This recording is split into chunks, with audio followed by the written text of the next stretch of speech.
turn my music up. Turn my music up. Turn my music up louder. Turn my music up. Turn my music up louder. Turn my music up. Turn my music up louder. Turn my music up. Turn my music up louder. Nah, I'm not new in this biz. I shine bright in the dark like luminescence. You're not a failure at all if the shoe doesn't fit. It means the picture was bigger than you did expect. Never give up, keep it going till you get a check. Dude, my game's so lucrative. But it's all about real hip-hop, you know. Cause we make pop lots more popular. The same game every day, they know ain't nothing changed. Ain't nothing changed, fam. Only the strong survive, the rest will go up in flames. They should know by now. They should know by now. They should know by now. They should know by now. Now. Turn my music up. Turn my music up louder. Turn my music up. Turn my music up louder. Turn my music up. Turn my music up louder. Turn my music up. Turn my music up louder. Killer with a sound, yeah, killer with a sound. Made the beats go bang when you see me in the town. Made the speakers go numb till they bust. Getting the party crushed. People moving around like they're rushing. Tunes in the make, yeah, I'm on it. I'm living in the beat like my house is a drum kit. It's all about hip-hop, you know. Cause we make pop lots more popular. The same game every day, they know ain't nothing changed. Only the strong survive, the rest will go up in flames. They should know about now. They should know about now. They should know about now. They should know about now. Now. Turn my music up. Turn my music up louder. Turn my music up. Turn my music up louder. Turn my music up. Turn my music up louder.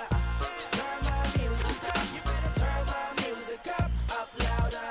Yeah, you know the dealio. Get the cuts in there, you know the dealio. Woo! Big M in the bit. Yeah.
barely breathing.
状态就非常好嘛，然后我们打他们会非常的艰难嘛。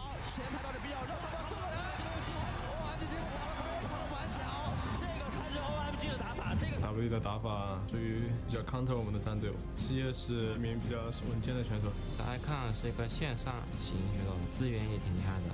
我会打得比较主动性、比较进攻性一点。夕阳其实跟我都是比较偏向团队型的一个上单，就是看谁找的开人机会多一点吧，希望能赢下比赛。一组对抗的话，交手只有一次，我们遇到 OMG 的话，也会尽全力尽量拿下这一盘。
We all fall down, but who will rise? It's week 6 of the LPL, and we're right in the thick of it in cross-conference. You can see the team's going to be filing into our stage. We've got a packed day, 3 sets of best of 3s, and we're going to be kicking it off with Snake versus LGD. You can see the players right now on your screen filing into the room and writing down who knows what. I think we still try to figure out to this day, Raz, what they're actually putting on those pieces of paper. But I know I'm geared up. LGD right now, hype as ever, in 3rd place in the standings. Who would have thought? Meanwhile, on the other side, unfortunately, Snake are in a bit more of a turbulent boat, trying to figure out what their roster is going to be and if they can survive getting out of last place. Hello, I'm Indiana FLICKR in black, joined with the lovely Barinto, Raz, Muhammad. How you doing, Raz? I'm doing quite well. I feel like we've seen this desk before, Frost. Look at all the space. Look at all the activities. It feels nice. It feels nice. It's kind of like when you get into a new house and it's like, which one's my room? I get to make the choice, and it's just like as much space as humanly possible. I never got those choices, but that's fine. Unfortunate. But we do have some housekeeping to take care of. Raz, let's check in on what happened yesterday, because there were quite lopsided games. You know, in cross-conference, I feel like we kind of got all of the first versus first places clash out of the way, although we do have OMG and WE later on today. But yesterday, it was Newbie, it was IG, it was IME, it was Suning, it was all over the board. What happened? Immediately, that's a good question, because I'm kind of shocked. IME versus Suning Gaming, what led it off, we expected Suning to come back and showcase the growth that they've had in the last week. That was just not the case. IME decided that it was going to be the SKS show. IME decided that Athena was going to have proper laning phases. And it felt like once you got to the mid game, the late game of IME, they started to take over. We always applauded IME for their late game shot calling. It felt like they didn't even get to that point because their mid game felt so clean. And so they were able to take it up to Suning Gaming pretty properly. And then, of course, you go into the next set, Newbie versus IG. And I know we're both IG fans historically, but then what happened, Frost? I'm going to actually ask you, what happened, Frost? What happened there? IG fell down again, and Newbie were victorious. But let's take a look at the games ahead. It's Snake versus LGD, Dan versus JD, and then our match of the week, the Titans clash, the rematch of playoffs, OMG versus Team WE. And those two teams coming back from Rift Rivals honestly had different stories to tell, where WE, it felt like they went in there, they knocked SKT out, though that is honestly turning into a common tale as of late in the LCK. But then WE, of course, doing quite well after that point. And then you look towards OMG, that's just not the case. But those troubles are not reflected in the standings. You can see them on your screen right now. OMG still reigning king in terms of Group B, whereas Team WE just starting to inch behind EDG, although they reclaimed the throne for majority of the split so far, have just recently fallen down. So today is their chance to strike back and get some of those free points as we're starting to close up cross-conference. Only one more week of cross-group play left after this. That's true. And to hit on OMG, because looking towards the standings, you ask yourself, why would they even feel unhappy? 7-1 is beautiful. They're leading the... Domestically. Exactly. Domestically. Because when they went to Rift Rivals, it was quite awful for them. Even when they came back, sure, they 2-0'd Snake, but it honestly felt like in their game one, in their interviews, were not happy about game one because it looked like Snake could have taken it quite easily after they fumbled it in the top side of the map and then fumbled it when it came towards the Baron versus Elder Dragon run. So they still see the mistakes in how they're playing the game, and this set versus WE feels like they're going to be leading towards this one and hoping that they have cleaner games. Yeah, they definitely need to hit hard, not necessarily win, to kind of reclaim a lot of what they've lost at Rift Rivals. But focusing in on Snake today, because they are our first match. That's true. It's Snake versus LGD. Raz, I've got to say, I'm pretty harsh. Snake are the worst team in the LPL. Whew! But how did we get here? Like, you think back even 2 years ago, Snake they come out of the LSPL, they go immediately into playoffs, they go back-to-back into playoffs, they barely miss out on Worlds, and slowly but surely it just feels like they've been, losing ground, moving backwards. So what the hell is happening? See, there we go. That's the emotion, and it feels like you have to be emotional when it comes to Snake, because my issues, and we always hark on the fact that individual players, they do well. Suddenly it's not an issue about, is Crystal a strong support individually, though he's going to be replaced here by Hoodie? Is SOFM a strong jungler individually? That's not the issue as well. It just comes down to team play, and even though we could talk about stronger 2v2 of the support jungle duo, so as we mentioned it once again, we're going to have to see if Hoodie's going to be playing as well with SOFM. Team play-wise, it's just not there. When we're looking to a 1-4, it's not laundering necessarily split pushing and roaming with the team. Sometimes SOFM, because their lane allocation is questionable.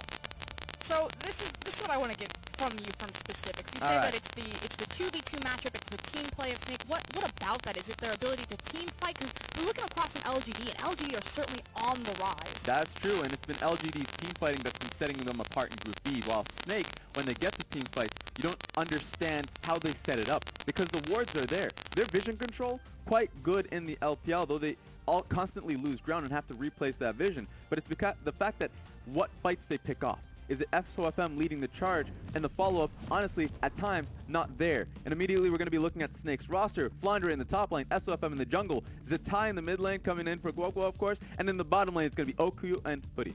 And Hoodie is kind of the newest face to this roster, but certainly he's been impressing as we now look across the rift on the other side. It's Jinnu in the top lane, Amy in the jungle, Cool in that mid lane, and then Imp in PYL. The most long-standing LPL bot lane. Gotta say, every single time, Every time. these guys have gone the distance. And honestly, it seems like the entirety of LGD, they're starting to go the distance. This is the one split we look towards and saying that the 5-man roster has stuck the same throughout. And you look across them of Snake, and we've mentioned it, Guo coming in for the mid lane. He actually had a good set on that Vladimir. I felt like his team fighting is good. But Zatai, of course, he is the longer standing mid laner. The synergy is the biggest question, and I feel like him playing with the team is probably the best idea in the short run of things. And then you look towards the support position, and we like Crystal. We're big fans of Crystal support. Surprising to say, he's been playing well as a support. And I think that Hoodie has a bit of, I guess, shoes to fill. We're having this conversation, you know, kind of backstage a little bit, that you felt that Snake, when, yes, their wording is good, but when they get this information, that they're not making the right choices out of the information that they get. You know, maybe taking fights that are bad for them, even though they see the fight happening. They see where all the flanking points are. Are you willing to double down on that, or do you think it's something bigger? It is. I would say I'd have to double down on the decisions they make with their wards, because you could see the step-by-step process. And it's a step 1 to step 5. You see the bottom lane. You have pushing mid lane. It happens constantly. And they ward the right places. They move together. And then SOFM sees a pick, or Crystal sees a pick, the rest of the team don't see. It has to be a communication error, because if these picks are coming across, you'd want them as a team to go for those fights, but oftentimes the fights just aren't working for them because they don't plan it out properly. So if you're a coach and you have coaching experience extensively in competitive as well as challenger scene, how do you go about fixing that? Because it feels like Snake themselves can't figure out how to solve their own problem, and the best guess that they have is just continuously playing musical chairs with their roster. Comes down to hammering responsibilities, who makes those calls, who is leading the charge in the jungle support roams a lot of the times. I think that needs to be hammered out. Exactly. It could be SOFM. I think that Crystal at the time would have been that name, but they have to re-synergize it. Move it around apparently, because Hoodie is now on there. We don't know what kind of voice he has on the team, if any, because if you are a new player and you don't have competitive history at all, then it has to be on SOFM, as you just mentioned, to make the call, to lead the charge. Looking to those veterans, but as we go a little bit wider scope, we are in 7-13, so haven't moved over to 7-14, although big patch changes, big meta changes are on the horizon. How do you think that fares for both Snake and LGD? Does one of these teams have an innate advantage coming into the lethality tank meta? Ooh, see, that's a really good question, and I think that LGD, they've been a team that have moved with the meta quite well, especially since it's moving towards tankier, teamfight-heavy compositions that we're starting to see in 7.14, and I think that PYL would be able to lead the charge on that. Okay, well, there you have it. But today it is 7-13, so still the old meta as we head into draft phase. Already you can see Thresh, Kog'Maw, Elise, and Zac, and also there's going to be a Caitlyn thrown in, so a lot of 80 carry bands thrown at the man on your screen right there. And Imp, because we know that the Kennen nerfs came through, so he can't even, with the nerfs coming through, can't even play Kennen. He's like, I can't even do that. I actually have to prioritize my AD carry earlier on. But he does play Sivir, so I don't think he's going to be too phased by the bans coming his way. And we have seen some Sivers played globally. I believe it was over in the EU LCS when it was played with Jarvan.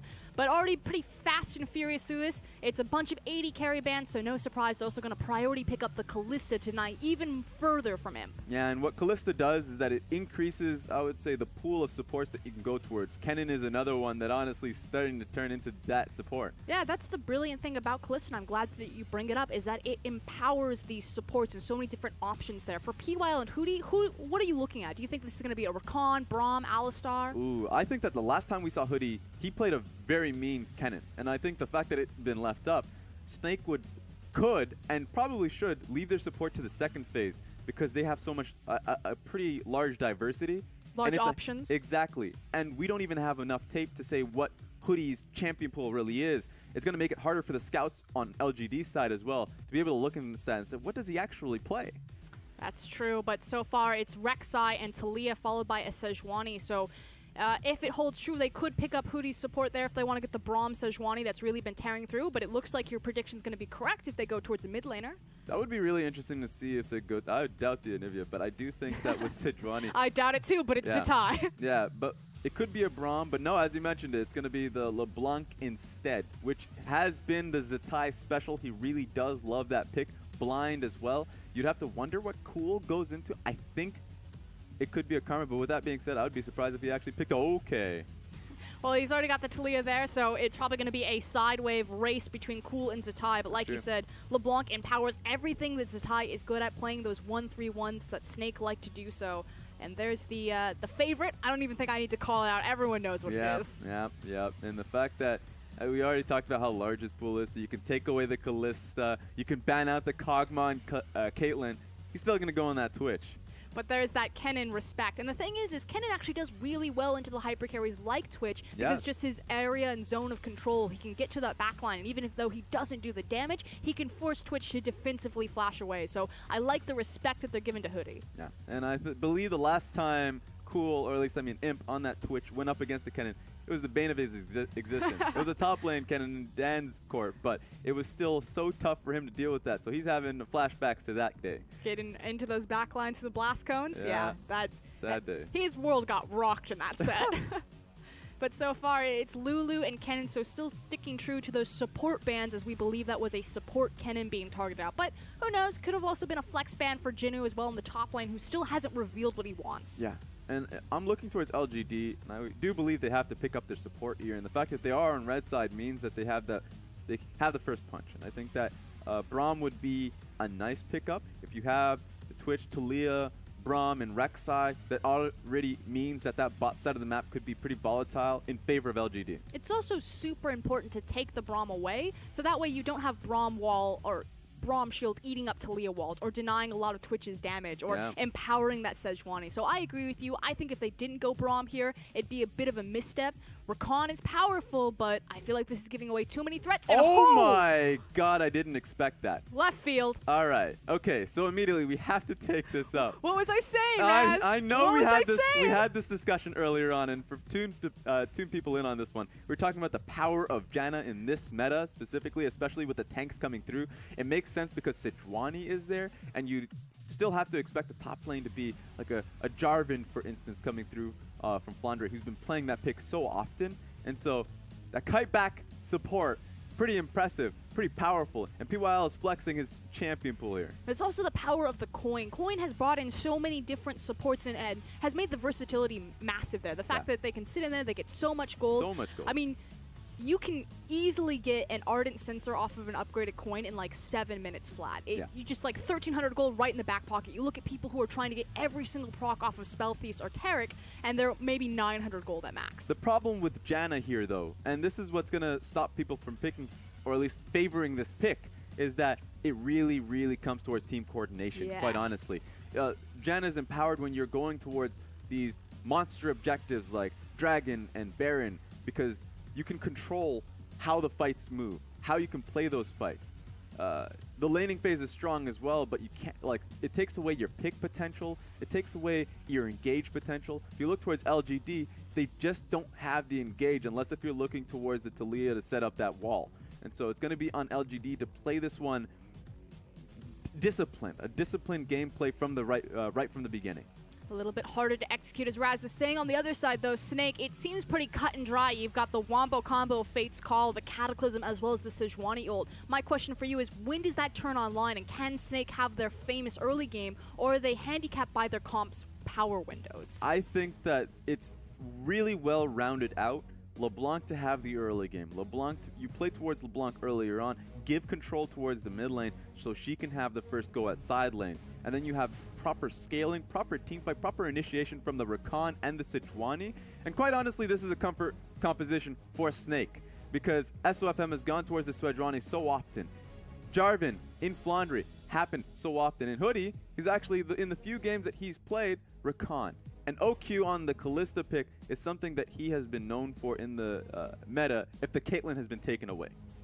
So there you have it. Comfort across the board for Snake, and they're certainly going to need it. These guys are trying to dig up out of a deep hole that they've put themselves so far in the LPL, sitting last place, 1-7, possibly the worst team in the LPL right now, which is unthinkable if you think about Snake's history. Whereas on the other side, LGD, they've been there, they've been in that hole, but they've been digging themselves out of it. This is a new LGD, third second right now, tied for their group. Group B is a bit of a, I would say, tied up position for a lot of these teams. 3 teams, maybe even 4 teams. Stunning is not going to be able to join that one because they've been having their own problems. But LGD is looking rejuvenated. Snake needs to do something to get back up because IMA taking that win means that suddenly IMA is not the worst team. They're climbing up. They're the ones who are moving up in the world. And Snake needs to take these wins, especially since the last sets they've had have been so disappointing. And it comes down to that word you used earlier on, Raz, growth. What type of growth will we see from both these teams? Because we're coming into the finish line for playoffs. Yes, we are. It is do or die time. Cross-conference is almost over. We're halfway through it. So here we go. Snake versus LGD. Last place versus third. And starting out, looking at these compositions. I mean, you look at LGD, and all I see right here is the Twitch. But how difficult is it to get Imp to that big late game point? What tools do LGD have to bridge them through the early and mid game? How do you see this team comp playing out?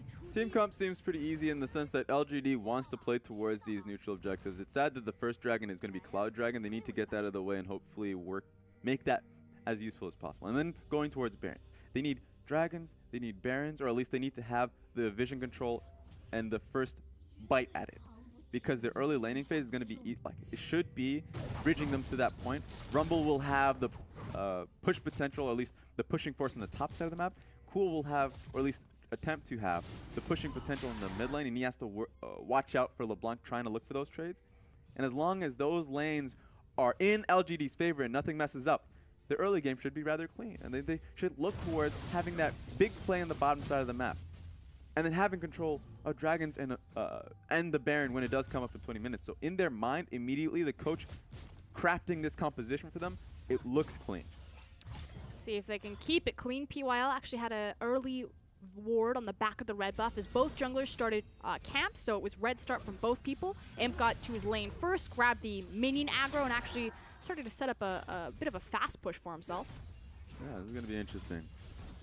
It feels like this bottom lane for both Snake and LGD they'll be on an island for some time, just because both junglers here, Amy, is going for a full clear on top side, and Sejuani going towards, as you mentioned, red Raptors, and then he's just going to clear top side as usual, and not even going to get contested on that blue, which we usually see in Rek'Sai's versus Sejuani matchup. Trying to abuse Rek'Sai's superior clearing speed to Sejuani, who's still so very brittle in the jungle. I do want to quickly point out on the ward that Cool just placed. It feels like it's becoming more and more common since we saw the LMS do it, Fofo in particular, these level 2 roams on Taliyah. He doesn't make his way to either the side lanes, but he does place a very early ward up into his river. Yeah, it's not even more, it's like, if you have shoving lane, even the Karma, for instance, if you just have a lane that should be able to shove quite easily in certain matchups, on the second wave, once you push out second wave, you can put down your ward just to catch up where the jungler is. If you want to, if you're feeling pretty lucky, you can go straight for the buff itself and place the ward,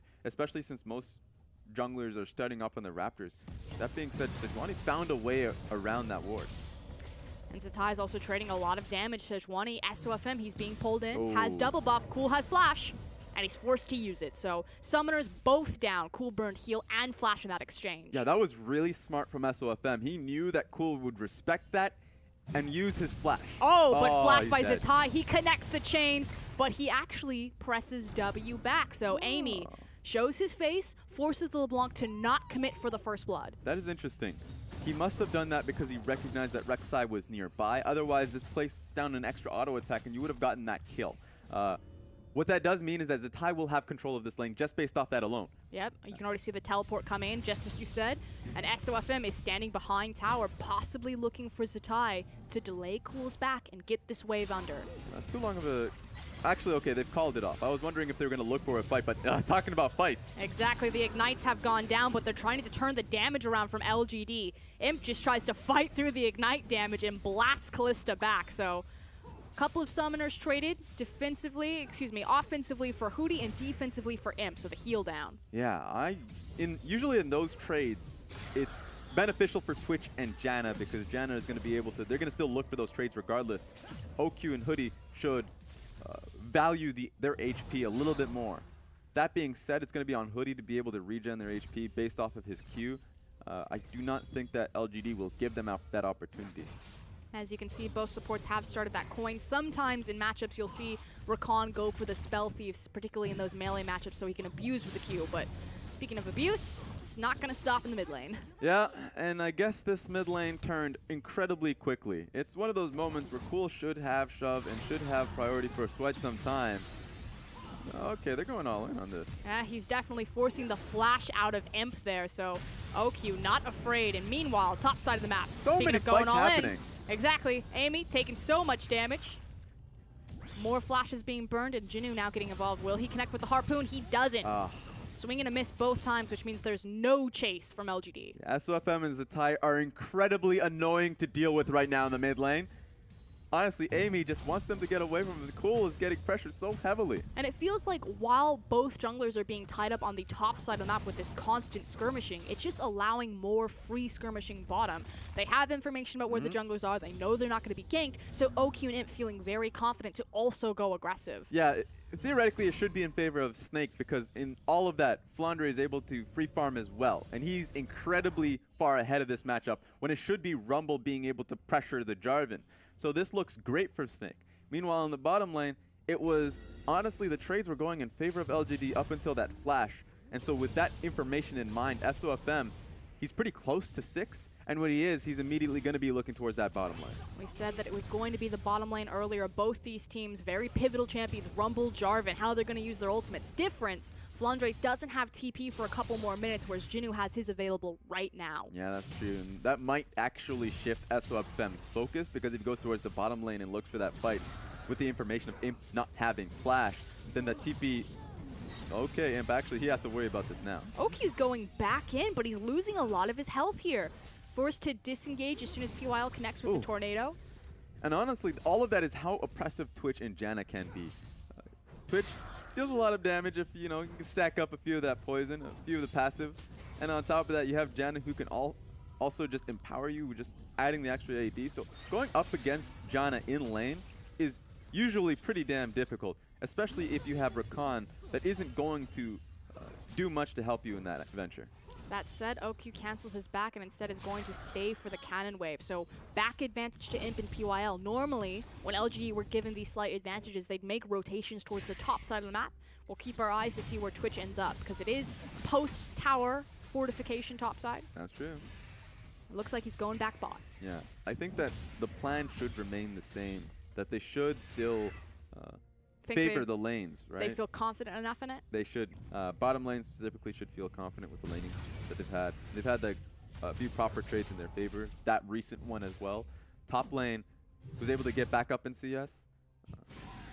And so you'd expect them. He's already pressuring pretty hard. And so Amy is going to feel at liberty to contest blue. But with that being said, SOFM is a bit cheesy. Yeah, he's also sitting on a ward alongside Hootie, so while Amy is taking away SOFM's blue buff, it's because he has perfect information about where the boar is sitting. What I love about this is that he's going to sit there long enough to see the ward die in front of his face, so he's recognized that. He's going to be pretty damn sad. Yeah, he's like, all right, I've wasted time. That said, the blue buff will be spawning for LGD, so there's still hope that SOFM could claw something back, especially for how aggressive Zatai has been in this lane. That would be the hope, but the problem is that he didn't have the information of Rek'Sai being able to take out his blues. So with that information being lost, he's going to immediately path towards that top side, see absolutely nothing other than his Gromp, and so he can't respond by going to the enemy blue side jungle and looking to respond with that. So he's kind of pigeonholed in a situation where he needs to maybe look for a dive top lane, a gank, or he's just going to say, okay, well, I lose out because I made the wrong play here.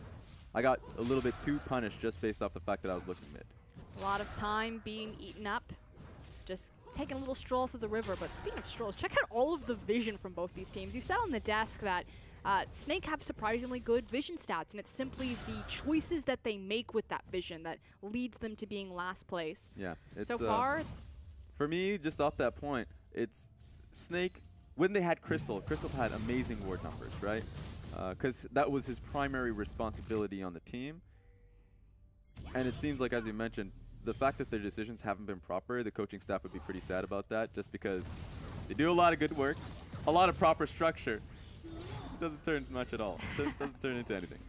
In fact, Jinu was completely lit up by vision. He does manage to take a control ward on his little stroll down towards the mid lane, but again, Snake's vision, while it hasn't been getting them anything aggressively, it certainly protected their flanks there. Yeah. Zatai, look, every lane should feel fairly safe, especially with Cool well above level 6. So he's going to be trying to look for any opportunity along with Rek'Sai to look towards top lane or bottom lane, but he's not going to be able to because every flank or every position looking for using that Talia wall has been warded out. So they have a lot of Snake has a lot of defensive vision to catch that out. And that defensive vision has kind of led to a very slow-paced game. FLICKR is going to use the Cataclysm top, but there's not a lot of follow-up there, and it just seems like they're just trading health bars back and forth. Yeah, he just did it for damage, which is funny to say. But what's building up on the bottom side of the map is actually a collection of 3 of Snake's members contesting some of these smaller vision points, and slowly but surely, they're starting to inch their vision forward is now on the aggressive. Yeah, and this is going to turn into something bigger because LeBlanc is on the way. Yep. So needs to get out. Equalizer goes down, does trade more of that health bar, but here comes Zatai. Full health. He's got Talia behind him, but he's the first one to the punch on Jinnu. First blood for Zatai. There we go. It was just that easy because FLICKR did the hard work. In fact, he almost died for that. He used his flash to get out of it. He did enough damage for LeBlanc to be able to do get the kill in just one rotation. So doesn't matter how fast to get there, Cool. You're not going to get there fast enough. And fair for him because he also ends up with an assist in his back pocket. But there's the teleport. It's not going bottom. It is going back towards the top lane. So Jinnu, he has the chance. He can either walk back to the lane when he respawns, or he can hold on to that teleport and use it bottom. Yeah, and that's the major question because if he actually uses it topside, it immediately in Snake's mind, they say, okay, we can invest heavily towards the top side of the map. It can be hard to gank the bottom lane just because Janna and Twitch are pretty difficult, especially when they both have sums up and available. And Janna's 6, so she's going to be able to use her ulti to get you out of there. So do you think that that's the best course of action, just double down on sieging this first tower? Yeah, I would say sieging works with how much damage FLICKR has been able to levy on that. But also just looking for dives constantly. LeBlanc has found it quite easy for her to match up against the Talia here, especially with the extra kill that she was able to get for herself. And along with SOFM, this dive should be easy. So just as Raz predicted, you can see that Snake doubling down on FLICKR's strength. Found somebody. Runs into Amy. He gets the knockup, but that is not where Rek'Sai wants to be. Forced to flash, and now it's Jinnu. Hole in a barrel. Cool and Zatai. A little bit of skirmishing going on here, and now it's a split fight. SOFM dangerously low, but the threaded volley doesn't connect, but the Cataclysm does. It's the first kill for Snake, but now FLICKR may return that. Rakan gets involved. Too little, too late. PYL's flashing out. LG, they've traded 1-for-1. Both top laners dead, and everything disperses. That was a really well-played pushback by LGD, though, because immediately the dive was about to happen. We called that it was going to happen. It felt very telegraphed in a lot of cases. SOFM gets there first, and then it immediately gets repelled. In fact, LGD even pulls their bottom lane. So had that fight gone on a little bit longer, Imp would have been able to join the fight. And just a little bit, just a little bit of, I guess, a cherry on top of that. PYL using his Q to just cancel out Hoodie's engage was fantastic. And that means that LGD will be in position to get a lot of damage on this turret. Exactly, it's the delayed lane swap that catches out Snake doubling down on top, and they've now switched momentum around to Zatai. Tries to go for the snipe on PY on the back, but misses the chain. First brick for LGD, and all 3 members walk away. Yeah, and you know what? That's the last 3 chains from Zatai have all missed, and that would have resulted in the kill in Cool in that past fight, and it definitely would have resulted in the kill on PYL in that instance. Maybe PYL, he had exhaust, he had the Janna ulti. He would have been able to use at least once to save his life, but he didn't feel like it was necessary as long as he dodged out on the Janna chain. The LeBlanc chain. And so far this game, we saw another signature strong early start from Snake. They get FLICKR ahead, they capitalize on that, they double down on trying to extrapolate that advantage, but LGD just see it coming. Okay, Jarvan's ahead, let's swap to the 2v1. Suddenly Imp and, Twitch and Janna are in place. And now LGD have the momentum. And that's what's really scary when we talk about LGD, because we haven't seen this performance from them last split. Not at all. And then I guess old LGD, even last year's LGD, you'd say, well, wait a minute. Actually, wait a minute on this He play. hit that chain. Okay, get out of there. He's at least got a chain on him, just so he knows he can hit him. But yeah, these calls, these plays from LGD, with how much we talk up PYL, that's why we do just that. Just being able to make the call to rotate top lane, recognizing that the dive is possible to protect Rumble. We didn't see these plays from LGD for the past, I would say, 2 splits. This time around, it seems like they're back in order. Back in order, Snake.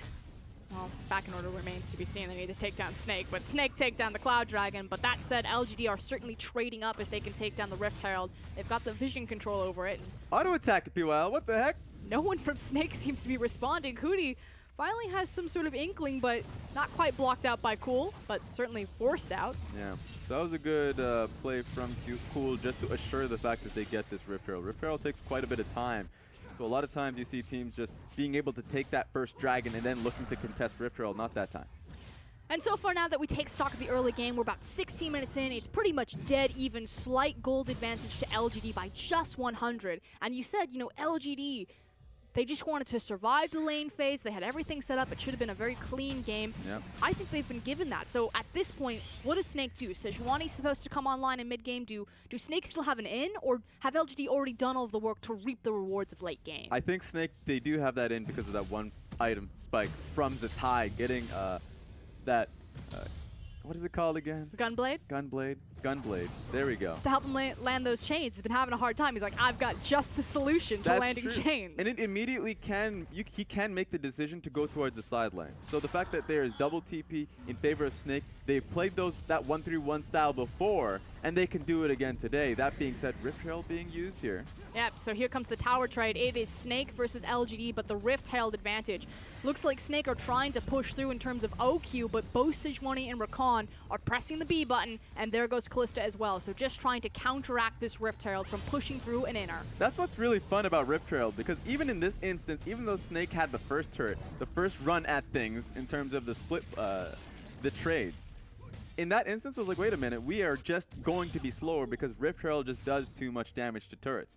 So they need to respect it even though they were able to get the first turret, which means that they need to answer to the bottom lane wave. They need to push that out. Meanwhile, LGD just get the first run at things. The first focus for them, I wonder where they're going to be putting Twitch. It's going to be in the mid lane.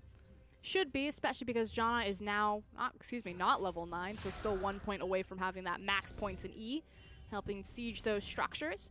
So far, it still feels like Snake are, even though they're not getting the first run or they're being reactive to LGD, they're still trying. You can still see that they're trying to find the holes in LGD's plan and find places that they can strike. Yeah, because both compositions, there are a lot of differences in how they want to look to play it out. Even though LGD have a stronger 5v5, even though they don't necessarily have the hard CC to make it easier for them. Ease of execution, perhaps not there, but they want to be able to look towards these monster objectives.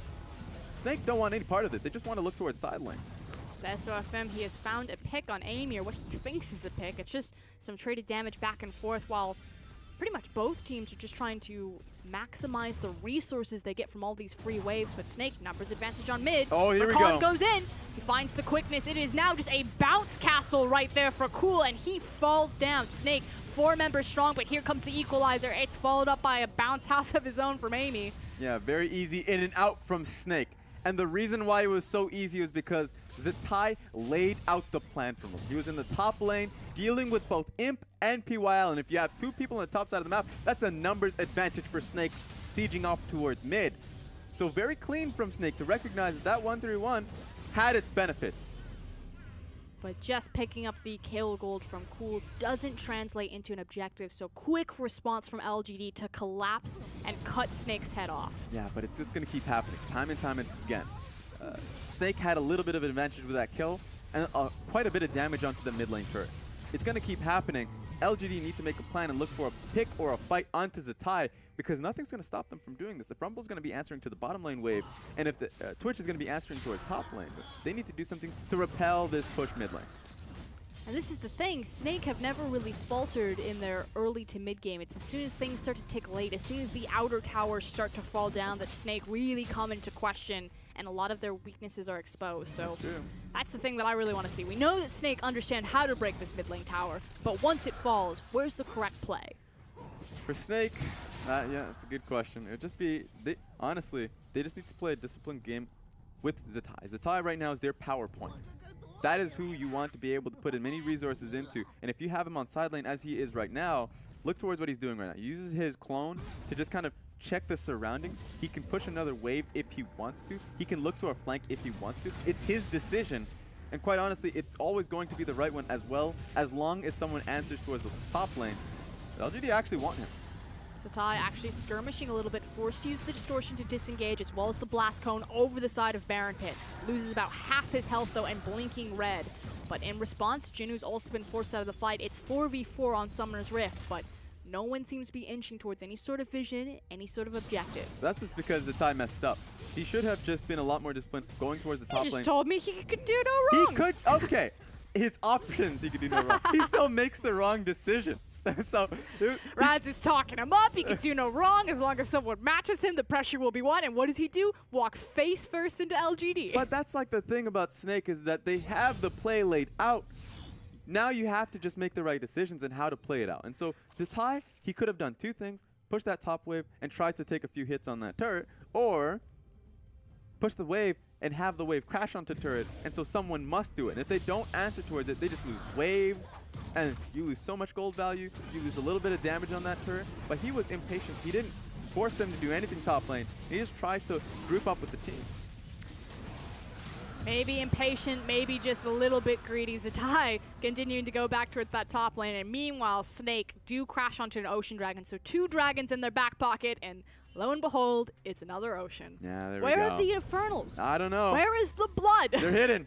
Maybe in the LCK. Maybe they stole it from us. I don't know. I was watching the LCK the other day, and it was like ocean, ocean, ocean. Maybe they're taking a vacation ever since Rift Rivals. That's the real downfall of SKT. It's the lack of aggressive dragons. Yeah. What do we do on the map if it's not for the red dragons? Where are my dragons? Uh-oh. He's not going to go for it. Yeah, okay. I mean, Zatai may be greedy, but he's not dumb. I see your face, Raz.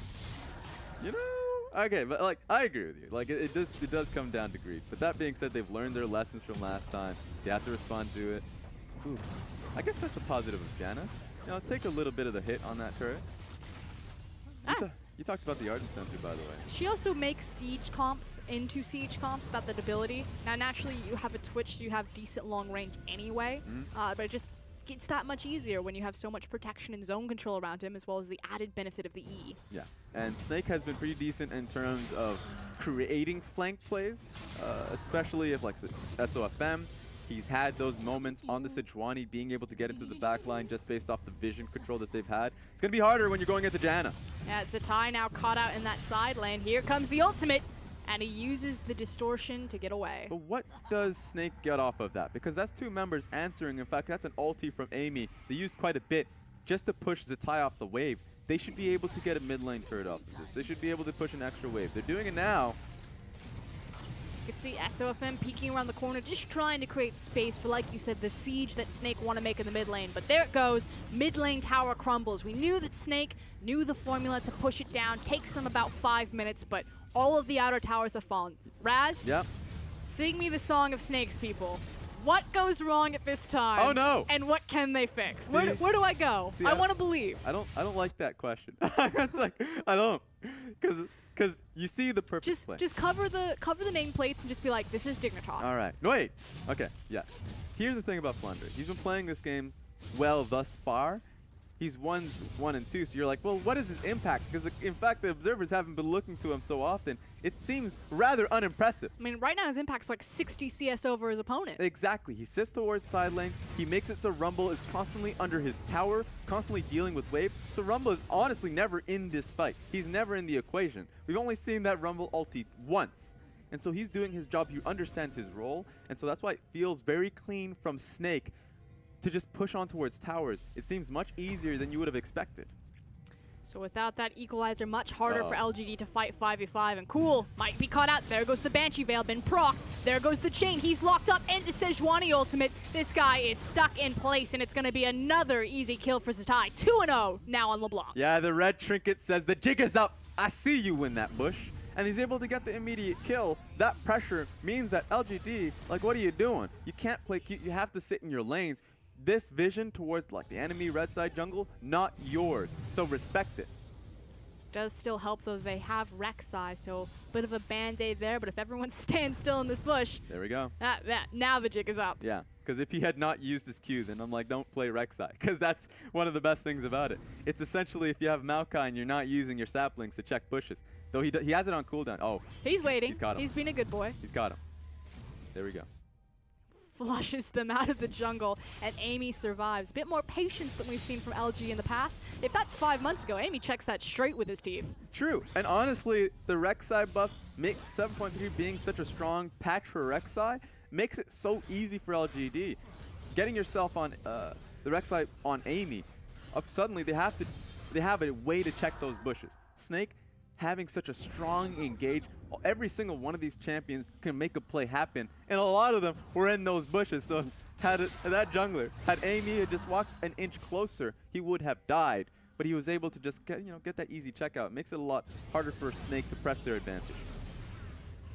Bit of a hiatus, bit of a lull now that Snake have been flushed out of the jungle. We can check in on the itemization. So 2 completed items for both the AD carries, Blade of the Rune King as well as the Hurricane. You do have Ardent Censer, however, completed for Janna, whereas Rakan looking for that locket. Yes. Anything else really standing out to you? It seems pretty stock standard across the board to me. It does. Especially one of the biggest things is that Snake have double locket, or at least they're going into double locket supposedly, unless if Hoodie takes a veer to the left.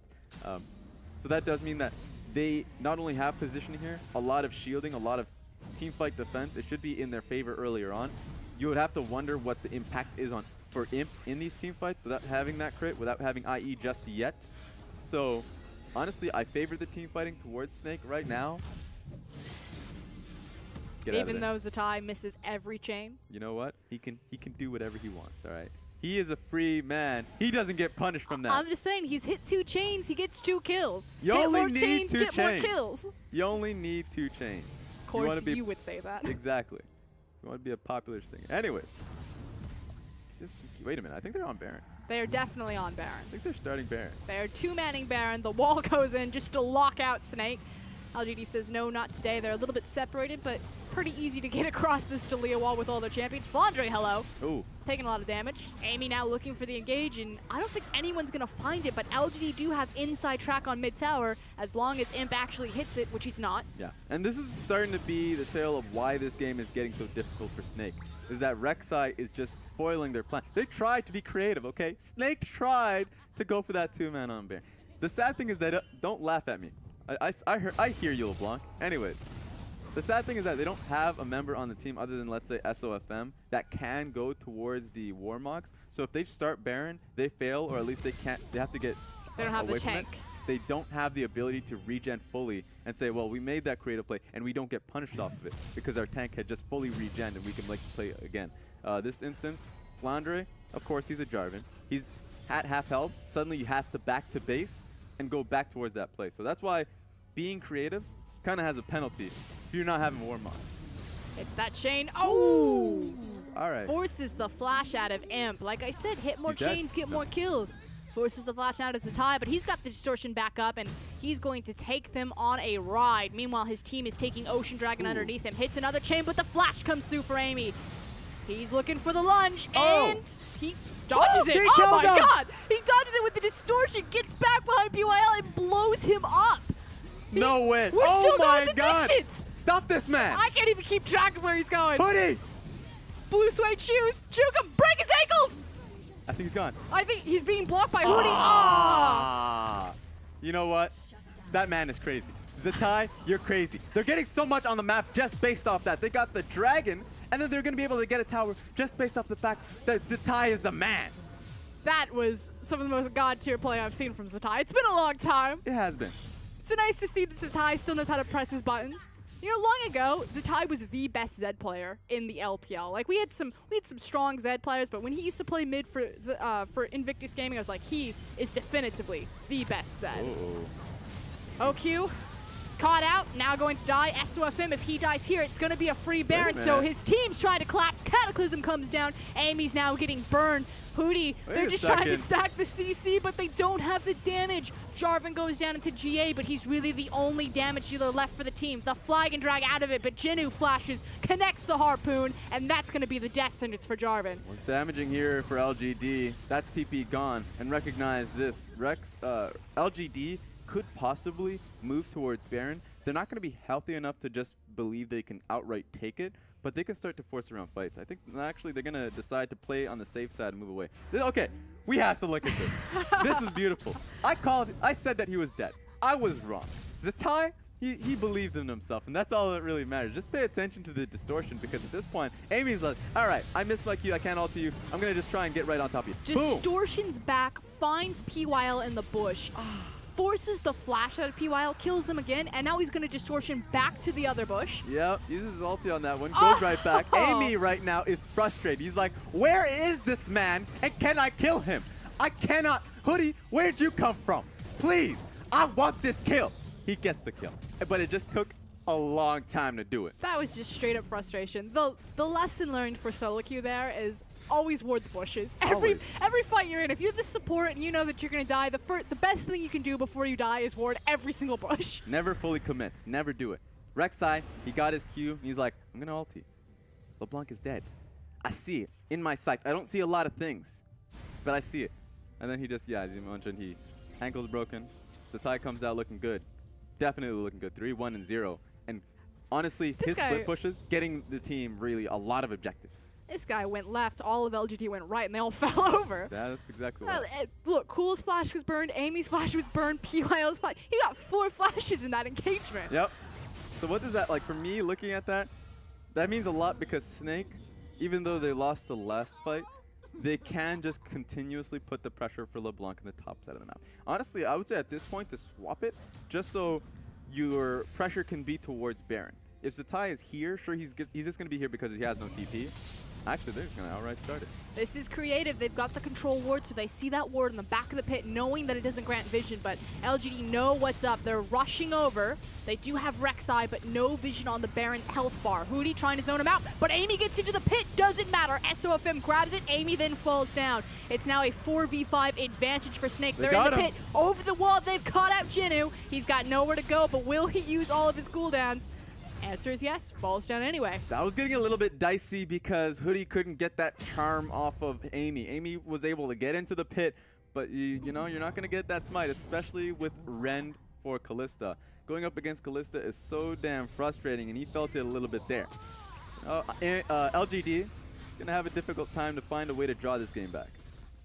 But they do have the tools. That said, Snake with Baron now looking to siege up. Where do you want to penetrate first, Raz? Oh, it's going to have to be mid lane.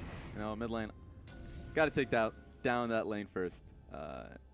Honestly, for Snake, they do have a lot of options because let's say if they push in mid lane, LGD immediately answer by looking to defend just that.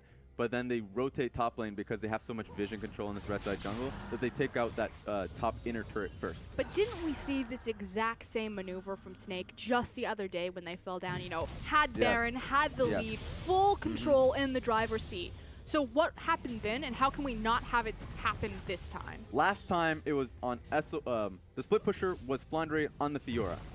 He was with the team, oddly enough. It should have been SOFM with the team and Flandre on the side, or at least on mid lane, to really make it hard for LGD, or the opposing team, in that instance with OMG, to find a fight. Speaking of fight, Jinnu just gets blasted from behind his tower. It's Zatai, and this guy is fully online with LeBlanc right now. He goes back for round 2, grabs the Banshee Veil, but has to flash out so Imp doesn't pick him up with the ultimate. The rat-a-tat-tat will chase Snake off of his lawn. Yeah. But meanwhile, mid lane is still burning. There we go. And at least Zatai understands his role. Though he was a little bit dicey, though he was looking for that pick, they still get a lot off of it, and it's going to turn into an in-hit. Free in-hit for Snake, and they can now make the rotation down to the prepped wave from Flandre earlier. Take this out of the oven. Yeah. It's ready to go. It's good. It's good. It's a nice delicacy. This is beautiful. This is what I like to see from Snake. And a lot of the times you see maybe like a cracked egg in there. You're like, oh no, I don't. No, There's some eggshell. Yeah, you're like, I don't like this. Everything else is beautiful, and then I suddenly get this piece of the cake, and you're like, nah. But this is the time I actually just feel like it's looking good. It's like red velvet and buttercream. Like you have the buttercream, it's delicious, and then you get red velvet. You're like, this isn't cake. I didn't even know red velvet was a thing until, let's say, tell me that doesn't taste like anything but Play-Doh. It's okay. But it's hard to draw ire. I usually like a lot. Like, there's not a cake that I dislike. Wise word, Raz. That said, 2 inhibs are now down, but Snake being forced off Wait of a the minute. last one. But meanwhile, who's got Flandre? They've got Cool. Connect him with the Sejuani ultimate. He's locked up, forced to flash, doesn't get any damage down. And PYL certainly going to fall. Oh, he scrapes away from that one. Great equalizer from Jeno to save at least his support's life, but perhaps not the game. Yeah, maybe Rend E cooldown was not up, but the final fight is coming. Exactly, the Cataclysm goes in, it's Jarvan in the backline, and he is just causing a havoc. GA gets popped and a lot of LGD are low. One Nexus Tower falls, 2 Nexus Tower falls, and LGD, I don't think they've got anything left in the tank. Surely Snake are going to end the game. OQ's attack speed is too high, and Snake have done it. They take down LGD. Yeah, honestly, Snake is a little bit too strong. Fans don't look too impressed. I'm not impressed too, LGD. I'm not impressed at all. But Snake, on the other hand, that was excellent play. I was looking into this set saying, you know what? LGD have a lot to prove. LGD have done so much up until this point. 3rd place LGD. I guess Snake is saying something different. Snake's the best team in the LPL. Nope. No, last place just took down 3rd. This is a huge swing for Snake, but it's not the series, it's just the game.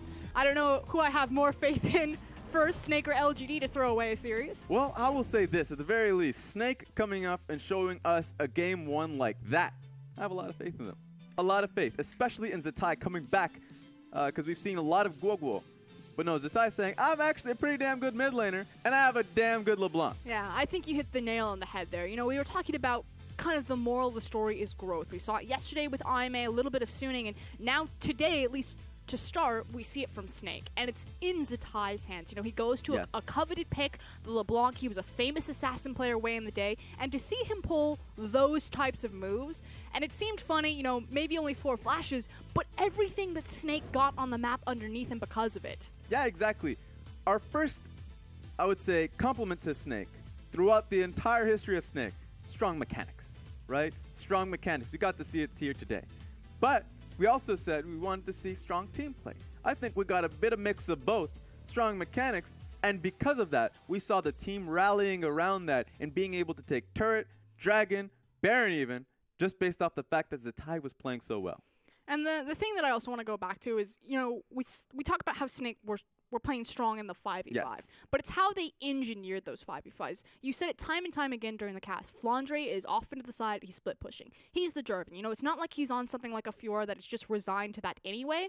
He has a lot of pivotal power in the 5v5, but it was so he could tie up the Rumble, knowing what his responsibility was. Like, it is worth more that I keep this Rumble out of the fight than I'm in the fight itself. Exactly, and so he recognized his role quite easily, that he would just stick towards the bottom lane. In fact, whenever I looked towards the mini-map, where was Rumble? Rumble was farming under his turret. That is really key. That is important. There was a time where he tried to go mid lane and try to help out his team with an equalizer, but when he placed it down, the play was already done. It had already dissipated. Snake had got their kill, and they moved back, and they're going to look towards pressuring the turret again. So it felt like we never got to see a true 5v5 from LGD, and it's because they were always split up across the map. They never had the chance to do so. So whose responsibility is that? If you're the coach backstage with LGD, what do you say to the players? Is this on Amy? Like, why didn't you assist the Rumble? The Jarvan was constantly pushing him down. Why couldn't we use some of our mobility? Is this in Talia? You know, she's fast enough. She's got the wall. She can get to those side lanes, pick off the Jarvan, then open up the possibility that you're using teleport and wall back into the other fight. Yes, it immediately comes towards, I would say, the 2v2, specifically towards Amy and Cool. And a lot of the times, Amy and Cool have actually been playing quite well throughout the split. But in that instance, they were being held up. They were being bullied even in the very start of the game before they even got to level 6. And they even have to pull Rumble to just try and force Sejuani out of that. And that was all just based on the very early fight, very early skirmish that had Talia on the back foot. She needed to base. Snake stopped that from happening. So the early pushes that they had turned to nothing. It didn't even start off because this man on your screen right there was able to get a lot out of it. Yeah, started very early on, like you said, those early first bloods, the early skirmishing in the mid lane. Zatai just absolutely dominated this game and showcased why that LeBlanc is banned away from him so many times. Exactly, and I just love the fact that SOFM was playing to him this game, very early on in this game. Zatai had early pressure. Zatai did not want Cool to back to base. SOFM recognized that, and he played towards that. And from that point forward, trade is in LeBlanc's favor. She's going to be able to threaten Talia's every push, every roam, every, I would say, CS. And so when that happened, you immediately saw him looking towards that top lane. And sure, LGD had a good job in repelling that dive, but that was just one play. They kept happening. But that just seems like such a no-brainer. You know, why did it take Snake so long to put these elements together? Zatai and SOFM have been playing together for majority of the split. It wasn't until very recently that Guogo got involved with the team. Why haven't we seen this same success? Why hasn't it just been Zatai on an assassin for pressure? It opens up the ability to invade things like the Raptor camp because you've got your mid laner behind you. And what's sad and a little bit frustrating is, quite honestly, I wouldn't be able to even give you a full answer on that, because a lot of the times it comes down to the communication. What is the communication like? Because when they had Crystal, wards were going down. The play was definitely seen by the team, but somehow along the way towards those steps, they falter, they fall. SOFM goes a little bit too early, or Crystal is kind of getting caught out in the jungle with the wards that he's looking to place. And you're like, well, you see the play, but they're just not getting to that point. And even though in this game there were certain times where Zatai was too greedy at times, looking for those plays, he was still able to rein it back in and understand his role. Okay, well, that said, it was Snake versus LGD. Snake have taken game number 1, but LGD still have a chance to fight back. Right after this, it's game number 2.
Welcome back to the LPL. We're right in the thick of it. It's game one, Snake versus LGD. And after a dominant victory by the surprising Snake, LGD need to answer back lest they get 2-0'd. And Raz, I didn't expect this, did you? Nope, not at all. I don't think anyone expected this except for Snake Fanatics. It's one of those moments where you, maybe if you are a betting person, you look at this and you're like, I like the players. You know, I like Flandre. I like this SOFM. guy. You're like, this guy right there, gut feeling, he's going to do it for me. If I'm not looking at my gut, I'm looking at my head, and the head told me LGD. It told me that LGD was going to be able to take and convert the strong play last week and just kind of improve on it, right? Early game improvements, like for instance, Junu specifically, I wanted a stronger laning phase. I don't think I actually got that. He played towards his team when they were faltering, and that's a big positive. But then when you look towards his laning phase once again, I felt like he was down in CS, that he wasn't exactly using his shove to get proper wards in the enemy jungler. That's the only thing that I would say towards that. Otherwise, a lot of the deficits came towards that mid lane, that 2v2 between the mid lane and jungle. And frankly, if you look at their draft phase, you know, Rumble, Rek'Sai, Talia, Twitch, and Janna, if I'm looking at LG, I'm like, okay, bot lane's already sacked. Like, that's going to be in an island. It's Twitch and Janna. They're not going to die, but there's not a lot of gank pressure there. They don't have hard CC. They don't have the ability to chase. So why isn't Amy taking his Rek'Sai and moving it with that Talia or moving it with that Rumble? That's fair. And I just believe, and just to draw it back to the pick ban, I think they should ditch the Janna. PYL is a strong, engaging support. We saw his Alistar last week.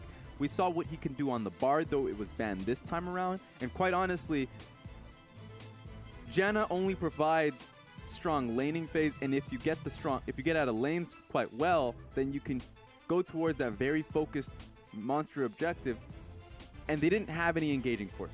Rek'Sai and Janna, quite honestly, is just garbage. Together, they do not provide very much at all, not the CC. And so you saw that play when, you know, LeBlanc ditching and diving, going one way or another. Who's going to stop that person? No one's going to stop him. They're throwing damage, but no one's able to lock the LeBlanc down. They at least need that one champion to do so. So if you're going to have Rek'Sai, who's a strong jungler, then I want to see a Thresh. I want to see a champion that can provide that CC for LGD. You heard it yourself. Raz wants hard CC in PYL's hands, but we're already into draft phase of game number 2 between LGD and Snake. You can already see that there's going to be no bobbing and weaving from Zatai this time around as LeBlanc hits the ban, as well as Jarvan, Caitlyn, and Zac. Yeah, no one wants to see that LeBlanc. If you're LGD, you're like, all right, too many moments. I'm embarrassed. That game embarrassed me. Get it off the plate. I don't believe Zatai can showcase anything else, and honestly, he can showcase quite a bit. I remember he came on as Talon, and though Talon is not going to be an issue until, let's say, next patch, and we might see Zatai roll up with that, that will hinder his assassin capabilities if he's not going to be on the LeBlanc. Oh, talk dirty to me. I would love to see a Talon come out, but unfortunately, probably not on this patch like you were saying. Galio and Thresh, the last bans to hit the board, and looks like it's going to be another Kalista priority. Imp didn't get his hands on this champion last time around. It was multiple AD carry bans and then a priority pick of Kalista away from him. This time around, he will find comfort. Yeah, and I wanted to see hard engage as well. Kalista does just that, especially if PYL is going to look towards that and say, hey, I love Alistar. I could play that Kalista Alistar. I could play that Kalista and Kennen. I could do what I want to be able to get the fights going for my team. And that's the scary thing for me. Just as you said, it's the fact that it not only empowers Imp, but it also empowers PYL in the exact way that you want to see him empowered with that engage potential. But Kog'Maw and Rek'Sai, now the response for OQ and SOFM. But I wonder what PYL will do here, because we saw last game he was targeted in the banning phase on the second phase. We already see Thresh gone. He might go towards his Bard in this instance, knowing that that's his favorite champion to get into the backline. Bard is pretty damn good so far this meta, just based off the tank itemization. And of course the tanks coming out. I wonder if Hoodie would look towards the Rakan or look towards the Braum. Either way, Bard is actually a decent answer here, but they're going to leave that for the second phase. A lot of those support options available, like you said, the Braum, the Bard, no reason to go for it now, but they're prioritizing that 2v2 duo in the top, the Elise and the Renekton, the dive potential, the damage output. Yep. It doesn't get scarier than that. I asked for CC, and they gave me a lot of CC, specifically in Elise and Kalista looking to create fights. That's where it should be happening. I wonder, right now, Amy frothing at the mouth. He's like, which lane am I going to go to? Is it going to be in the top lane to make that assured dive happen? If Snake go towards like a Gnar, oh, well, he's just going to dive on the tower by Elise and Renekton. If you go towards the bottom lane with the Kalista and, let's say, any engaged support, then Amy, quite honestly, feels so empowered, and we haven't even looked towards the mid lane just yet.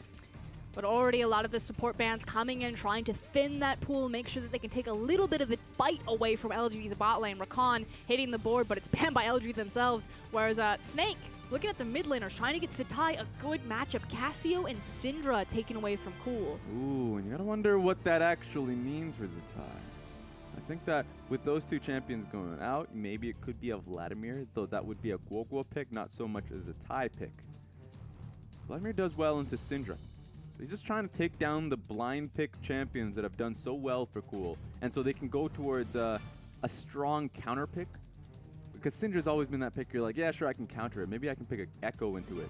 But I just have a tough laning phase regardless of what I pick into it. Still has the stock standard of the Orianna, as Fiora is the last ban. So Jinnu, since he has the Renekton, not going to get that option there. And with Jarvan banned away, Camille seems like the next best bet for Flandre. It may be the next best bet, but he still does not have, I would say it's he wouldn't have the reliable 2v2. I'm looking towards the top lane, and sure, the Rek'Sai can do well versus the Elise, and the Camille can do well versus Renekton once he gets past that level 6, level 7 portion of the game.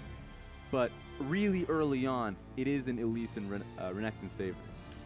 Like you said, that Elise, and you also wanted the Bard, so now we've got so much CC, so much pick potential, and so much danger for Kog'Maw. The reach that this composition can get to, Renekton, Bard, Elise, all of them have capabilities to get on Kog'Maw's face. Yep, strong reach. And if they have the control, have the vision control, just throwing out that Bard ulti just feels good because of how low the CD is. So POL is going to be able to get back onto the pick, and he's done such good things on it. And there we go, final lock-in for Cool. It is going to be the standard Orianna, so you were talking about strong blind picks. It's not the Vladimir this time around, but might as well, just as good, has a great matchup in Talia. And now we see both compositions on the board. Tom Kinch, the last pickup for Hootie. How you feeling, Raz? All right, I'm feeling a little bit good about this. Good about LGD's composition, that they have so many, I would say, so much pick potential. Strong lanes in both top lane and perhaps mid lane. It's going to be interesting to see how Orianna versus the Talia works here, because Talia doesn't want any bit of that, especially since she's likely to go Storm Raider's Surge. So the trading potential should be in Cool's favor, as he definitely switches from Ghost to Eel. A lot of respect given to Zatai after the performance in game number 1. Now my question for you is, we see the Kog'Maw, we see the Camille, so I just see a giant clock on Snake's composition. Eventually, it will break even and it will be impossible to deal with for LGD. Does LGD's comp have anything to stand in the way late game? Is the dive threat and dive potential and that reach that we were talking about enough? Or have they simply been outdrafted if this game goes to 40 minutes? It's a good question, and the answer would be, I would say yes. The only asterisk that I would give you is the Orianna. The Orianna pick is fairly strong, and once you do scale up, once you get a lot of CS underneath you, once you get the 3 items of just the Luden's Echo, Morella Namacon, and the Liandry's Torment, it's one of those points where you just do so much damage, especially once you're able to control the fights. But that's it. I feel like that is going to be a major focus here. Maybe if they look towards picks, because they do have strong pick potential, but they better hope that they have that strong early and mid game to be able to secure the vision initially, so they can rely on their pick potential. Otherwise, they lose quite a lot. Heard it here himself. Cool, having to be the big hero. We saw it on the sign, and he's on that Orianna. If this game goes late, everything is in his hands. As LGD now on the back foot. 1 game down from Snake in this best of 3. The last place LPL team, Snake Esports, versus 3rd place LGD. And they're on the cusp of taking them down. Yep. I mean, Snake have done it before. We always like to talk about Snake versus WE. Because the one victory. That one victory you get, because that's all you get. But that was still pretty strong. We saw what Snake could do at their peak. They might be able to reach that once again. Does lightning strike twice? We'll find out. It's an Infernal Drake to kick us off, so none of that. ocean cloud nonsense anymore. As we take a look at the keystones, anything standing out to you? We got Storm Raider Surge on Talia, so looking for more of the 5v5 rather than the Thunderlord's lane dominance. Already deciding that, hey, I don't want anything to do with this Orianna. Yeah, we kind of touched on the in the pick and ban that cool, or at least Orianna's. Don't do this to me. I hate you, Kog'Maw. But yeah, Orianna is going to be going towards the Thunderlords way more often unless if your name is DoNB, and then you're crazy. Meanwhile, Zatai going to, or at least Talia's going towards Storm Raider Surge, not only because it gives you proper movement in the lane, because when you do shove up and you do get ganked, you actually do have an out. But in this specific game, I think that's going to be much harder, because before you even proc your Storm Raider Surge, you're going to get immediately cocooned by Elise. So in this case, I would have liked the cleanse, but maybe perhaps that would have lost him the lane, or at least lost too much pressure in his lane. So it's a tough call for Zatai, and I hope he's right. I hope he doesn't just immediately get flash cocoon and then killed. A lot of gamble there, but we'll see if it pays off. Both junglers are going to take a buff start. It's Amy who's going to take red. Meanwhile, SOFM gets the super leash there for his own blue buff, but it looks to be a buff-to-buff go for Amy as he's now rushing to his blue buff. Excuse me, there's a stop along the way at Wolves. There we go. Just the 3 camp start. Gets him level 3, and it's not cheesy. Because lately you've seen a lot of cheesy runs, especially for Rek'Sai. I was still looking at SOFM and see if he was going to go for blue buff, Gromp, and then Scuttle Crab. And then gank bot. Exactly. Or I guess it wouldn't matter either way, but nah, no experience runes from either of them, a lot more standard. But there is a ward that was placed by Flandre that will spot out Amy. That said, everyone knows this ward was placed. It was in vision of Jinnu. Yep. So Zatai's going to peek over, see if maybe he gets a lucky threaded volley, but doesn't even throw it for the buff steal, and is just, you know, peacing out, saying hi, doing the Talia thing. Yeah, because Amy was a smart man. He was like, I'm just going to pull it out of your reach. Not going to happen, not this time around.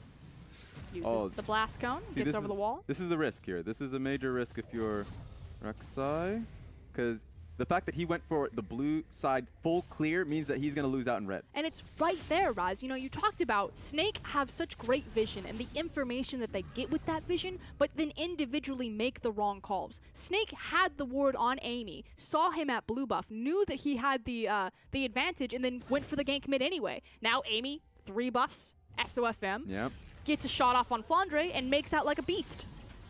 He better make it out like a beast. He's going to get contested a little bit. He's got cool and SOFM underneath him. Excuse me, Zatai this time around on the Talia. Not cool, but so much time wasted, so much energy expended, and nothing gained for Snake. Exactly, and this is why it's fairly rare to see full side starts. People usually just would like to go towards their second buff fairly early on. A lot of damage there. Pretty cheeky from PYL. Continue, sorry. Yeah, but this time around, SOFM knows why you don't like to do that, especially on Rek'Sai taking blue buff start, going blue, Gromp, and Wolfcamp. You don't see that a lot because you need to get to your second buff.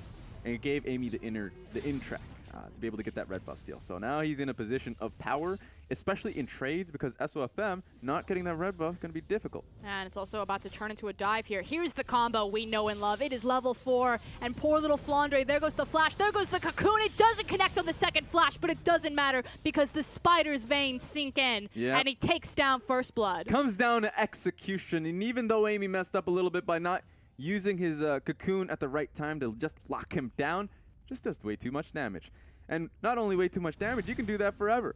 If Jinnu loses the tower aggro, then Elise can pick it up, use her E, repel out of that situation. So that's just how strong Renekton and Elise is. And Amy's going to double down on that. With that First Blood, it's going to be the Mobies in the back pocket, so not going for the battle stats, instead being that snowball gank mechanic. We know that Flandre, no teleport, no flash, giant target on this guy right now. So important that SOFM is getting this vision down into the jungle so he can catch if the spider makes a straight beeline back towards that top lane. And you can just see, or at least envision the discussion they had between Game 1 and Game 2. Jinnu and Amy, they get the champions in first base immediately. You don't get to see the Renekton being first pick so early lately. Usually you want to hold on to that until second phase. No, immediately, at least Renekton, I don't care which matchup I'm getting, we're going to get the kill just based off the 2v2 alone, and we're going to be looking for dives. And it may be a secondary dive, like you said, that communication, that fix. Unfortunately for Flandre, his wave is pushing in. I believe that Amy was spotted out, red ping went down, but Camille, he's being greedy. He's very suspicious. Flandre had to be suspicious because he had a massive wave in his back pocket, and he could have taken that trade, but Renekton didn't back off. If Renekton had looked for that fight, would have taken so much minion aggro, would have lost the trade immediately to Flandre. So he's like, Jinu, is he crazy? Why is he doing this? There has to be a gank coming. I'm going to look for a ward, and he spots him. Telegraphed there from Jinu allows SOFM and Zatai to peek into Amy's jungle, lay down more of that vision, and create more of a safety net underneath that Camille, trying to slow down the snowball that Amy started for his team. Yeah, and what that does mean is that Amy's going to have to detract from that. Plan is no longer in motion. Left turn. Yep. 180. They spotted us. Let's move to the next lane. So next lane looks like it's going to be bottom if he wants. PYL and Imp do have a big push, but Amy, again, just peeks in, lays down some vision, and we're going to go for second buff start. Yeah, there we go. This is the next step here if you're Amy. Because you haven't been on the bottom side for so long, you do have to go through the cleaning process of getting the vision in your favor. And just to get towards the bottom lane, just because they're getting to level 6, Imp right now is level 5, but once he does ping 6, then that gank is very, or at least that dive is very real, very possible. Dives with Bard, ridiculously well done, because you can just use your ulti on the tower. Dives with Elise and Bard, immediately get away from that tower. Get out of there. Don't want any bit of it. Get out of jail free card on both those champions with the Tempered Fate as well as the Repel, but it's just going to be a blue buff steal. On the opposite side of the map, SOFM does find Jinu, but knows that his blue buff's been taken away, and now the Crocodile has spotted him out, trying to encroach on his own territory to even up that buff trade. Yeah, exactly. It was a strong communication from LGD as a whole, because Jinu just made it hard for SOFM to get in there, to be able to get anything back. And exactly as you said, here comes Amy, those Moby boots as well as Tracker's knife in tow. He is rushing towards this blue. This will be a skirmish unless Flandre rotates down. Yeah, this guy has to be a little bit faster than a Jeep just to get out of there. Just a tiny bit. He's crawling out of there. He can't go for the blue, so we're talking about him getting 3-buffed earlier on. Well, it just keeps happening. He just keeps getting swiped. Swiper, no swiping. SOFM is playing on the back foot. We don't often get to say that. You know, SOFM is the king of aggressive junglers, and who would have ever thought, Raz, hello? Imagine a world where Amy out-jungles SOFM. But We are in that world. Here's the thing about that. Is that even true? The only reason I say this is because... Who got 3-buffed? Twice. Yes, true. But the rest of the camps are going towards SOFM. He's 20 CS behind, mostly just because of the fact that the Krug camp went towards SOFM, so that's 10 CS, kind of inflated just a little bit. But he's gotten to level 6 much faster than Amy, so even though Amy has been far more active on the map, SOFM is garnering more experience. And we'll see if he can use that experience as Amy is now trying to be active on the bottom side, but Hootie and OQ, they know what's up. They spotted out Elise making that rotation by river vision. Yes. And here's the thing about that. Yeah, they have to lose the tower. They have to. It's one of those situations at the moment the jungler looks your way, there's no way you can look to defend it. Sure, TP, you can think about the deep TP coming through, but you don't have the support of the tower, especially since you can get dodged out so easily with Elise, with Bard ulti. It's far too easy for this composition to do that. And so I go back to you. SOFM level 7 to Amy's level 5. Just take level 6. So you're correct. SOFM, he's created the farm, the EXP, the tempo advantage, but Amy seems to be doing more on the map than him. That is true. Finally looking for the first dive, but Jinu knows what's up. Yeah. Disengages from the tower. So it's a give and take. Amy had to give up a lot of the CS to be able to get that pressure on the map, and it's turning into something. But it looks like SOFM's recognized that, and he's immediately just going to be starting this pressure in the top side. And it's all 4 members from Snake getting involved. Even Cool Zatai making a bit of an appearance up there, rotating with Talia. But ultimately, it's going to be 2 towers down, both the bot and top inner tower. This is going to be interesting to see what LGD are looking to do from this point forward, because they do have tempo lead. They could have actually put Imp and PYL in the top lane immediately after that, and so Snake would have had to stay on the map to defend, and they would have been 1 base off compared to LGD, or they would have just looked towards basing and then going towards the bottom lane, and they would have been much slower to the pace. That being said, LGD, what they've done is that they've held Kalista in the bottom lane to get more experience, more waves underneath her, and they're just trying to hold off from this Rift Herald take from Snake. But Blast Cone back over the wall. SOFM's trying to compete for this. He's shocked up by Shockwave. He's very low health, but he commits to the buff. Meanwhile, Jinu ulted in the middle of the fight. No. Renekton comes out of stasis and he's on top of OQ, pops the Kog'Maw like a balloon, takes the magical journey, now in the middle of Flandre. Flandre just trying to disengage while Hootie is also on a round of his own. He pops, he's got the great health, but he's being chased down by Amy with red buff. Yeah, okay, so Hootie was the one member that had to be left behind. He was. Did you get to catch who took that Rift Herald? That's the real question for me. Well, Snake committed to it, so I would hope that SOFM got it. Yeah, we're gonna find out very soon, because if he didn't, then they lose so much for that. Not only was Imp able to get the free farm off that in the bottom side of the map, and wasn't even required for this fight, LGD wins the fight. So you would very much hope that Snake gets something out of it. But we will find out very soon as we get a look at SOFM. But now Imp took the farm in the bot lane. He's now in the top lane. Easily shoves that one into the tower. And he's just starting to create a pretty sizable CS lead for himself, as well as item advantage. Blade of the Ruined King completed over poor little Kog'Maw. He's just got his little Nikes. Yep. And they're not even the new Nikes. They're Not just even 80s. fake Nikes. Yeah, fake Nikes. Definitely the fake Nikes. He's not gonna swap it out because he's already spent a little bit too much on it. So you're in a position right now, you already betcha that immediate Blade of the Ruined King pickup from Imp. So LGD feel empowered to look for fights, or feeling empowered to look for the next play. It was interesting to see that they didn't want to have Kalista on the top side of the map, but that being said, Jinnu. It's now a 2v2 in the bot lane. Jinnu is caught out first, loses quite a bit of his health, but still has his ultimate. Oh, never mind, his ultimate's just about to come out, but SOFM doesn't even burn through the normal health bar of Renekton. Yeah, Cool and Amy rotating so quickly. It's been such a good set coming from Amy, I would say. Amy has been recognizing where he needs to be, and although last game it was a little bit difficult for him, this time around he's definitely adapted, been far more, I would say, had far more pressure on the map, especially compared to SOFM. I was just about to call you up on that one. I was like, you can't say it's been a good set from Amy. When last game he was invisible. You know what? It wasn't that bad. It was bad. They lost the game. PYL finds a tie, and he's now between a rock and a hard place. Cool looks for the shockwave, but Flash comes through, and he dodges not one, but two ultimates, and rides the wall to safety. That was pretty damn impressive. I didn't expect him to come out of that one alive, because he recognized the ulti from Orianna was definitely going to be coming out. But he was able to get right past him with the ulti without... I guess the auto attack did come through from Cool, but he was so far ahead that he was able to get knocked off in his side of the jump. It's how well Zatai plays with movement and mobility spells. You know, flashing over the wall, using his wall to then disengage himself. Just a joy to watch. Yeah, and honestly it kind of carves out an identity for him. He's always had that identity of jack of all trades, especially when the new champion comes out. But a lot of times, his pressure on the map when he's on the Talia, when he's on the LeBlanc, when he's on the Zed, assassins that quite honestly are on the map and able to get his lanes leads. I guess Twisted Fate included. It's very nice to see, and maybe with the addition of Guoguo, you can see, let's say, two sides of Snake. The team fighting Snake with his Vladimir play, or the, I would say, the 1-3-1, the 1-4 compositions coming out of Snake with Zatai.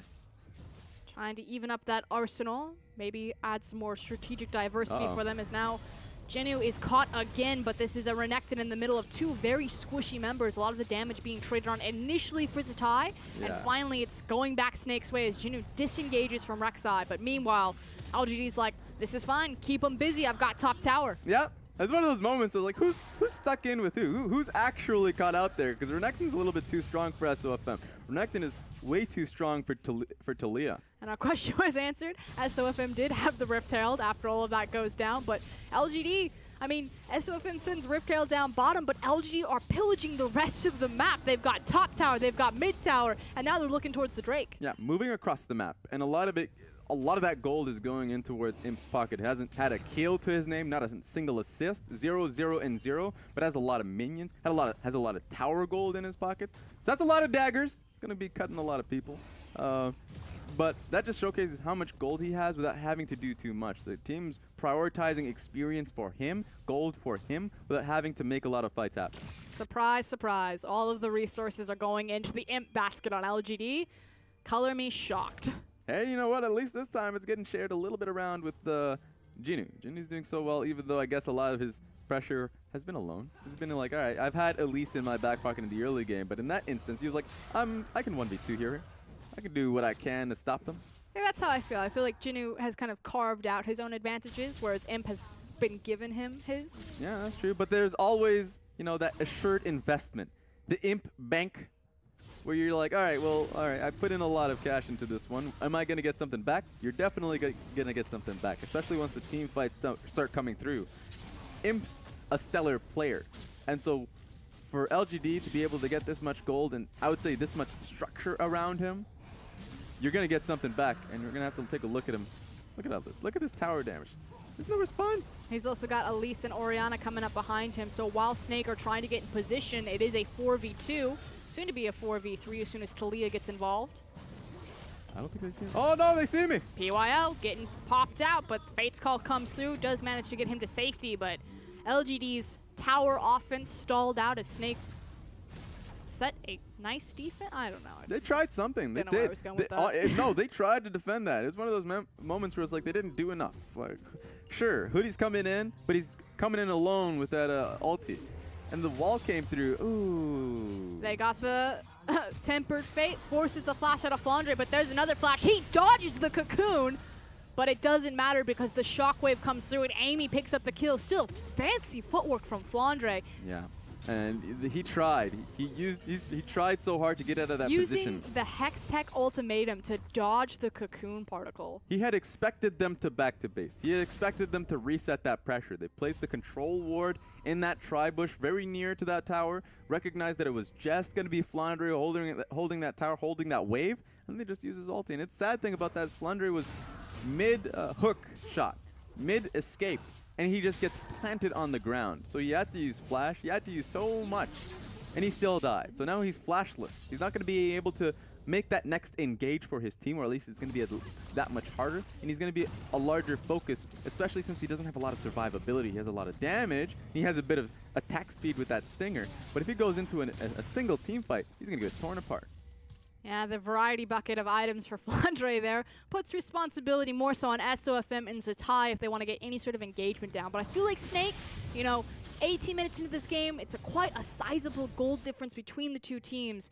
Pretty much night and day between LGD Game 1 and Game 2. They have full control of this early game. Yeah, right now they have to play as reactive as they humanly can and hope that OQ gets to a point in which he can deal damage. I guess, as I say that, they look to be proactive in trying to push Jinu off his tower. But this is going to be inner for outer, so definitely trading up for LGD. If they've got the Spider, they've got the Callista, and they've got the tower. No problem here. Snake forced to recall to defend their inhibs. Yeah, I said they were going to play reactive. They should have played reactive. They should have played towards the pressure LGD was utilizing because OQ is a Kog'Maw. He will deal damage at some point, even though right now he just has that Blade of the Rune King, right? As long as you can bank on LGD overextending in these fights, LGD trying to push a little bit too far in terms of sieging up on turrets, then you can get something out of it. But if they try to trade, they will fall further and further behind. Sure, trading if you're behind is usually the way to go, but not when it's your inner tower getting traded. Has your to be Nexus, or at least the inhib tower. the same level of trade. Yes. Okay, so at this point, if you're Snake, what do? Are you just defensively warding and then just preying on OQ hitting your second item breakpoint? Because he's sitting on 2 daggers and a Cole right now. He's ways off from being that big, utterly terrifying cog. Who has the responsibility on Snake right now? I would say the responsibility is going to be on SOFM and Zatai. SOFM because this time around he has himself that Rek'Sai, and they've recognized with the clock just about to hit 12, in this instance 20 minutes, my friend. Strike midnight. Exactly. The Cinderella story will end. That once the potential of Baron comes through, that you can utilize the Rek'Sai to stop them from doing it. To kind of utilize your tremor senses to basically stall out as much as they can, and when they do eventually go towards Baron, you can strike at that moment. And there's the other piece of the puzzle that you were talking about, using Zatai, that wall coming across, trying to delay any of these minion pushes. That's twice now that Talia has protected or saved a couple of the towers. So like you said, that tremor sense, the Talia wall, they're just trying to throw speed bumps in front of LGD. Yeah, this time around, this next wave coming through, they have to find another way to protect it, and I think they've done enough, especially since they're pulling FLICKR. As long as they constantly do this and frustrate LGD, eventually they will play towards these monster objectives. They will look towards getting the control wards, getting the wards down towards Baron, and they're facing across the side of SOFM on Rek'Sai, and especially since LGD don't necessarily have a outright tank to try and go on and off of Baron, that they will get punished, or at least they should, if and when SOFM finds them. It's going to be a simple game, but it has to be simple for SOFM, or at least for Snake, to be able to capitalize on it. Just as you predicted, the control wards have now come out of LGD. You can see a bunch of them sitting in the inventories as they move into the Baron pit. They're starting to set up for that epic monster objective that you were talking about, Raz. And SOFM also, as you predicted, trying to play red zone defense. He's in the area. He's got his arms spread wide. He's like, I'm the goalie right now. Yeah, the 86 CS that he currently has will remain 86 for about 3 more minutes because his job's quite simple. But LGD have definitely just broken their ankles going straight towards the mid lane. Oh, and Kotma! The shockwave doesn't even need to come through. He was caught up by the cosmic binding and popped like a balloon there. OQ, that is not where you wanted to be. Died with flash and heal up. Yes, and it was just hard because PYL was able to get a very clutch Q walk to be able to bind him to that tower. And what's fun about this, LGD recognized they don't want to play that simple game around Baron. They have enough control to weave towards Baron and towards that inner tower. And they can keep playing that game, and it has to be Snake that are on top of it. Yep, ripping Snake around the map right now as they're taking everything, inner, mid, as well as now the red buff. The world lies before LGD's feet in terms of this game. They have a massive gold lead, closing in closer and closer to that 10K mark, and are now moving towards their 3rd dragon of the game, this time a Cloud. Yeah, it's unfortunate. You know, you can't get everything you want. You had yourself the Earth Dragon, you had yourself the Infernal. I guess you get another Infernal. There we go. Well, you're just assuming that Snake are going to give it up? Yeah, I should have you written Snake out of this game, Raz? I should stop making assumptions because they quite often go... I believe that's your job, though. Yeah, you know what? I don't make assumptions, I make... predictions. Yeah, there we go. There you go. I got you. Yeah, there we have it. An educated betting man. In this instance, it's one of those moments where... What if I'm trying to bet, I look towards LGD, I'm saying that I bet on them to be able to take this game. And how they do it is pretty damn key because they've had their sets between like WE before where, oh, you know, they should have won that game. Probably. The shoulda, coulda, woulda? They shoulda, woulda, coulda. A lot of that. And you're just like, well, what happened to them to do that? LGD happened. Oh. Speaking of LGD happening, this is a classic. Imp overextended forces the ultimate out of Hootie, but that Abyssal Voyage is going nowhere but down. Yeah. As it's just a swing and a miss. Yeah, they tried. They made the attempt.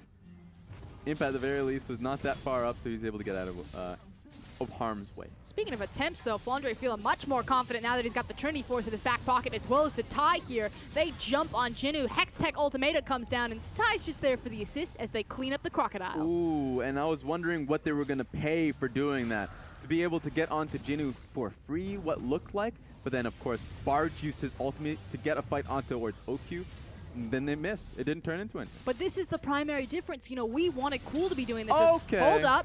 Tom Kinch absorbs the shockwave. He's got the gray health as well as Rek'Sai. Rek'Sai manages to scrape out of that fight. JK dies off screen. Massive disadvantage to Snake. Their jungler is now dead. Yeah, and they have enough members, especially with Jinnu coming up in 8 seconds with TP to go towards that Baron. It's going to be up towards FLICKR to try and trade something off of it. He's going to look towards getting this tower. He should back immediately, get HP on him, and try to contest for this Baron. Yeah, no teleport coming through for FLICKR as he's continuing to push forward, but meanwhile, LGD are on the Baron. They've got the Callista, they've got the Smite. They've got no way in hell to lose this one. They clean it up and lose nothing in return. Yeah, it's a little bit unfortunate because FLICKR, there is no way for him to get towards that second turret. There's no way for him to deal much of any damage on the inhib turret. He should have actually looked back a little earlier on to contest, but perhaps the call was just not to contest. Perhaps it was just say, you know what, we've lost the Baron, push away from this.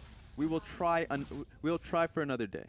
And slowly but surely, Snake are losing more and more ground on this map as OQ. Oh no! Oh, shh. They don't. Oh no! Oh no! Get out of there! Run! Caught out by the ward. Oh, he's running, but he's definitely dead. That's animation, my friend. I love it. And that means that there's not another wave clear opportunity for Snake as LGD are just sprinting this Baron up mid lane. They've got the wave being prepped bottom by Jinu. They've got the wave already ready for them in mid lane. Yeah, 20 seconds is a long time, and it's going to give LGD the option to dive. They should dive. They have a lot of damage, and as Snake don't. Yeah, and speaking of Snake, SOFM is actually trying to grab the mid lane wave to deny any sort of push that LGD would have. But they have Baron wave bot. Yep, LG just rotate to the Baron, and because 2 members of Snake are tied up pushing waves on the opposite side, there is no defense. They're going to lose him for free. They should just keep pushing. They should look towards going on the Nexus tower until they force it back. I think I've seen this play before. Snake realized their mistake. They're quickly rushing back to safety. OQ back alive. 5v5. Finally back in Snake's court. What was that, Snake? What was that? Here's the moment. This has happened so often. And I think this is a time in which I could talk about why this is the bad idea. Because LGD have Baron. It doesn't matter how many waves you can actually hold in both top lane and mid lane. They can just carry the bottom wave alone, and you are carrying 3 of Snake's members to stop them. 3. 3. That's not going to stop them. Don't look for the play. That ward sees nothing. It was the Tempered Fate that was trying to catch SOFM out. Doesn't find it, but now LGD, they turn on the heat. Jinu actually passes dominance. Flandre, in the thick of it, uses the Hextech ultimatum, but just gets punched down. SOFM now trying to follow up on what Flandre started, but it's a split fight, and LGD are just tearing everyone apart. Yep, that's it. I mean, right now, it's only Zatai, and he's already used his Weaver's Wall. These are long death timers, Frost. It is over a 10k gold favor in LGD. They've got the Baron, they've got the gold, and they've got the numbers advantage. Flash from Amy doesn't connect, but the Nexus towers will fall, and we're going to game 3. Yeah, that's looking pretty clean for LGD. Strong answer. They're going to get Zatai as well. You talked about it. Going to game 3 for LGD. And this is much more in line of what we expected from this series. Probably a bit of back and forth, but still weighted towards LGD.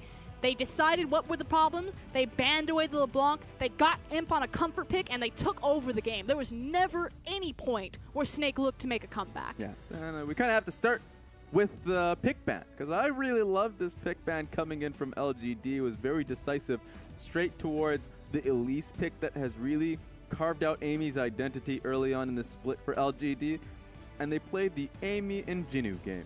And especially with how that first game went, going back to what's comfortable made it very easy for them. They experimented with that Rumble Janna nonsense with Rek'Sai. They're like, okay, I want a little bit more CC. I want to know that I'm going to at least get 1 kill. They did it. It was in the top lane. And the moment they shooed the spider away, she went right to his bottom lane. And it was also just how they were using the information again. You know, S2FM saw where Amy was, decided to go for the full clear, allowed Amy to 3-buff him, not once, but twice. Yes. It was a rejuvenated Amy. Again, we've seen these highs from him occasionally, like, okay, I can see what LGD want in this guy. I can see why they've stuck through thick and thin with Amy for so long. Why won't he consistently play like this, though? Is this just a champion issue? Does he need to have the Elise to do this? I think it's more so towards confidence, especially since this split has been a great split for Amy. I know that we would always look to criticize him in prior splits last year as well, because a lot of times he was just trying to fit into what LGD was. And we didn't even know what LGD was. They're like, what is the identity of LGD? Well, the identity was Amy trying to get their lanes going for them and try to have them carry. And a lot of the times, that just wasn't Amy's identity throughout his career. A lot of the times, onus was on him to create that pressure on the Lee Sin, on the Elise. And he was able to get back onto it. You saw the confidence that he was able to lead plays, and they were comfortable with him doing that.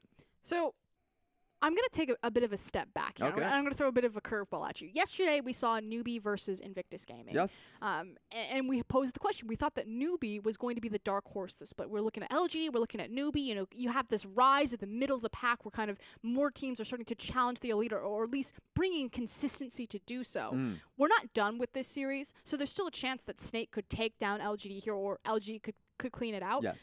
How do you compare the two teams now, Newbie and LGD? Because now their rematch in domestic conference gets that much more important because these guys are competing on the leaderboard together. That's true. Do you think that Newbie are just head and shoulders better than LGD now? Or with an inconsistent performance like this from LGD, do they still have what it takes to be a dark horse in the LPL? Dark horse, it's one of those moments where like, well, what is a dark horse? Specifically in this instance, I would say that Newbie looks stronger because they've taken down the tougher opponents, but it feels like when they have their full 5-man roster out there, and that's the only question that I have, is are they going to field Sky in the top lane? Are they going to field Coco in the mid lane? Yep. If those come through, and if they're not looking to experiment in a lot of those cases, they come out and they look incredibly strong. And they look incredibly, I would say, structured in the plays that they go for. Meanwhile, it feels like LGD, they need to have those games, and they don't have them enough, as often as they should. But if this man in front of your screen, Amy, can output the performance as he did in the last game, then I think that LGD can take it to Newbie. I just think Newbie had the better shot. Do you think it's entirely on Amy, though? I mean, when we talk about Newbie, we're like, it's the fact that Sky and Vasily / Moore / LWX are showing up to surround the strong Swift and Coco synergy. Is this the same instance for LGD, where you have PYL, you have Imp, you know what you're going to get from them?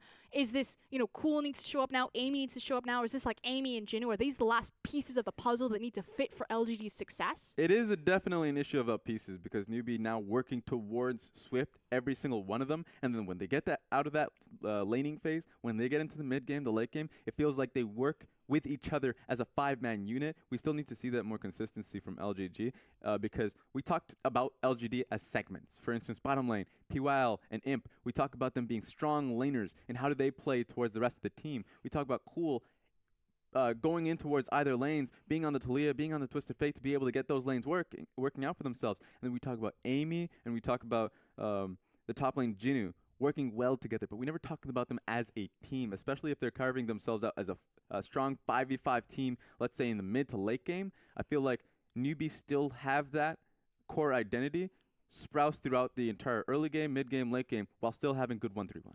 Okay, but now refocusing on Snake versus LGD, you said that you're not a betting man, you're not a prediction man, you're an analytical man. Where's your analysis here? Are you saying that Snake, do they take this series, or do LGD close it out 2-0? I know we had them as the favorites coming into this, but Snake threw a wrench in the plans. They took game number 1. They did, and so it just makes it that much harder. I think that with LGD's response, going back to what's comfortable, because remember, Snake had a comfortable composition for them, for Snake in game 1. For game 2 was LGD, and I feel like going to game 3, obviously, no one wants to lose because it's trying out a new composition. That would be a weak excuse. For LGD, it looked like it was much cleaner, especially with their comp. They didn't try to do anything creative. I'm not hearing an answer, Raz. LGD. LGD, Yes. Okay. You heard it here. So we're going into game 3 from Snake versus LG. We'll see you right on the other side.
What up, fam? We're back for game 3 between LGD versus Snake. And Snake, they've gone the distance. They took game number 1. We saw the more expected LGD come out and take game number 2. What's up? I'm FLICKR, and I'm joined by Raz on the desk. It's been a pretty interesting day so far. A lot of back and forth, and it's the fact that we have so much space on this desk. Ooh, I'm feeling like a bird. But you know what? That's probably why they stick a third person on there. They don't want to be free. They don't want me to be free, Frost. But just to say that. Just the different places that you could have gone, and that's where we ended up. That's why I always end up in the worst place possible. But Newbie, here's the thing about Newbie.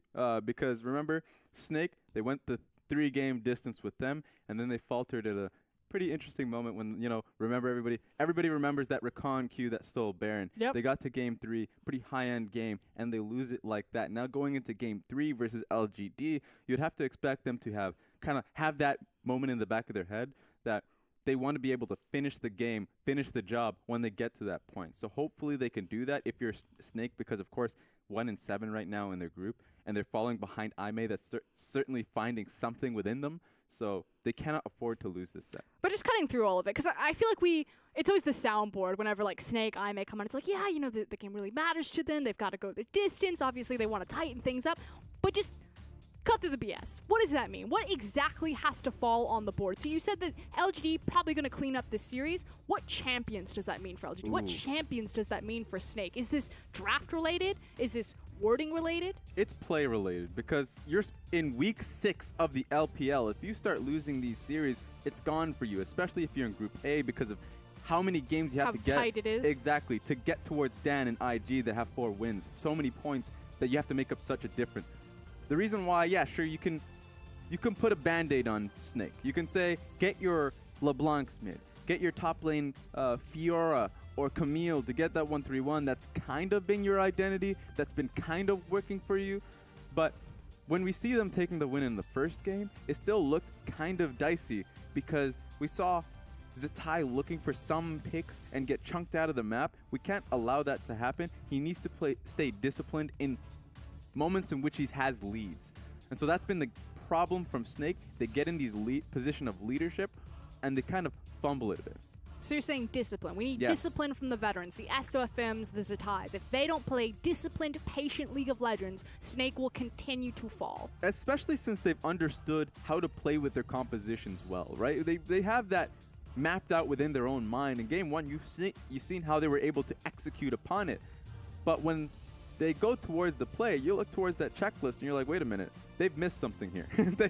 Suddenly the split pusher is not on the side lane. They try to all in on one side of the map with 5 members. They get repelled. Maybe they lose that fight. That's happened far too often. And in game 1, it was LeBlanc saying, I have so much freedom here. I'm going to look for this pick, and then get chunked out and has to go back to base. What happens if she dies there? Suddenly that lead means absolutely nothing. The game turns on its head.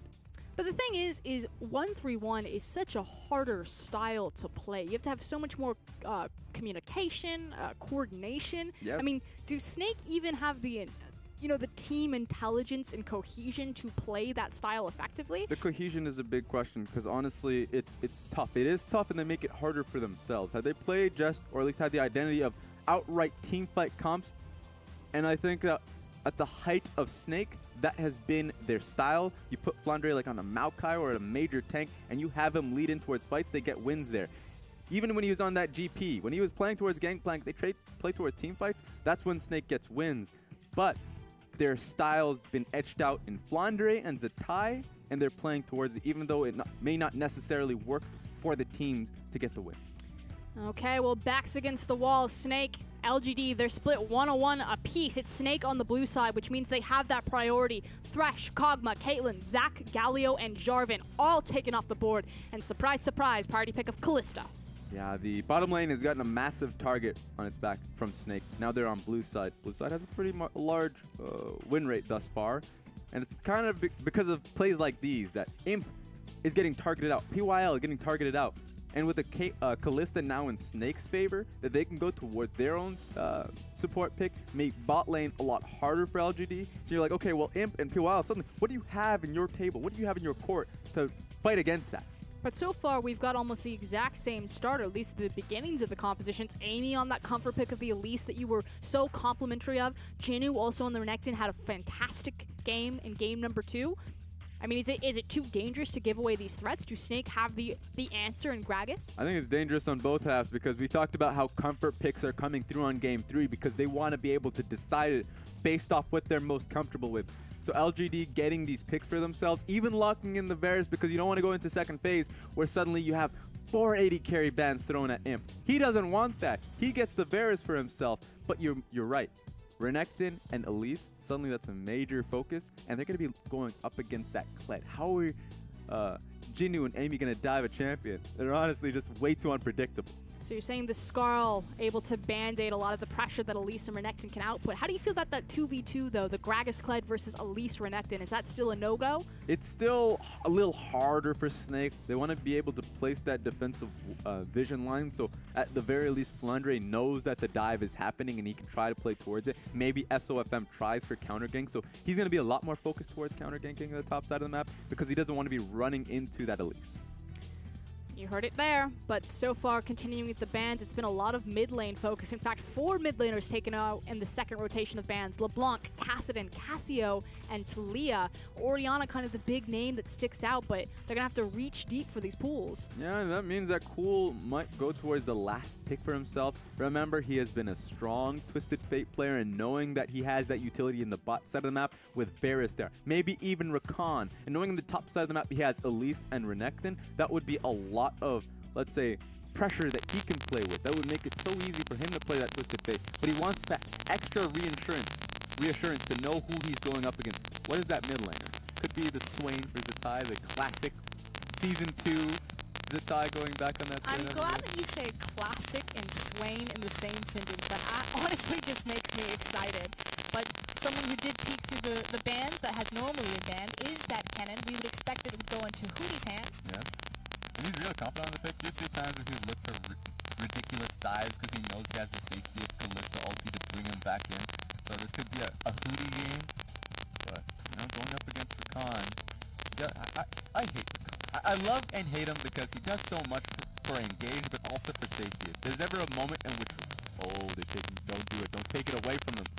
Don't take the TF away from Cool. There it is, the denial. So with so many mid lane bans, again, LeBlanc, Kassadin, Talia, Cassiopeia, as well as Galio, they decide to hit Cool before he's able to counteract and grab his Twisted Fate. Yeah, the Syndra's available even though he's hovering the Orianna. I would like that Syndra so they can pivot and actually focus on dealing with the Twisted Fate alone. Why would you think Orianna would be picked here over someone like the Syndra? Because I agree with you. You know, Syndra's going to have the immediate kill pressure of the Twisted Fate, will keep him locked down in the lane. So why Ori here? Ori because of the composition, especially with the Rakan pickup here. Once you have a strong composition that can play around Imp's Varus, it feels better once you go towards the mid to late game. Suddenly it's not too hard to face up against Snake's lineup, Snake's dive pressure when you have the Orianna. But I like the Syndra because it makes the early game much more easier for LGD, much more, I would say, planned out, that with the Elise that you picked for yourself earlier on, Twisted Fate's going to have such a hard time in this laning phase. But no, it's going to be the Orianna instead. Do you think that this then telegraphs LGD a bit more that this Elise is priority pick for the top lane, that because it's Orianna and not Syndra, there's less pressure to go mid because you don't have the chain CC of, you know, the scatter the weak into the cocoon, that Elise can just throw everything in the kitchen sink towards Renekton? Yes, it makes it more telegraphed, but obviously, I mean, honestly, I think LGD can't even do that now.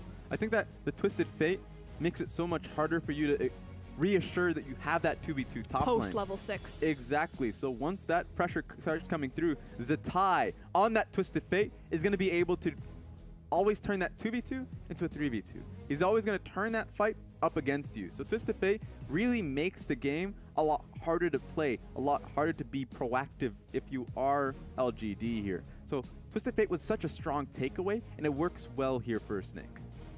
Also is a power point for Zatai. We call him the jack of all trades. He has a champion ocean, not just a champion pool, and he can reach very deep into it to find surprise picks that you normally wouldn't see people show up on. And does he have to show up today? Snake, 1-7, it's do or die. Any points on the board, you know, playoff hopes look very dire for them. Whereas on the other side, LGD are trying to ramp up into playoff form. They're certainly going to be guaranteed at least a spot. We'll see if maybe they start crashing and burning towards the late game, but Right now, LGD are the dark horse team to watch. They need to shape up with Newbie on their heels. Yeah, and the pressure's there, especially losing out on game 1. They would have expected to come in today, business as usual, take it towards game 2 and finish it off, especially towards Snake.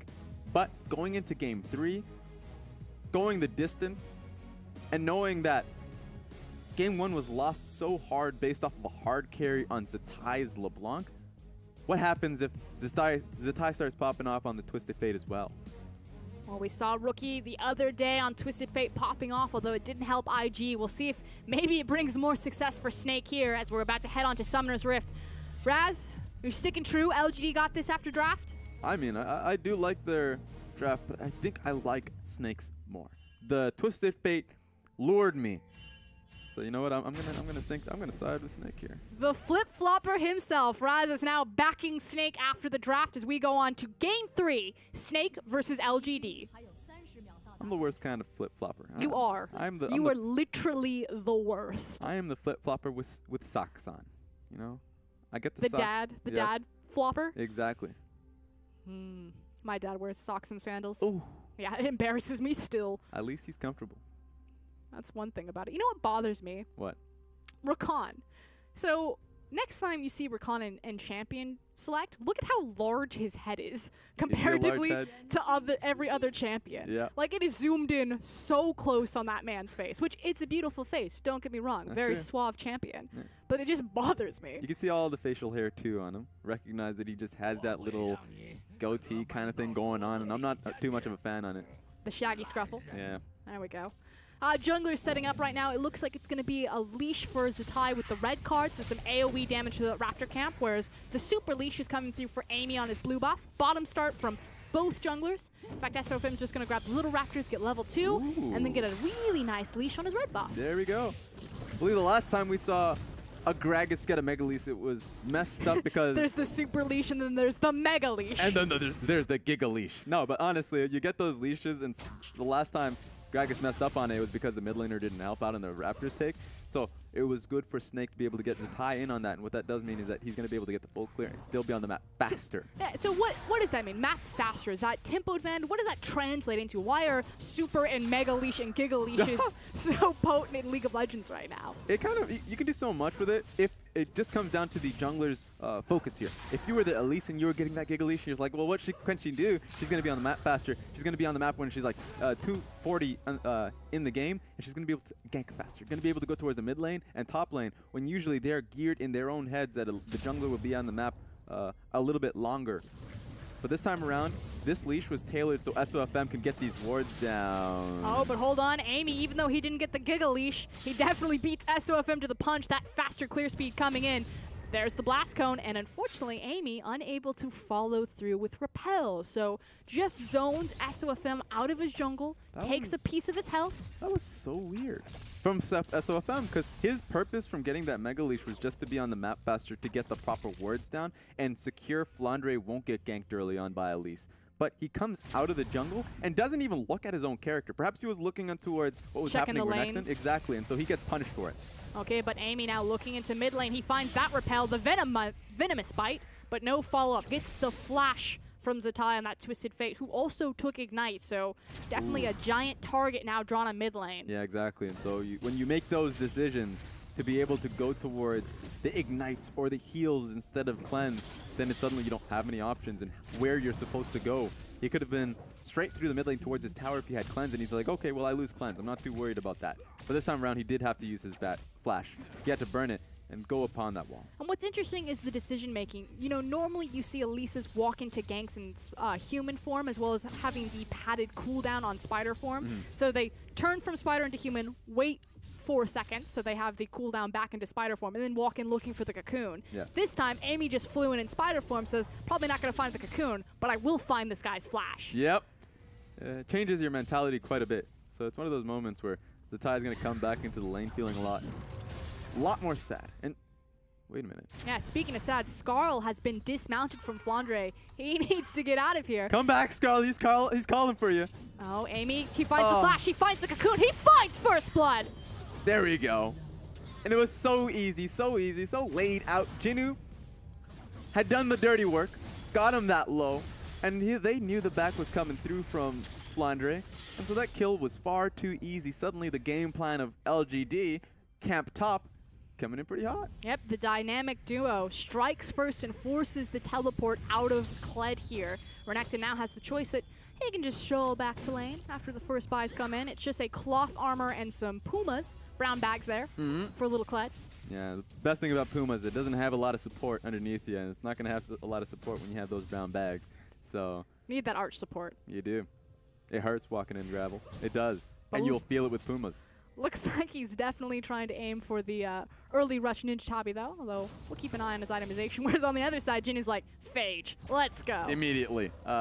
And what hurts for Snake when it comes to this, especially for SOFM and where he's going to be pathing towards, he knows that FLICKR is going to have a tough time now. Sure, FLICKR doesn't use Flash, so that's a good thing for FLICKR. He can get away from that gank later on, but it's a bad lane for FLICKR. And at the same time, Zatai losing Flash and pressure mid lane means that Amy immediately can go top and can even rely on Cool to follow up on it. Zatai, he needs to get level 6 soon. Maybe it could be off this wave.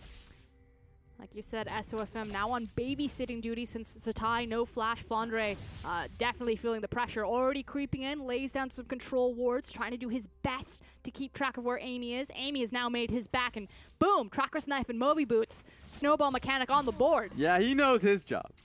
And I think he's going to try and strike mid first because he wants that Twisted Fate off the map. And knowing that the flash is off of him, it makes it easier target. It's not an easy target to go towards FLICKR. But right now, it's a race towards the top lane, but there's that destiny that you were talking about. Snake have an inherent numbers advantage if the Twisted Fate ult comes through, but Amy shows himself on a ward, and I think Snake pumped the brakes. Maybe we don't want this one. Yeah, I was feeling hard because Zatai, not only did you see Amy on the ward, as you mentioned, it was also seeing that Cool was immediately there to act. He had his ulti and his shockwave up, so he could have looked towards the shockwave, but also even if the destiny went down, Dominus would have had came up. Cool would have gotten there sooner or later, and the fight would have turned in favor of LGD. Still a lot of these junglers hunting. Amy didn't find it top lane, could find it mid. Shockwave goes down, connects, but the cocoon is blocked out by the creeps. Amy goes for Spider just to get the burst damage, but Zatai, blinking health, not dead. Yeah, that was very tough for Amy. He probably wasn't looking towards the wave before he actually stepped up to gank it. So he was very surprised by the cannon wave coming through to block him. That was just unlucky, and Cool didn't make it easier when he used his ulti to set it up. He had to, but he also bunched up the wave right on top of Zatai. So Zatai comes out safe. Safe for now, and it will get a little bit better as his flash is almost back up. Amy, I feel like, you know, he's tried to take punches at the top lane, tried to take punches at the mid lane, but it hasn't quite connected. So Snake, they've done a good job. They've slowed down the snowball of this Spider, at least for now. Yes. We've had our initial backs, and we're back on the board. Yeah, and you can see what Hoodie is trying to do. If he can support Zatai by any means, and it's already gotten controlled, it's already gotten completely dewarded. That feels bad. Yeah, it does feel bad. It's like, I could have used this for my wave, but I tried to use it for your lane. Didn't work out for me. But as long as he does this, Zatai can try to look for those plays in the top side of the map and for the bot side of the map. He can continue to do so, especially with his flash coming back up. But he needs to secure his own safety, especially with Amy is painting a target on Zatai's back. So does that, in securing his safety, is that through flanking vision, just making sure that he sees where the Spider is before he makes the rotation? Or can they make the rotation top and think that even if Amy's here, because we have the numbers advantage, we'll win anyway? Yeah, I think that it has to be through mid for Snake to be able to get those flank wards down, as you mentioned. Like, they need to recognize where Amy is coming from. What hurts about that is that it's actually very easy for Cool and Amy to get a gank going through lanes. That Ori ulti, Shockwave can set up for a lane gank from Amy. And so that's something that LGD should try and play around with Shockwave back up to get that going down. Because if that happens, then suddenly top lane is free for Pickens if you're LGD, and bottom lane as well. And you can already see SOFM has moved deep into Amy's jungle, but most importantly, he's brought 2 control wards with him. So already doubling down and starting to open up that avenue, that ramp for Twisted Fate to run up and get involved top lane, but instead, TF's looking bottom. Fate's Call goes through, but there's no Destiny as Zatai spotted out by a control ward. Yeah, and it's actually very easy for Rakan to get out of most situations. He's level 6 too, so if he felt really endangered, he could have just used ulti to get out of there, but Cool. Speaking of dangerous situation, the cask falls, but there's no body slam to follow up on it. And it's just a free ultimate and nothing lost from Cool. Yeah, what was funny about that was that SOFM couldn't really get onto that because of the wave in front of him. And at the same time, Zatai didn't prep a card because he didn't actually think it was going to blow him his way. But now up into the top lane, that Destiny will connect. Jinu pops the dominance just to try to grab him some more time. But Zatai picks up the kill with the help of Flandre. You could see how strong that communication was for Snake. That Flandre just finds Renekton just into the bush, just saying, okay, he's going to try and clear this, going to try and ward it up. No, he immediately gets on top of him. Zatai clues in, and he just sends his Destiny that way. So immediately, good pressure coming out of Snake. But in response, LGD will find that Infernal quite valuable, and I would say definitely trading up versus just the kill up into the top side, unless Snake can exploit that into more. Yeah, maybe. At least, it's a trade that I think that Snake is willing to take. Sure, Infernal Dragon means a lot, but you've already set the table here in the top side of the map. For a little bit, Flandre was struggling, but now he's not only out of that ditch, but now Zatai can go back towards that top lane once again. Yeah, but Zatai will have to survive the mid lane. Here comes Rakan. The quickness connects into the cocoon. This guy's going nowhere. And Cool throws the shockwave on for added effect, but probably didn't need it. Yeah, he probably didn't. That was a little bit too clean for my liking. You know, I like a little bit of grime. No grime involved. That was just LGD bringing PYL in. And whenever you see Rakan start that combination up, you always have to feel a little bit dodgy. I know that Zatai felt it. He didn't feel it enough to blow flash before Rakan even did anything. I don't even think he had a window to do so. You have to expect it. You really do. Because if you're already getting pathed into by Rakan W, it's far too late. When you see Rakan running up, you're like, all right, no, I actually have to get out of here. Here's a bit more of a technical question, and it's hard to put you on the spot because we don't have the replay.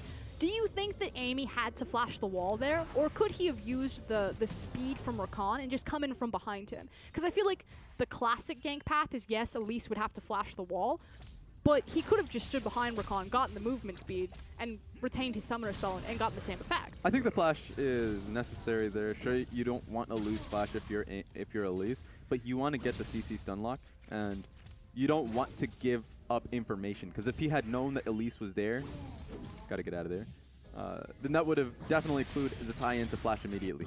It just had to be Rakan moving up. It had to be Rakan setting it up. And so once the knockup came through, immediately follow it up with the cocoon. And then Cool can follow it up with, of course, the rest of his damage, or if necessary, use his ulti. But Cool stayed back, didn't want to start anything off to not clue Zatai in. So Zatai looked towards Cool, said, hey, he's far too back. He's not going to follow up. And he didn't even know that Elise was there. This is true, but now Rakan, caught out a little bit, uses the Blast Cone to distance himself from the hiding, hunting SOFM and Hootie. So far, all has returned to quietness. Zatai does have Destiny back up, and it's just constantly shoving wave and then just trying to find opportunities to use it. Yeah, he may have Destiny, but he doesn't have a lot of mana to his name, so this is going to be a little bit difficult for Snake to actually use this lead that he has. He's sitting there, but if he uses Destiny, he probably only has enough for Destiny and Gold Card, which might be good enough, but that makes it a little bit more dodgy if, let's say, Amy and Cool clue in.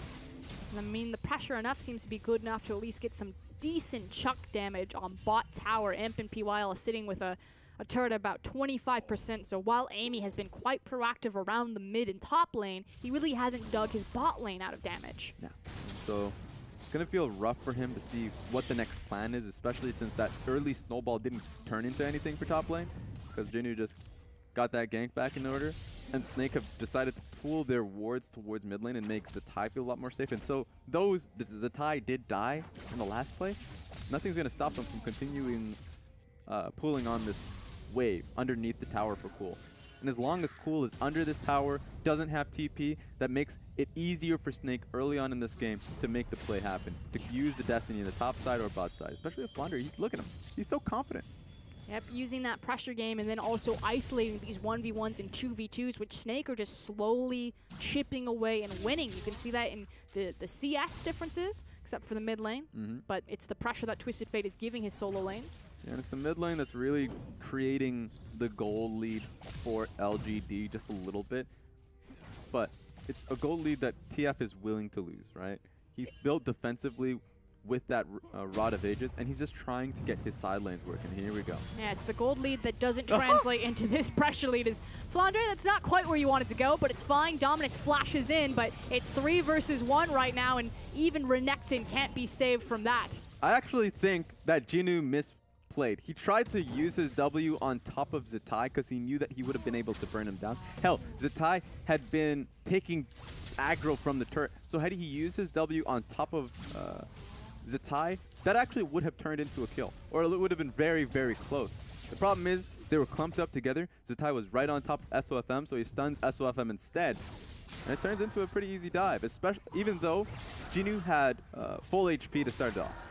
Doesn't find the right target, like you said.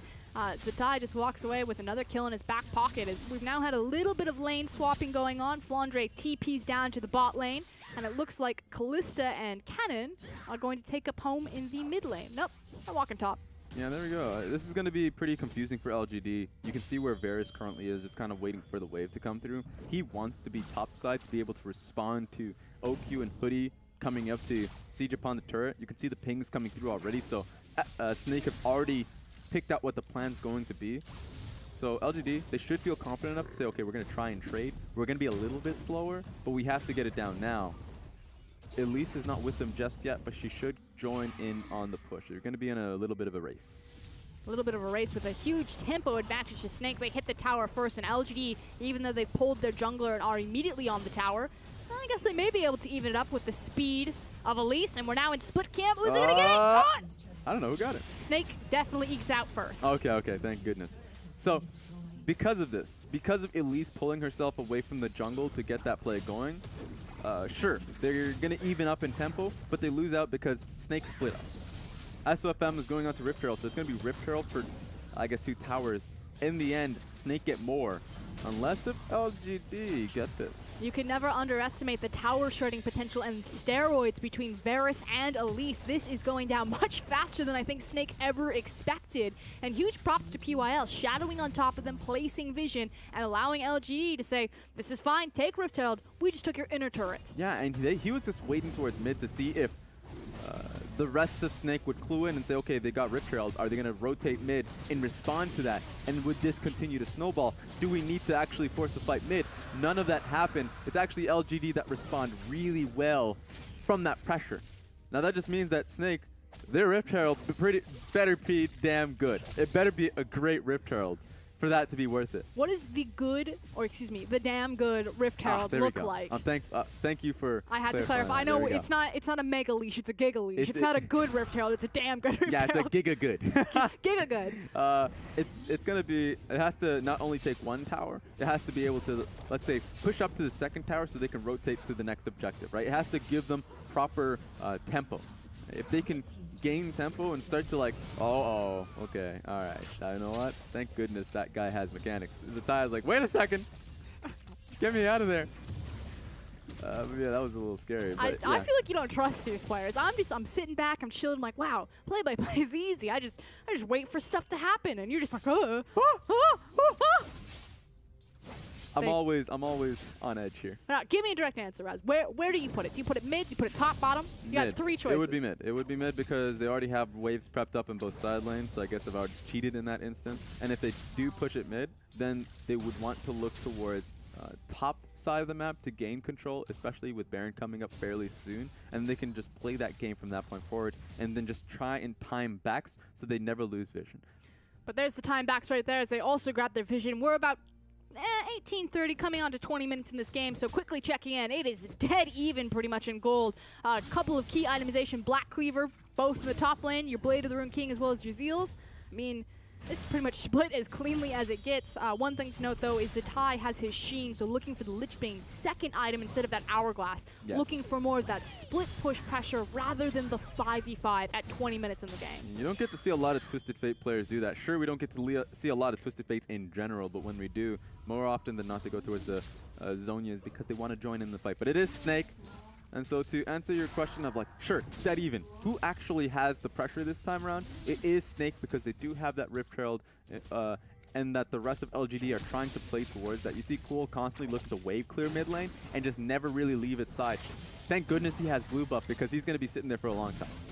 Hold on though, Flandre might be caught out a little bit. There goes the corrupted chains, but just gonna be a quick charge. Flandre disengage, and meanwhile, mid lane, there's that Rift Herald. Everyone from LGD had rotated up into the top lane. They're now trying to get back in position and to stop this charge. Yeah, but it's a bad Rift Herald because they don't have Flandre for it. The fact that he lost out in pressure, the fact that he moved, or at least he got caught in rotation, he needed to protect his, protect Skarl. Otherwise, he would have been a dead Flandre. So in that instance, you try to use Rift Herald, say, okay, they're all up topside, but then it's like, well, they're going to be able to defend, and you don't have an extra man to double down in that instance. You actually lost Rift Herald and lost a lot of your pressure that you were going to go for. Now, LGD, that means Cool is going to be free. A little bit more freer than he was last. He doesn't have to be in constant wave clear duty in the mid lane. No longer bounce mid lane, LGD now. Would you say that they have tempo back, that they're now in the driver's seat, or do you still give it to Snake? I do think that LGD, with that A, play coming in from Imp, but B, also just the bounce away from Rift Herald, means that they do have tempo, and they're going to be able to take control of this jungle. Tempo for now, but it will be shortening, especially as Zatai and Flandre are continuing to push up those side lanes. Yep. The Lich Bane has been completed by Twisted Fate. He's using his Destiny not to engage, but just to make sure that he has a clear path towards that tower. As soon as he sees no one is coming up towards him, he starts sprinting. Never mind, I'm out. And that's the best thing about Zatai on the Twisted Fate. A lot of the time, people recognize Destiny as the ability to transport yourself from one to the other. They often forget that it gives you that vision as well. And for Zatai, and why that empowers him, is that you always see the Zhonyas, the late Lich Bane, late Sheen for a lot of cases for Twisted Fate, because a lot of teams play Twisted Fate to get that push in the side lane and then start the fight, getting the numbers advantage. For Zatai, he's just focusing on the objectives on the side lanes, and if he wants to get towards that turret, he needs to know that he's doing it safely. Is that how you're going to find out if no one's in that bush? Is that your way of checking PYL? I check with my teeth. Is this edible? I guess not. Just like you're going into a dark room, you throw your fist out first. Exactly. You strike first. You're like, I'm not checking with my head. I better hit somebody. But Zatai continuing to push forward as he was saying, but he doesn't have the vision, which means it's just constantly pushing waves into the waiting Orianna's hands. And Cool, he must be sitting on quite a sizable chunk. He's got a good CS lead for himself, and I feel like he's been sitting on Morello's needless for quite a long time. Yes, he has. He's kind of just building it up because you don't want to back with your, let's say, expensive buy timers. Yeah, well, yeah, because he doesn't want to be able to get the Wisp. The Wisp doesn't really give you much, so if he's going to base with those items, or at least with the recipe, he wants to immediately get the Luden's Echo, which he should be getting fairly soon. There we go. So Luden's is important. He doesn't like the recipes because the recipes for Luden's are quite bad, except for the needlessly large rod. And so, okay, yeah, oh, that's sad. That is sad indeed. He is connected a flash into a chain cocoon. Zatai, you're not going anywhere. It's a clean pickup, but now Flandre joins the fray. Imp, a lot of damage. Flandre flashes, kills him, and is now trying to get out. Jinnu flashes forward, knocks him off of Skarl. He's trying to create space. Can he go? Nah, he's not going anywhere. No way. Wait a second. The Fates call the turnaround. They dove one too many towers deep. And Hootie and Kalista pick up the back half of the fight. Yeah, it's a 3-kill lead, I would say, in that entire fight for Snake, and they're already pressuring on this turret. SOFM was like, don't worry, guys. I've got this tower. I do a lot of damage. I don't need to join this fight. The split push Gragas trying to do what he can, but he does have the creep wave, so surely. Yeah, he's got it. Surely. Nah, he's got it. There's nothing they can do. But the thing about that, just kind of like taking a step back and towards that fight, that was so well played by Flandre in that instance, because Zatai got cut out. Speaking of getting cut out, get out of there. PYL flashes, finds the quickness on Kalista. There's the shockwave. It doesn't automatically kill her, though. Zatai comes back in. The fadeaway ignite will take down Kalista, but Zatai takes down Rakan. There we go. You just see these trades time and time again. You think someone is safe. And OQ thought he was safe. He was like, all right, I've used my QSS. I'm out of the CC. Oh, wait, I've gotten knocked up. What's like that? Look at it. What is this? Zatai gets snared. He gets stunned. He did a lot of damage to the both of them, so he did what he could there, and he gets the job done for Flandre, who knows that he just needs to clean up for the TP timing that's coming through. He's essentially already got the first kill before Jinnu even gets there. And so this is already great from Flandre, and he's just trying to buy time for the rest of Snake to come in. Flash for OQ, and then you get the play coming in from Hoodie to get the stuns down, to get the kills down. And Snake answered back in a situation which LGD had the play ready. And with LGD's patience sticking up there, they do trade tower for tower, mid for top. That said, Snake now get even more control over the Ocean or Baron now that the mid tower is down. So all eyes on them. How are they going to translate this advantage into these epic monster objectives? Yeah, LGD just have to strike first. They need to really strike the fear into Snake that they have the vision control over. Wait, I guess they. Wait a minute. Is it Snake striking the fear? Wait a minute. They're already on it, but they're seen. Yeah, Flandre has been spotted out, and they do have the Callista Rend, which means that LGD just need to fight for this one. Amy rushing over. He won't get there in time for Smite. The cask blows them away. Free Baron for Snake, and now they just need to disengage with their prize. Yeah, PYL didn't have his ulti ready. In fact, LGD just caught with their pants down. Jinu was across the map. They didn't expect it happening. They thought they had the wards down.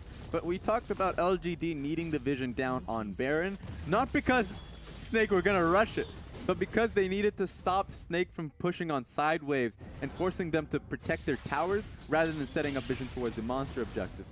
But Snake just kind of flipped the book, throw it out of the entire building. They're like, no. We don't care about this. Lichbane, we do more damage to Barons. We already have the Callista. Let's just rush it down. Just feel like it's been musical chairs or Duck Duck Goose with LGD and Snake just threw out the rulebook like you said. Yeah, and you know what? That much gold going into Zatai's pockets, he's picked himself up the Zhonya's hourglass. And so with the Baron, sure, what that means is that he can just be on the sideline. You can just choke them down with 1-3-1 and how are they going to stop you? But that also means that Zatai can actually dive so much easier. He can just like Destiny right on top of a tower, get the gold card down, and then Zhonya's out. Just options, like you're saying. Now they have the option to team fight, they can split push, they have the Baron. Everything is laid out for Snake. So LGD, how do you pump the brakes here? Or do Snake just run them through? You have to run it through. You have to run it down mid, or I guess in this instance bot.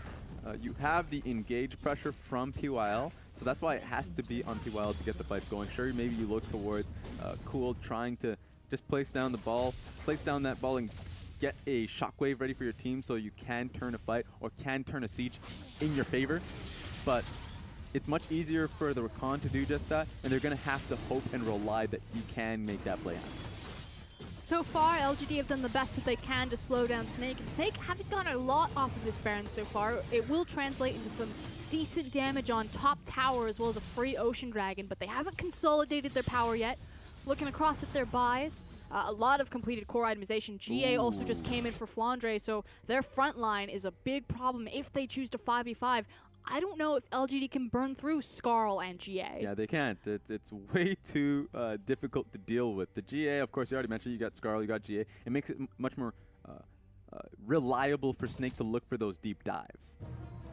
And speaking of deep dive, here comes the charge, as well as a teleport. They found Cool, but a quick cleanse gets him out of safety. But hold on, Rakan now caught out to the side. Uses his repositioning as now Jinu trying to burn down Flandre. Rakan dies on the top part of that fight. And meanwhile, mid, it's the 1v1. You always want to see who is the better AD carry. Is it Imp or OQ? OQ wanted to solve it right then and there. I'm just saying, OQ's like, Imp def left. I'm supposed to be the best ADC in LCK, but I can't prove myself until I chase them. He chases Imp and def back to the LPL and tried to stake his claim right then and there. He tried. Flashes. Why does Flash exist, Frost? Why do you give him that option? Wait a minute. SOFM caught out on the side, but he just dodges the cocoon. I smelt that as it went past. Yeah, that was close. It was dirty. So this is going to be tough for LGD, especially since all of that options, like Jinu tried to get that fight going. It didn't work in at all, so they can't turn a fight. They're stuck underneath their tower, and no one is there top lane to stop Flandre from splitting. He needs to just go up, blow on this one, and the structure will fall down. Jinu is racing up top, but he's actually being cornered and caged out by SOFM right here. Rakan trying to turn on him, but doesn't find anything. Yeah, not phased whatsoever. And you even saw the LeBron blow onto that tower from Flandre. Just gave it a, and it was down. Is that an actual thing? Someone blowing into LeBron's ear. It's annoying. It's annoying. It's also a meme. I'm not up to date with basketball memes. It's a good one. I'll show you after this game. Pop culture references, I'm all over it. I'm really bad at basketball, that, and like that's the one with the orange ball and it goes into the hoop, right? Yep. Got it. I do want the Dunk Master Oriana skin though. Yeah, there's a lot of champions that can go for a dunking skin. Let's see. You already talked about Jarvan dunking a little bit earlier on, that you want that junk skin. It's such a missed opportunity, but opportunities that were also missed were Snake breaking open this base. Yeah. The inhibs all stand for LGD. They're going to get another chance at life, and even though the gold distance has opened itself by about 5k right now, LGD are still within touching distance, especially now that Cool 3 completed items almost online. Yes, and that's why it's a little bit difficult. But here's the thing. For LGD, at least, sure, they have control upon this side of the map. There's no objectives there for LGD to like solidify. So they're desperate. There's no reason for them to be in that bush, especially with Baron already being down. So they're just trying anything to stop Snake, to take one member down. Meanwhile, Snake are in a position to constantly push on these towers and just kind of force the momentum here. And remember, they have so many control wards, they're already placing them down. At the time, Hoodie had 3 control wards and SOFM had 2, so they are able to replace them at all moments of the game. How do you feel about Wits End? Oh yeah, it's on OQ. All right, let's see who. Let's see, that's a lot of AP. He's got Wits End and he's got QSS, and I feel like OQ, this has kind of been his MO as a player, where he'll itemize particularly defensive, even when they have kind of early leads. Yeah. I mean, a lot of times you look towards this and you're like, maybe he just goes towards the IE just to be able to deal that damage. In this case, I think that going towards a defensive build, especially up against Orianna and Elise, it's smart, especially since he is not the driving force of the composition. So he himself needs to be safe. He needs to be safe so Flandre and Zatai can do their job and he doesn't get engaged upon. So I think in this instance it's fair, but there are a lot of cases where with a lead, OQ does go towards a fairly defensive build when the comp is structured around him. So he needs to go a more offensive build. This time around, I'll give him a pass. Gets the pass this time as PYL is looking for the quickness. He finds SOFM connected with 2 forms of CC. Shockwave went into the back but didn't really connect with anything. Did quite a bit of damage, however. Hootie uses the ultimate, disengages, but so far LGD strike first and pick up 1 free kill. Yeah, OQ gets caught out and he gets killed. With that QSS being used, I wonder if it was far too early because he got knocked up and charmed anyways. But with so many cooldowns on, Flandre decides now is the time to fight. They blow up 1, but he quickly falls. It's just Amy down. Twisted Fate now looking for some hunting. He's going in. Oh, but he's right on top of the ball into a stun for Jinnu. Manages to kill the Orianna, but quickly trades his life. It's now only SOFM as the only jungler alive. Yeah. But everyone disengages. SOFM, Flandre, Hoodie, all of them alive. They'll have OQ in 10 seconds. This actually could be a great play for Snake because once they base, which they're doing right now, get back onto the map, get right back onto either the Baron, which has to be Baron. They actually have to get on top of Baron because they know that Amy's not going to be on the map for some time. Yep, 12 seconds. However, in 10 seconds, it will be a Moby Boots Elise up. Kalista is there. Snake are rushing towards Baron. I don't know if they can get this done quick enough. Before we look at it, did OQ use his cleanse too early? Yes, he did. Yes, he Way did. too early. He gets charmed anyways, and he dies for it. So I wanted to see this replay because OQ was the one man who fell, and just before this fight, we were talking about his defensive build. He used his QSS improperly, but he may be able to secure Baron for them. Yeah, we'll see Kalista again on the Baron. It means that LGD have to fight here. Cass goes down very early, but Baron now at 2,500. Amy's in the pit. He doesn't get it, but Flandre does. LGD now looking for the cleanup fight. They're all in the middle of it, and people are just split up. Yeah, Jinnu dies on the top side. Imp is still alive. He's putting in so much work onto Flandre, but forced to flash out. Flandre picks up a double kill, and Snake crush LGD. Yeah, Imp getting shotgun to the face by Flandre. I would say, I wanted to say ace. Cool is the only one alive, but he's not going to be able to do much to stop Snake from ending it. Flandre has Baron. He teleports in. It's only Cool who's forced to flash very early on as Zatai comes in. They've got so many members. They've got the creep wave. They're overwhelming LGD. Yeah, 15 seconds on Amy, 27 on Imp. I think it's far too much to ask of Cool to stop them. And you said it yourself, Raz. You changed. You said Snake got the superior draft, but you were willing to give them the benefit of the doubt. They've gone the distance. That's 1 Nexus Tower, 2 Nexus Tower. Amy is trying to do what he can, but it doesn't matter. Snake, take down LGD. What has happened this week, Frosk? We looked to the bottom of the barrel in the LPL and we said these teams, you know what? I'll cast them off into the distance. I don't see much in their changes. SKS, I don't know about them. They pick up the win. You look to Snake, a lot of problems in their court. They may be strong individual players, but their team play, far too many mistakes. They lost to OMG, 2-0 fashion.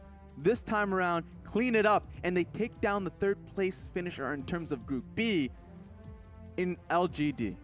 That's the important thing. The third place LGD. This is a better LGD than we've seen in the last 2 years if you've gone from the LPL. And Snake, they've fallen from grace. Last place, but the two teams they've taken down, Team WE and a surprising form of LGD. I guess when they take wins, those wins matter. And it has to be frustrating to these players and to the fans when you see them peak like this. Take games against LGD, take games up against WE. And in their last games, remember, going up against Newbie, they could have taken that one as well. But then you see their lows as well when they go up against Jingdong, losing 0 and 2. So for them to come out like this, for Zatai to have this performance means so much to him as a player, and it means a lot to the organization because these are new players like Hoodie, but he's able to be such a great engaging force for him. And this is why it's so important to watch the elite teams in the LPL. So the thing is to be a top team in the LPL is so volatile. We have more teams than anyone else. We're the largest league. And when your last place team is Snake and they give a performance like that, because we have so much individual talent. It's just how that talent plugs together where is defining between the best and the worst. But if you slip up once, if you're ever lazy, if you're ever just resting on your laurels, these bottom teams of IMA and Snake have the talent to knock you off your throne. If you're the best in the LPL, you have to be the best all the time. Yes, and what's funny too is you have such depth in terms of how large the league is, how large the scene is. You have so many players to choose from. You even go to the LSPL and you see such star talent in Vici Gaming, star talent in Young Miracles, and you're like, wow, there's a lot of stars here. We got like Save running around in the LSPL, like all of these Korean superstars that have fallen that are just inflating so much of the team in the Chinese region. Yes, and so they feel strong. And you ask, well, what does that matter here? It means that Snake can output performances like these, that they get constantly challenged even when they're at the bottom, so they can still show their best because they showcase that they are still learning, that they have performances, or at least they are strong players, and then when they get punched in the face enough times, they can start punching back. They can start taking notes. And I feel like this set, you can see Snake taking those notes. And it makes everyone a threat. Again, it means that consistency, we use that word all the time. It's pretty much just a dead horse that we're constantly beating, but that's the thing that makes the best. And if you don't have it in the LPL, anyone can come around and clean your clock. There's just so much inflated talent across every single team here. And especially like LGD taking this loss here, the last two sets they've had, taking the win 2-1 versus Dan Gaming, taking the win 2-0 versus IMA. They came into this fairly confident. Now that they've gotten cleaned out, they're going to definitely have to go back to the drawing board and figure out, well, what went wrong for us and how do we strengthen that in going to the future? So that showcases growth and how these playoff teams, if you're talking about LGD, they're going to be looking towards like, well, we need a lot to work here, especially in our draft because we were creating a composition towards the Twisted Fate, but they got snatched from us and we didn't have a response. Do you think playoffs are alive and well for Snake? Do you think that there's a chance? I mean, now sitting 2-7, they're still at the bottom of the barrel. They still have a very long uphill climb, especially because EDG and W are both in their group, Invictus Gaming in front of them. Yeah. Is it possible, or do you just kind of say, Snake, look ahead to next year, try to figure out your problems? You never want to count a team out because a lot of the times it comes and bites you, right? But Snake, they are trying to catch up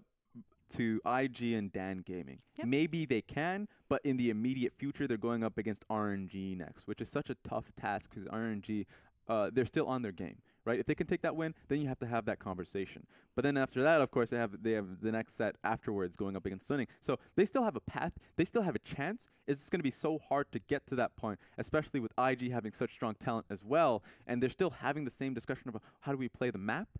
But they also have, I would say, a large buffer zone to do just that. It feels like Snake, though, have kind of figured out what their identity is. They've had Zatai on this roster for so long, and we never really saw him get teeth. But this time around, compositions were built around him. I'm kind of curious that Flandre ends up with MVP. Yeah, I mean, it starts with Zatai, and it does end with Flandre, because Zatai had to do well early on in the game to make Flandre a viable threat. I would expect the next replay to be Zatai dying in the top lane, and then you have the Clip running around, just kind of smacking people with his knife. And you're like, oh yeah, that makes sense for Flandre. But yeah, it did start with Zatai. It felt like Zatai really did get the tempo going for the team. But it does mean a lot for that second man, for Flandre to be able to pick up that torch. That's true, carrying over that baton. But like I said, I feel like it was LeBlanc in game number 1 and then Twisted Fate in game number 3 that brought Snake success. So we talked about growth early on today. Do you think that you've seen enough growth from Snake that looking forward against RNG that Snake fans can, you know, maybe quietly get some hope back? Quietly? It has to be quietly. You can't be too loud for the people out. That one fan was like right in the middle, like, yes, Snake. And then the next game it's just like, wait a minute, okay, maybe I need to calm down. Quietly take that sign down. Maybe put it upside down. No, either way, it's just like, you're right. I think that their first set versus OMG, they could have taken that one game, but then you see the real flaws in them, and then the second game, they immediately clean that up. I think that for Snake, there still needs to be more tape to see if they can do this consistently, if they can still play that style. Are they going to continue to favor that 1-3-1? Answer, quite honestly, is yes, because it's been what they're comfortable with. But if they can do that and still play, let's say, if Zatai is playing well around side lanes, if Flandre can consistently output this performance, then sure, they should feel comfortable at it. And now, on the other side for LGD, this has been a very turbulent, a very rocky team. We've seen better performances, but arguably LGD are also in the weaker group. You know, you looked at how stat Group A was, and yes, Snake and I may have fallen down, but you still get those, you know, sucker punches occasionally coming up from the bottom there. Is LGD just inflated or boosted by the fact that they're a Group B team, and now they're finally exposed? Maybe. I think that it's hard to say because teams are starting to act up in Group B. You're seeing newbies start to climb up, and Dan and IG start to falter in Group A. So you're starting to have to reignite that discussion of which group is actually strong now, right? Because Group B, if you have newbie firing up, LGD they have to keep people honest, and then RNG, which is now have Uzi suddenly back into their roster. These teams are rising up, and it hurts for LGD to lose this set because they were tied up right amongst the things with newbie and RNG. Right in the thick of it. Exactly, and so that makes it harder in the standings, but that also suddenly means that their group is much harder than you would expect. And then now we have to look towards Dan Gaming. If it's kind of, not necessarily about the two teams that competed, but then all of the facets around them. Dan will be playing in the series after this one with Aime and Snake kind of returning to form, and Dan having very curious roster issues. Yeah. Are we going to continue to see them fall, or do you think this is going to be a miracle story where an LSPL team will go from LSPL to LPL playoffs at a single split? Oh, if there's going to be a team that halts all of this, perhaps it's Jingdong. I don't know what to believe this week. That was a real left turn. I was like, Dan gave me like, no, JD. No, because the thing is, you're right. Dan can have that miracle run. But the reason why I'm skeptical, because Dan has been playing well in the beginning of the split, but they've been taking loss after loss after loss recently. They lost to Sinning Game. They lost to LGD. They lost to OMG. All of these losses, a string of losses. They've been swapping their rosters so often that I don't know what to believe. And I believe that Jingdong, they've taken a win versus Aime, and they've started to craft an identity from their team. And it feels like you think that they can go the distance, but you might have to pull them back a little bit because they're a little bit questionable. Meanwhile, Jingdong are starting to find answers. Week 6 and teams are still trying to figure out who they are. That spells, that's a recipe for disaster, Raz. Why is it so late in the split? Is this just the meta changing and LPL teams are finally getting it together? Is this, culture practice? Because we see this all the time. LPL teams, they have these domestic highs. We send them internationally. And it would be one thing if internationally they played to the same standard that I see domestically, but I feel like they just completely fall apart. I think it's all in the competitive experience from Dan Gaming, right? Because sure, they took a lot of wins, punched a lot of people in the first couple weeks, and then they were like, well, apparently we're in the top of the league, right? Well, that looks so good for us, but you still have to recognize that Lies, Chi, or like Goong, Choo Choo, and Cat, they haven't been on that level except for perhaps Goong for quite some, at all. But that's fine for Dan. What about all these other teams? What about Snake? The fact that Snake fans don't get hope until week 6, week 7, I'd be mad. Yeah, there's probably a good reason for that. Like a lot of these teams, they thought they had the answer in the preseason, in the offseason. They're like, oh, we're ready this time around, everybody. We are the Snake to believe in. And then everything starts to falter because the only way you find out if there's something wrong with your team is once you do get on stage for week 1. And when things start falling apart, when you have so much faith, so much belief in your team, you're like, wait, do we have to swap the entire roster this early into the split, and then that's when you start to see holes. So how do you get out of free-fall mode or panic mode? Because we're not just seeing this in the LPL. We're seeing this globally. And as I dive into that question, we're not going to have a chance to answer it. So I don't know. I would say that you start from the very start. It's practice, my friend. Practice, practice, practice. Okay, that said, though, that was LGD versus Snake, with Snake taking it away. But we're not done. We've got 2 more series. We'll see you right after this.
Twisted is all in my head, 'cause darling, I know you're the one for me. These voices that taunt me as I lay in bed, won't let you in out, they're no good for me. I rule by my heart and it's bound for you. Won't let these doubts drown out the pain I'm falling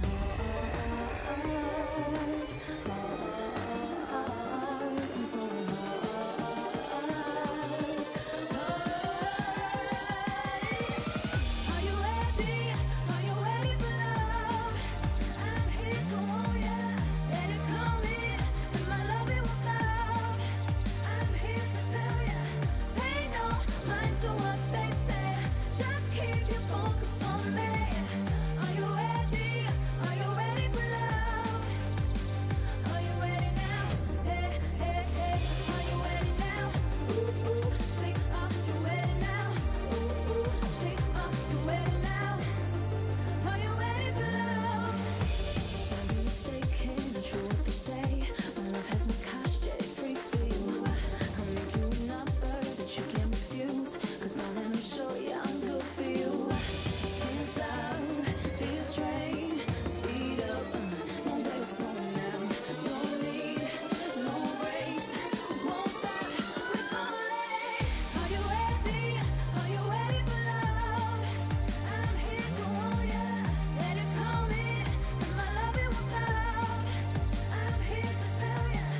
Welcome back to the LPL. I've taken back my desk from FLICKR, who snuck in here, but I'm back. My name is Pulse, and I'll be joining Raz, who's pretty much going to be here all day. So how are you doing, Raz? Are you ready for the long haul? The first set went to 3 as well? Yeah, I guess the 3 play-by-plays are going to be keeping me entertained. There are too many damn play-by-plays in the LPL. You're one of them, though. Yes, I am. Yeah, so you can't blame yourself, Raz. But we're heading into this next game. It's definitely gonna be a play-by-play heavy game, I have to feel, because it is Dan Gaming against JD Gaming. And JD Gaming, I mean, they managed to pick up a couple wins here and there against the bottom teams. Dan Gaming, I don't know what your opinion is. I know FLICKR thinks they're low down in the standings. I personally, I'm still part of the Dandem. I think that they're upper echelon. I don't think they're at the top of the table anymore, but they're definitely like around the middle of the pack, if not just above average. Yes, middle of the pack, it definitely feels like the identity you can have for Dan Gaming, but it's hard to say that because it seems like as of late, ever since Rift Rivals came through, they're fielding different rosters because they do have a 10-man roster. They do have Moyu and Lies, so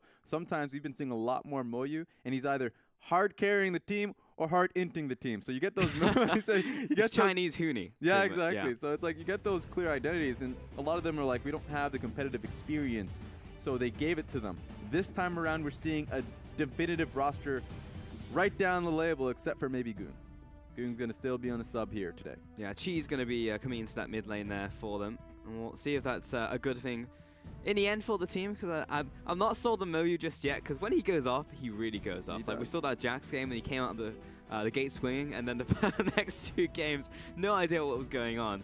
And I was pretty much in love with the original roster of Dan Gaming. I was like, this is what I want to see. They're crazy, they're aggressive, and you can see Lies going to be there along with Karen, Chi in the mid lane with Choo Choo and Cat. And for me, at the very least, I think you have to have Cat in the roster because he's the mind and he's the soul of Dan Gaming. Yep, and the rest of them are all back. I love the fact that Karen is back, who has been a strong jungler for the team, but it's going to be Chi this time in the mid lane. We'll see, have to see what he has. I'll be facing down JD Gaming on the opposite side of Carbe, Shinyi, Joinby, Loken, and Mao in the bottom lane. And it seems like Jingdong Gaming have solidified this roster. This is going to be the team that they're going to be carrying the torch with. And it seems like this team, specifically Shinyi, has been coming up far more often. We've actually started to forget about where Clit is. Ring, ring, where's Clit?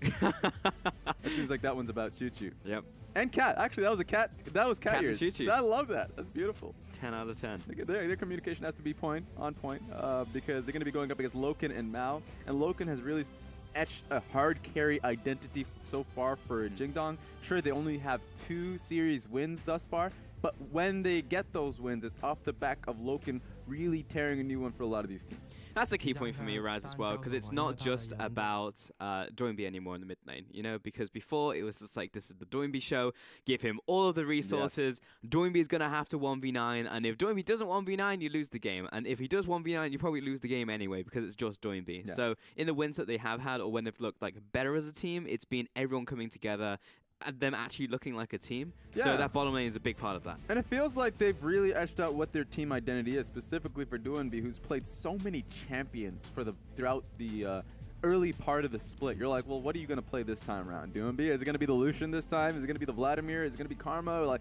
he had so many that he was going towards, and he's decided to just funnel into Orianna. In the last 3 sets that he's had, he's played so many Orianna games, about 7 Orianna games out of the last 3 or 4 series. It's a lot of Orianna, Raz. Yep, he's an Orianna bot. He is Orianna bot, Doinby Orianna bot. It doesn't all have to be about him, so we'll get into this Champions League. See if he just comes in with another Orianna. I mean, he was the guy who brought Vladimir into our meta in the LPL, so maybe he's got something else spicy for us. Maybe he'll take a page out of the LSPL book and bring Mordekaiser mid to the table. Yeah, I wonder if Dan's going to solidify the Karma ban. No, this time around actually just goes to the wayside. Maybe Jingdong would like to favor it? Maybe. It's Galio and Rummel to join that Callisto ban there for Dan. And Jax, Zach, and Caitlyn from JD, so pretty standard. Outside of the Jax ban, that would definitely be something I'd ban against Moyu, but I suppose it too. Yeah, and I think the major focus here is the fact that Callisto got banned out on blue side, that Dan Gaming didn't want the Callisto for themselves, and so they made it a lot easier for Jingdong to say, okay, well, I guess we're going to add in an extra ban here, knowing that they only need to go towards the Caitlyn and the Zach. Yeah, well, they also took away Galio on blue side, so they had a very clear picture in mind, and that included Rek'Sai for Karen as the first pick, and what does that leave open? So Jarvan very early into the draft, of course it is a flex pick here for Kabe and Shinyi, and Kog'Maw early on as well, so classic LPL. Already going towards what seems like a strong team fighting team. You give Loken the Kog'Maw and you start to expect results. So right now Jingdong want to go towards that team fight. Kabe's picked up so much Jarvan, so I'm not surprised that he wants to pick that up for himself. Doesn't even care what matchup he goes into. Lies, for all he cares, can go towards a Renekton or a Kled. And you know what? Kabe's going to say, well, I'm just going to TP out of that lane. I'm just gonna get out of here. No worries. But yeah, you're absolutely right. I do feel like JD Gaming are just going to go for this classic teamfight combination. I'm probably just bring Orianna in there as well. So. Exactly. You already have the delivery system of the Jarvan. Maybe you bring in that Orianna, or maybe you say, actually, I haven't played Karma in quite some time, and we have a Kog'Maw, so why not go towards that Ardent Center, Athene's Unholy Grail Kog'Maw, and get him firing up a little bit more? Well, there was no Callisto with the Thresh, but it was Thresh and Varus for Dan Gaming, so they'll get their bottom lane there for Choo and Cat. Let's see if JD lock in their support right here. Looks like they are flicking through a couple. Braum, Tahm Kench. And Tahm Kench makes a lot of sense here, just because you're going up against such a strong pick potential of Varus and Thresh, and Mao's showcased a lot of strength on that Tahm Kench, so you give it to him, and suddenly that's a pretty strong protection, strong front line thus far for Jingdong Gaming. Okay. Makes sense. I'm seeing if we'll get the full NBA comp, the full basketball comp. That's the Jarvan, the Orianna, and then a delivery system. And there's still the possibility for it in the final two picks. Maybe. I think that right now they're going to look towards Jarvan being that delivery system and being that net at the same time with his Cataclysm. He's going to have a lot of jobs. Going to have to multitask a little bit, but it shouldn't be too difficult.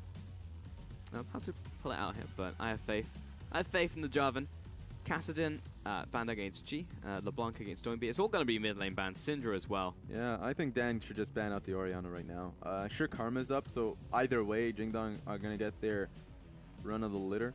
But Orianna just does so well for this composition, and in teamfight situations can zone out the rest of Dan Gaming so easily with that ball. So I think that it would be a mistake. The Talia. I think it's a mistake. I sure understand that they're trying to ban away these powerful laning mid laners that can take control of the game very early on. They're quite honestly a lot of Goons picks, so he's going to be sad. He's like, yeah, you know what? Tear comes down his eye. But Jingdong, I don't even think they wanted to go towards it to start. I don't think so. Well, they lock in Shen, so that moves the Jarvan to jungle now for Xinyi. Real surprised about that. I guess that Dan Gaming holding onto their top laner was a smart decision. Renekton would have done well in both matchups, so he's not going to be sweating at all. But that means that Jingdong have a very defensive, very reactive composition, very late game focused. Yeah, definitely. Dan Gaming now, final pick.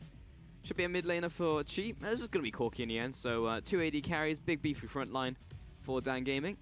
It's not that beefy just yet, just because you have the Renekton and the Rek'Sai, who, sure, build a lot of health, but they do a lot of damage as well. So going up against Jingdong's frontline force, they would lose in a front-to-back situation, even with the Corki and the Varus, who do quite a bit of damage, but they just don't have that protection. If you pick Heimerdinger, oh, thank God, he locked it in so quickly, I didn't think he changed it up.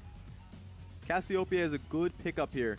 Does create a lot of safety for the Kog'Maw, so you have such a strong front line in terms of the miasma. Gives the Kog'Maw a lot of space, so the Tahm Kench and Shen can just play defensively. Don't necessarily have to look to play up. So I like Jingdong's composition, and honestly, Cassiopeia does quite well in this lane. It's a classic counter versus Corki. Yep. So no Orianna this time, so it's not just going to bring out another Orianna game. It will be Cassiopeia. Doinby can do a lot of work on the pick, but again, dual kind of carries here for JD Gaming. Massive front line. And again, in the front to back, as you were saying, Raz, this team should be able to win out like the later we go into the game. Yeah, it's going to take a little bit though. Jingdong is just, especially since they locked in the Cassiopeia, what is a Rek'Sai going to do up against the Cassio? He's just going to get torn apart. So it's so threatening to go up against Jingdong's composition as they get into the late portions of the game. But with that being said, the composition on the opposing team, it's pretty high tempo, I'd say, that they can take control fairly early on. Can look to just ignore the Cassiopeia's lane. Can look to just maybe get the early gank with the Rek'Sai, but from that point forward, make it so Cassio has to constantly deal with what's in front of her. And have Corki constantly look to push out, roam towards the side lane, especially once Corki gets packaged. It's going to be a tough time for Doinby early on in the game. Exactly, and I don't see Dan Gaming really as an identity to be like this late game fighting team compared to the OMGs of the world, but I see them to be going hard in the early game, or at the very least in the mid game, so they can focus around their monster objectives. You know, the classic 20-minute Baron that really identifies them as a team. That style. That's gonna be really fun to see because Jingdong's composition is gonna hurt during the 20-minute portion. Hurt for them, that is. Jingdong are not gonna have their items for Kog'Maw, or Shen's not gonna be in a good spot just yet. 20 minutes into the game. So when Jingdong are really trying to rev the engines, trying to drive this composition really deep down, that they could really make it difficult for Jingdong to really respond. And I think that they need to have it on early. They need to play towards the Cassiopeia. I think that Jingdong really need to have mid lane winning out early on, so Dan doesn't get that option, doesn't get that opportunity to bridge into that mid-game power play. I mean, even if they don't have the option, you know they're probably going to do it anyway. Yeah, probably. Like, for some reason, they're just at Baron, and they're hitting it at 20 minutes, and it's like, well, okay. Apparently, they're just doing this anyway. And they have Varus in this one, so they will have a bit of percent damage. If he goes for the Blade of Ruin King, maybe he goes for the Infinity Edge build. We don't know yet. So the Baron take ability is not super great at 20 minutes. Oh, he cut it short. I'm not paying nothing for you. That was a bad performance. He wouldn't be a good, what was it, a busker? People on the side of the street? Ah, yeah. There was one guy, one of the still people, kind of acting like they were statues as I was walking to the studio today. Oh, yeah? And, you know, I saw him walking past. I went for a coffee, tried to go back, and he's gone. Whoa. The guy apparently can move. Actually a magician. I thought he was a statue. That's impressive. Yeah, you know, you have to set up cameras around you just to catch his movement. I was going to make a Doctor Who reference, but I'm like, there's no way that Raz is going to get this. Absolutely no way. What a disaster. You made the proper decision. Well, percentage vote in what this question is to Dan. Probably like, which team is going to hit the Baron Nashor first? People are like, yes, definitely Dan Gaming. I'd be surprising if they thought that Jingdong were actually going to hit it. Where's the other 40% going? Why is it in Jingdong's favor? I don't know. You tell me. Level 2 gank here. That's why I hate Jarvan. I mean, he didn't achieve a lot, and he also took a tower shot, so I'm not sure how value that gank was. Yeah, not a high value at all. Because he just went towards Raptors, red, and he was like, I'm level 2, I'm Jarvan, EQ. It's nobody. It was good that she recognized it. The only thing that really hurt him is the fact that he used his Valkyrie in the mid lane, which does chunk mana in a lane that he definitely requires mana. It's not an easy lane for him. So even though people looked at it and like, you know, he didn't blow flash, he didn't do much to escape that gank, it was still a positive gank in favor of Jingdong, because what was already going to be a difficult lane is going to be far much harder. Wait, is that a ping? What's going on here? Okay, he's just trying to track the enemy jungler. Yeah, and that time that he managed to push into tower, Joinby was able to get this deep ward down, so it's not like it was a total loss. Bit of information there. And how's Karan doing? He's pretty much gone for a full clear outside of his Krugs. You can't really look for top unless he dies, but diving a full health Shen at level 3, probably not to be advised. Yeah, never a good thing. He's probably just going to look to see if he can get any information on where Sinyi is, the Manhunter himself, just to see if there's... That's going to be a lot of damage. Oh, that's a lot. Okay, well, you know what? Immediately right there, Kabe is going to send the information to Sinyi, and Sinyi should just probably base and then immediately go top lane, knowing that Lies is not going to blow TP early, and that he can look for a... Immediately, that should be the comms coming in from Jingdong, because that was a massive error coming out of Live. Yep. Once he pushed up, there's no reason to keep on hitting the Shen, especially onto Deep Tower. Tower hits very hard in early levels. Mid lane going to be pushing back here, and she's actually doing pretty well in terms of mana. He's actually equal in terms of corrupting potions as well, so he's pretty much survived the first waves for now. That's good. You just really have to be patient in this matchup, especially at level 2 when a lot of people try and fight Cassio for level 2 for whatever reason, and she can really just run you down, chunk you for a lot of your HP, and you just find yourself in a really struggling position. Athena found himself in the opposite, on the positive end of that, as Jarvan takes a little run around this mid lane, just to see if he can get a gank off. But he's in full view, full vision. Yeah, unfortunate. This is actually really tough for Sinyi, because he couldn't get Krug's top side. That was actually stolen away by Karin. And he tried to go for bot side, tries to get any bit of experience here, and he might just get cut off. Okay, well, Shinyi, yeah, he's heading into the enemy jungle. Oh! Oh, quick switcheroo. Jukes! And he's out of there. That was nice. That was pretty good. Who got the large raptor? Was it? I think it was Karn. Oh, I didn't see. I'm Smite came down from Shinyi. Yeah. That may have been for health. I will assume that it was Shinyi that took it simply because that big raptor usually it's very easy to smite down. But the reason why that's important is because Shinyi's actually gated out in terms of experience. Sure, they're equal in level, but he couldn't get that top side Krug. Could not get the bottom side Krugs for Karn. Karn is just farming up, honestly, a storm. So getting raptors is going to be important for Shinyi so he doesn't fall behind, but that's just going to happen now. Level 5 already in Karn's favor, but you have to ask, what is he going to do with that level advantage? He should probably just look to find Shinyi when he can, just to skirmish him, push him off. He's going to be feeling a little bit more confident in the fact that he can walk into the enemy jungle and just kind of see if he can catch Jarvan. This is a potential opportunity. Karen's going to stop the recall, and Kabe's already very low. Yeah, he's going to try and make it out, throw the Rek'Sai. Good knock up there, interrupting the Shadow Dash. Teleport coming in as well from the mid lane. Kabe, oh, what the heck was that damage? Okay, that's true damage, my friend. That right there was a rework. Because it's so it's so easy to build up Fury on Rek'Sai. Ah, he's gone. Furious Bite Max. Yeah. Disgusting. He has. I actually have not seen that before. I have not seen that before. I guess that makes a lot of sense because that was still a lot of damage. I get that it's true damage, Raz, but that was like all of his hit points. That was a lot of damage. That's insane. Because a lot of the times you would max the Q, but of course it did get base damage nerfs in the rework a while back. I want to see if more people do this. Because that's definitely like anyone who tries to trade up against that. And you can, as I said, you can actually get to max Fury very easy. Just 3 Qs.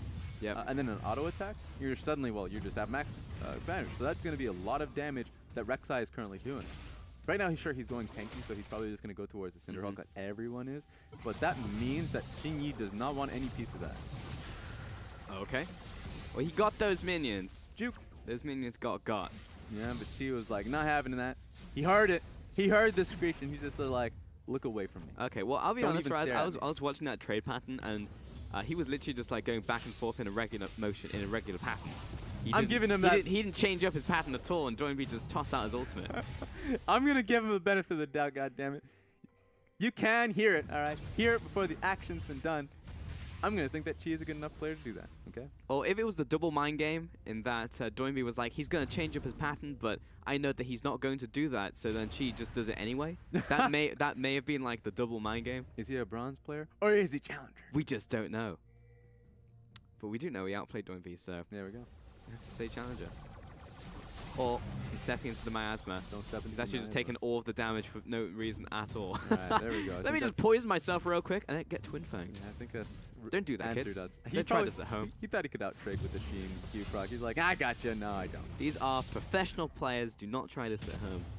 Walking in and poisoning yourself to get Twin Fangs, no bueno. And I was just afraid of the fact that, sure, he had Flash, but getting yourself into miasma when Jarvan was looking for a gank, he didn't see it happening, but that's just one of those moments. Uh-oh. Get licked. He's going to get gobbled. Come with me. Oh, here comes Shinny. Flag drag. Get no, he got baited. Oh, no. Wow. Cat baited his jungler. The bait lantern. Never do that. All right. Just so keep walking. If you need to rescue someone, do not throw it further away so they have to go into the enemy's clutches. Because Karen knows the indecision. He was like, I can't get the lantern, and now I'm in too deep. Yeah. Oh, but Cat, he can land those hooks. He'll make it happen. And Mao, he's pretty much a... Wait a second. That's a large That's a big shield in from Kabe. And Mao will survive this. What I love about that is that you know that how the shield's about to like dissipate because it takes it's really quick to do just that. You're like, oh, we're about to get this kill, and then suddenly Shen ulti comes through. Yep. And sure, that's actually to the Shen's sadness that actually happened. Well, okay, that probably would have killed him because he actually loses tower for this. Yeah, this is pretty sad. Sad news bears. Here we go. 650. Sad news bears. You definitely combined some things there. I did. I'll take and it. I liked it. Oh, boom. Man, 650 gold to Lies. That's the 650. The guy got the cash up front. Yep. That means so much for a carry in top lane, or someone who does damage, because once you get ahead, you pretty much stay ahead. Making up that 650 gold and the farm differential for Kabe is going to almost never happen. Yeah. And like, how long is it going to take him to get to that sub 5k? Well, it's probably going to take him another 5-6 minutes, and Lies at that point will probably have another half of an item on top of his. Yeah, you can actually see the gold totals there. 1,100 That's over a lot his of opponent. gold. He needs to get back. Here's the thing about this. I actually love how Jingdong have put Loken into the top lane immediately, because had they had moved Shen to that wave, A, it would have been a very long push for him, but he would have missed out on a lot of experience. So at least in this instance, he gets the wave and he can back for the components. He couldn't finish off the Sunfire Cape, but they actually gave him the option so he can just not just fall to the Renekton based off that ulti alone. He just really needs that chain vest, honestly, because now that the Black Cleaver is being picked up, yeah, Kabe's just going to get wrecked. He's going to get wrecked anyway, but now he's going to get, like, less wrecked. Giga wrecked. Yeah, Giga wrecked. What's after Giga? Oh, I don't even know. That's actually... Oh, actually, I think I should know. Like Terra wrecked? Terra wrecked. Yeah, it's definitely Terra wrecked. Woo! He's going to get Terra wrecked in this game. This is going to be a good focus towards the mid laners now. You're going to look towards Chi's stats and say, that's abysmal. I don't even want to know what that says, because DoNB is literally hitting every mark at first place. But Chi hadn't had a lot of games on the Rift, and when he's had those games, specifically on the Syndra play, has done phenomenally well. And I thought that his play when Dan B came out, just the entirety of the sub lineup, he has been the standout. Though you look towards Moyu and say, Moyu hard carried this game. Moyu went 1-7 in this game. It was Chi that was playing so well in these team fights, and I think that him going up against DoNB today kind of showcases, wait, is he going to be the main mid laner? Is Goon going to take that back seat for Chi? Chi has a lot to prove today, and if he can show up with a massive performance, you might be seeing a little bit more of this guy. I think at the very least we've looked at Dan Gaming's roster and said that the A roster, as it were, was the best one. The B roster is like, you know, good in its own way, but it's not the same. It's not the same Dan that was randomly picking up wins against the top of the table teams. But if you add in the best parts of the B roster, which could possibly be Chi, that remains to be seen, then maybe you just have the best iteration of Dan. So it's nice for me that we actually got to see everyone on that 10-man roster already in the split. Yeah, even though it's costed them a few games, they're definitely at least going to be getting those wins hopefully back. And then you see what Dan has to offer. You start to bring in Karin and Chi. Okay, actually, the flying drag onto Chi. Yeah, Chi's going to have to try and get out there, but they're living on Chi. Oh, it gets dragged in as well by the Cataclysm. That's just straight up unfortunate. And oh my god, DoNB tears everybody apart. Choo-Choo tries to get a kill. Doesn't happen. A 4-0 for JD Gaming. Completely wiped, and when we started talking about Chi and how apparently good he was on Dan B, he finds himself caught out by the Jarvan ulti, the Cataclysm, into the taunt. He is wiped out, and the team tried to salvage that fight. Did not happen. Dan fall in one fell swoop. And the gold has all been shared. Everyone got a kill on JD. Everyone's feeling pretty good right now. Lions trying to get this bottom lane tower at the very least. He's taking tower aggro. Yeah, has to pop the Dominus, but actually might still win this. Nope, Spirit's Refuge comes up, and Kabe will get this kill if he has flash. He doesn't know. Oh, 10 HP! 4 HP! Lions gets out alive, though he really should not have. Yeah, you know what? A few minions, you convince him to throw a little bit more attacks at the Croc, and he would have fell. Let's take a look at this, because this was looking good for Dan Gaming. Chi gets caught out, and you start to see Cat, Karn, and Choo-Choo try to salvage this. Jarvan ulti finds the tip just to get him inside the Cataclysm. The Cassio ulti, really well played, and all of Dan falls off of one small mistake. That was very unfortunate. 2 targets got dragged into the Cataclysm when they were literally could have been bounced out or bounced in, so yeah. High value. High value Cataclysm. That's when you test the range. If there was no website that told you the range of Jarvan ulti, that one right there is a good test. And you're like, okay, that's the edge. Yeah. That's how far I need to go to get them inside this Cataclysm. What a complete disaster. At the very least, Dan Gaming do have 3 towers to 1, so you can see in terms of gold, they're still ahead. And it was really a godsend that Lies managed to somehow take that tower and survive against Kabe. Kabe's probably feeling pretty salty about that. Yeah. Though he did pick up a kill and 3 assists, so it is helping him catch up just a little towards Lies. So when you ask yourself where the gold is even coming from, it is in the tower advantages. 2 towers in favor of Dan Gaming. They're not going to be feeling confident about these team fights. They weren't going to feel confident based off the pick and ban. It's only just 14 minutes, so it's not like Kog'Maw has gone online yet. He's just got himself the Blade of the Rune King. but it's only going to get worse from this point forward from Dan, especially since they're losing these fights so early onto the game. So you just play the side lane game then with Lies, because he's incredibly far ahead of Carbe. Yeah. Well, Cat, okay. he's definitely caught out. Cataclysm comes out there and... Whoa, a taunt from Carbe. He went in, but the rest of the team started to back away. I don't think anyone else was following that call, but it doesn't quite matter because Carbe, being sat right on top of the AD carrier's face, just could not get away. Yeah, doubling back into the fight because Carbe saw something the rest of his team didn't. Thankfully, they had the Tom Kench. Mao was able to get right back in there to help his compadre out. And so, Jingdong Gaming, 7-1, and even though they're barely in the lead in gold, my friend, does not matter. It's one of those rare instances where I'd say, oh, you know what, gold, not too big of a deal, especially since the composition is definitely in favor of Jingdong Gaming when it comes to these 5v5 front-to-back fights. And so, to answer your question, yes, they should be playing towards Lies in his advantage. But now with those hefty purchases starting to come through from Kabe, he should feel a little bit more secure in these side lanes. Especially since Lies is now going towards the Blade of the Rune King build, which is going to take a little bit of time, especially since he's not getting much income from these fights. I think that Jingdong have opened up the window for them, window of opportunity, where Shen should feel fairly safe. And the rest of his team can look towards getting those wards down. So I gave you two answers in which they should look towards Lies, but even in that look, it's going to be hard. I can see that as well, because JD, as you said, front to back, they have a Kog'Maw and they have a Cassiopeia, and they have this front line that's never going to die. Yeah. And then they have a Tam Kench as well. So yeah, the fact that JD have managed to pick up 7 kills in this early game is honestly and frankly disastrous for Dan Gaming. Yes. That mid lane fight may have just been the nail in the coffin so early on into this game. And honestly, all of the gold, it would have been fine if the gold has been going towards Kabe, Sinyi, you know, anybody that... that was beautiful. I mean, is there anyone here? Yes, there is. Here comes Karen and Choo-Choo, and you know Karen's going to do a lot of damage. Yeah, there it is. There's the Furious Bite Max. That was a catch you needed to do if you're Cat, especially with the game getting into the place that it is now. Because one of the biggest points I was about to mention was the fact that Loken is getting close to his 2-item spike of Runan's Hurricane and Blade of the Rune King. But if you pick off your front line and Sinyi, massive pings going down, this is an opportunity Dan sees, taking down this turret. And Cat, you may think that his hooks are crazy, but they'll catch you when you least expect it. And that'll turn into a kill. But this time, didn't turn into an objective, and that's what Dan Gaming really wanted here. I love TPA, Shen. Getting that thonk sound. Yeah, it's very satisfying. Bonk. Bonk. Does a lot of damage as well. Thunderclap. Yeah.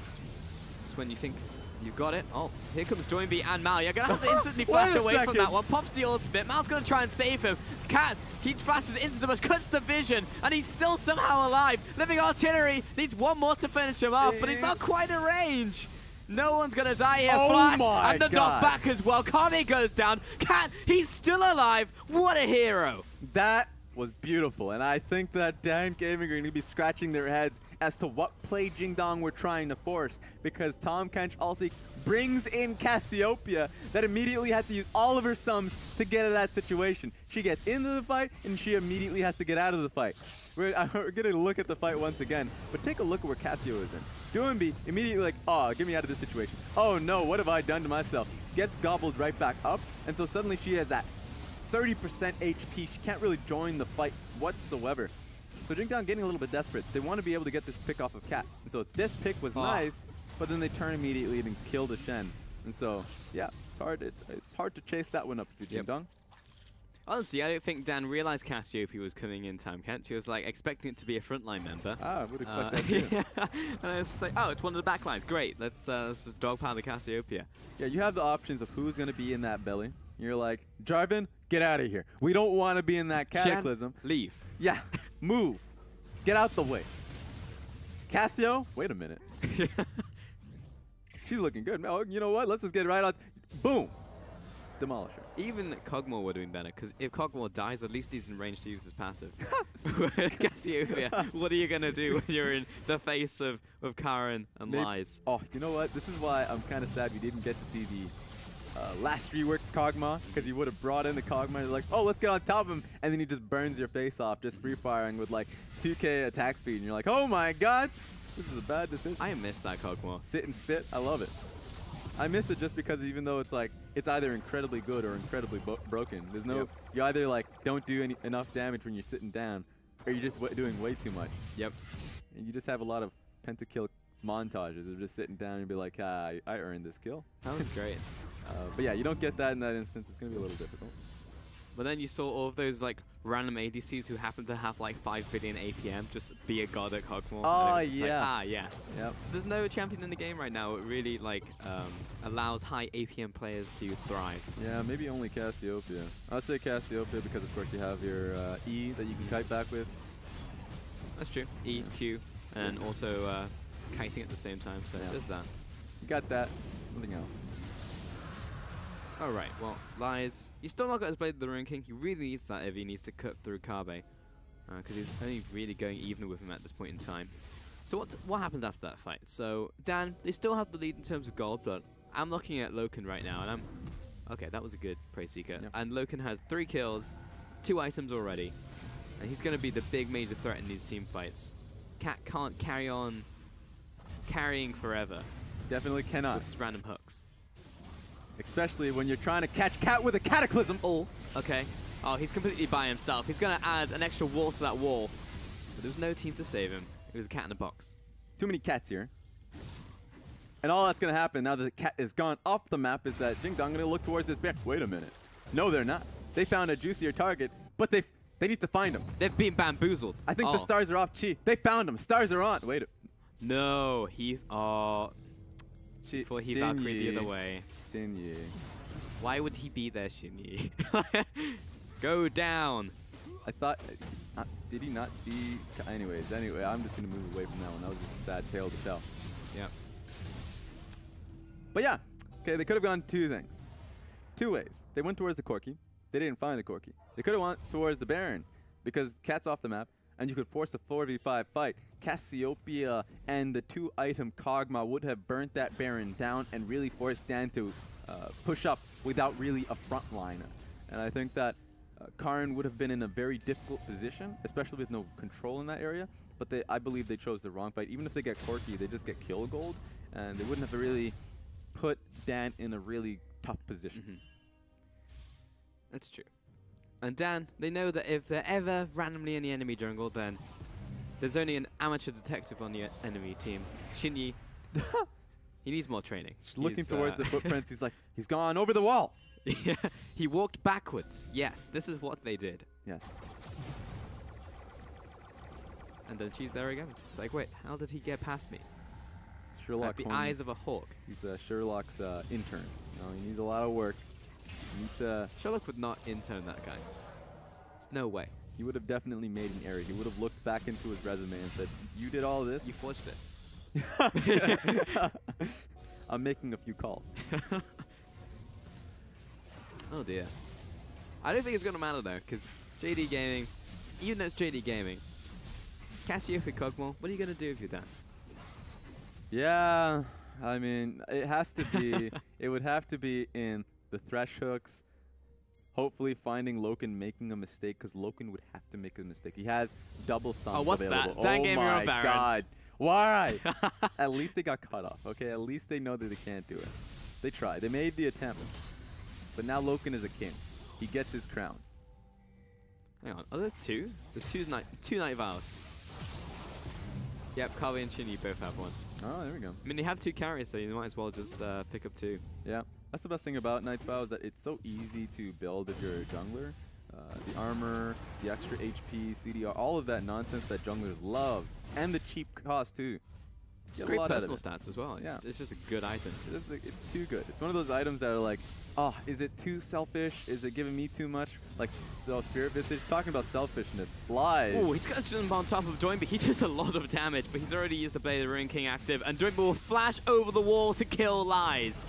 He wants him dead so bad, but that means that Dan Gaming are going to turn onto the Baron.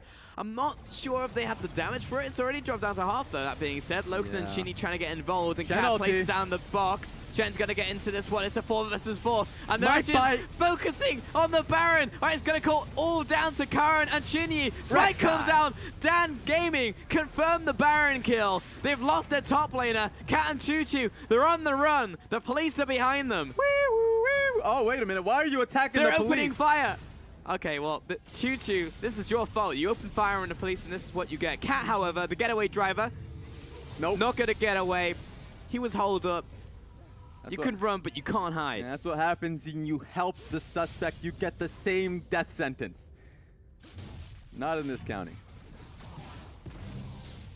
Well, was that good or bad from Dan? Because they got the Baron, and I think they have it on. Yeah. They have it on Chi. Yeah, they have it on a few members, and that's one of those things. I wonder, did Lies actually survive early enough? I think he just respawned. Yeah, okay, you probably. So I'd probably say no. We're gonna see once he starts hitting those Krugs. Now he's okay. We're not gonna get the help there. But that being said, Dan, you know, Karn has about 300 confirmed Baron kills. He's at that point in his life where he can take any smite fight he wants. All right, he's gonna be able to win out in the smite fights. And so Baron for Dan Gaming, sure, they were on the fence, trying to fight up towards Jingdong Gaming, but now they have, I would say, a little bit more freedom. Lies finishing up his Blade of the Rune King means that he's much more willing to go up against the Shen, and it's actually going to mean something. Those trades are going to take a lot out of Shen. So right now it feels a lot more even because it is. And you can always count on Dan Gaming to just randomly get a Baron. Yeah.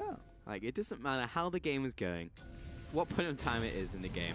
Dan Gaming are just going to have the Baron. I mean, the decision of San Casio to the bottom lane to kill Lies was an interesting decision. Jingdong Gaming, they have a good composition to gain control of that Baron and to be able to force Dan in that position. In fact, I was surprised because that should have been Jingdong looking to start up that Baron and making it hard for Dan Gaming to make that split push for real. Oh. Ko's going to jump on Lies here. Good hook by Cat onto Mao, but they're turning onto Kabe. He doesn't even look like a tank at all. Mao spits him out to relative safety, but in comes Chi with his package. Shinji's going to get shoved back behind that tower. And with Chi still with the Baron, they're able to make a push after in the bottom lane. I was not expecting it. I don't think JD were expecting it either. Yeah.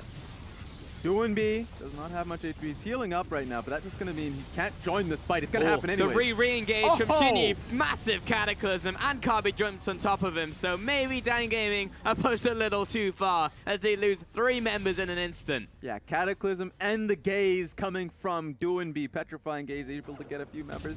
Get out of there. Chi, run. He's good. He's going in the wrong direction. Oh, but now he knows. Wait, actually, they're just going for Dragon. That's fair.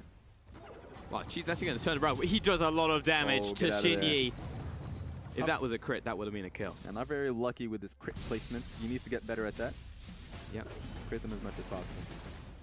That's how you win the game. That is Chi's fault on that one, but still.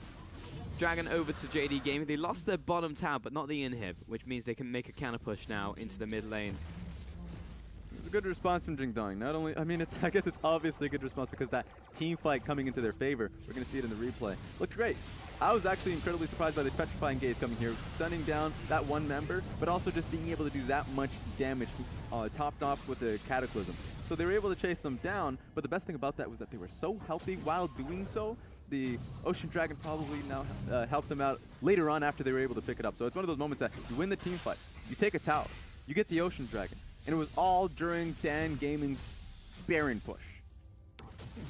I think Cat's going to be feeling a little salty there because he landed a death sentence onto Shinji as he was already in the Dragon Strike animation to flag and drag, and then he just went anyway, and he was like, hang on, like, you should be stunned. And then he instantly Cataclysm. It's like, wait, I definitely hugged you. So, you know, some interactions you don't know what's going to happen. You're like, this has not happened before, but you know what's happened now, and that's not how that should play out. Fraction of a second off, unfortunately. So that probably would have stopped the entire engage by Cat and maybe just limited the damage to like a member or two. Yeah, and it's one of those moments where you look towards the micro aspect as you did, and that's one of the criticisms you can make.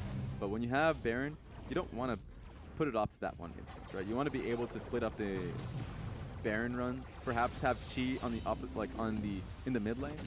Have him push up so you just are working with the wave. Even though you have that one Baron, you still have the rest of the team leading in the bottom side wave. So that is also an alternative that they could have gone towards, just so that Jingdong didn't have options. Unfortunately, Jingdong did have options with knowing that the full 5-man roster of Dan Gaming was there, and they were going to be able to take the fight. So what does that mean?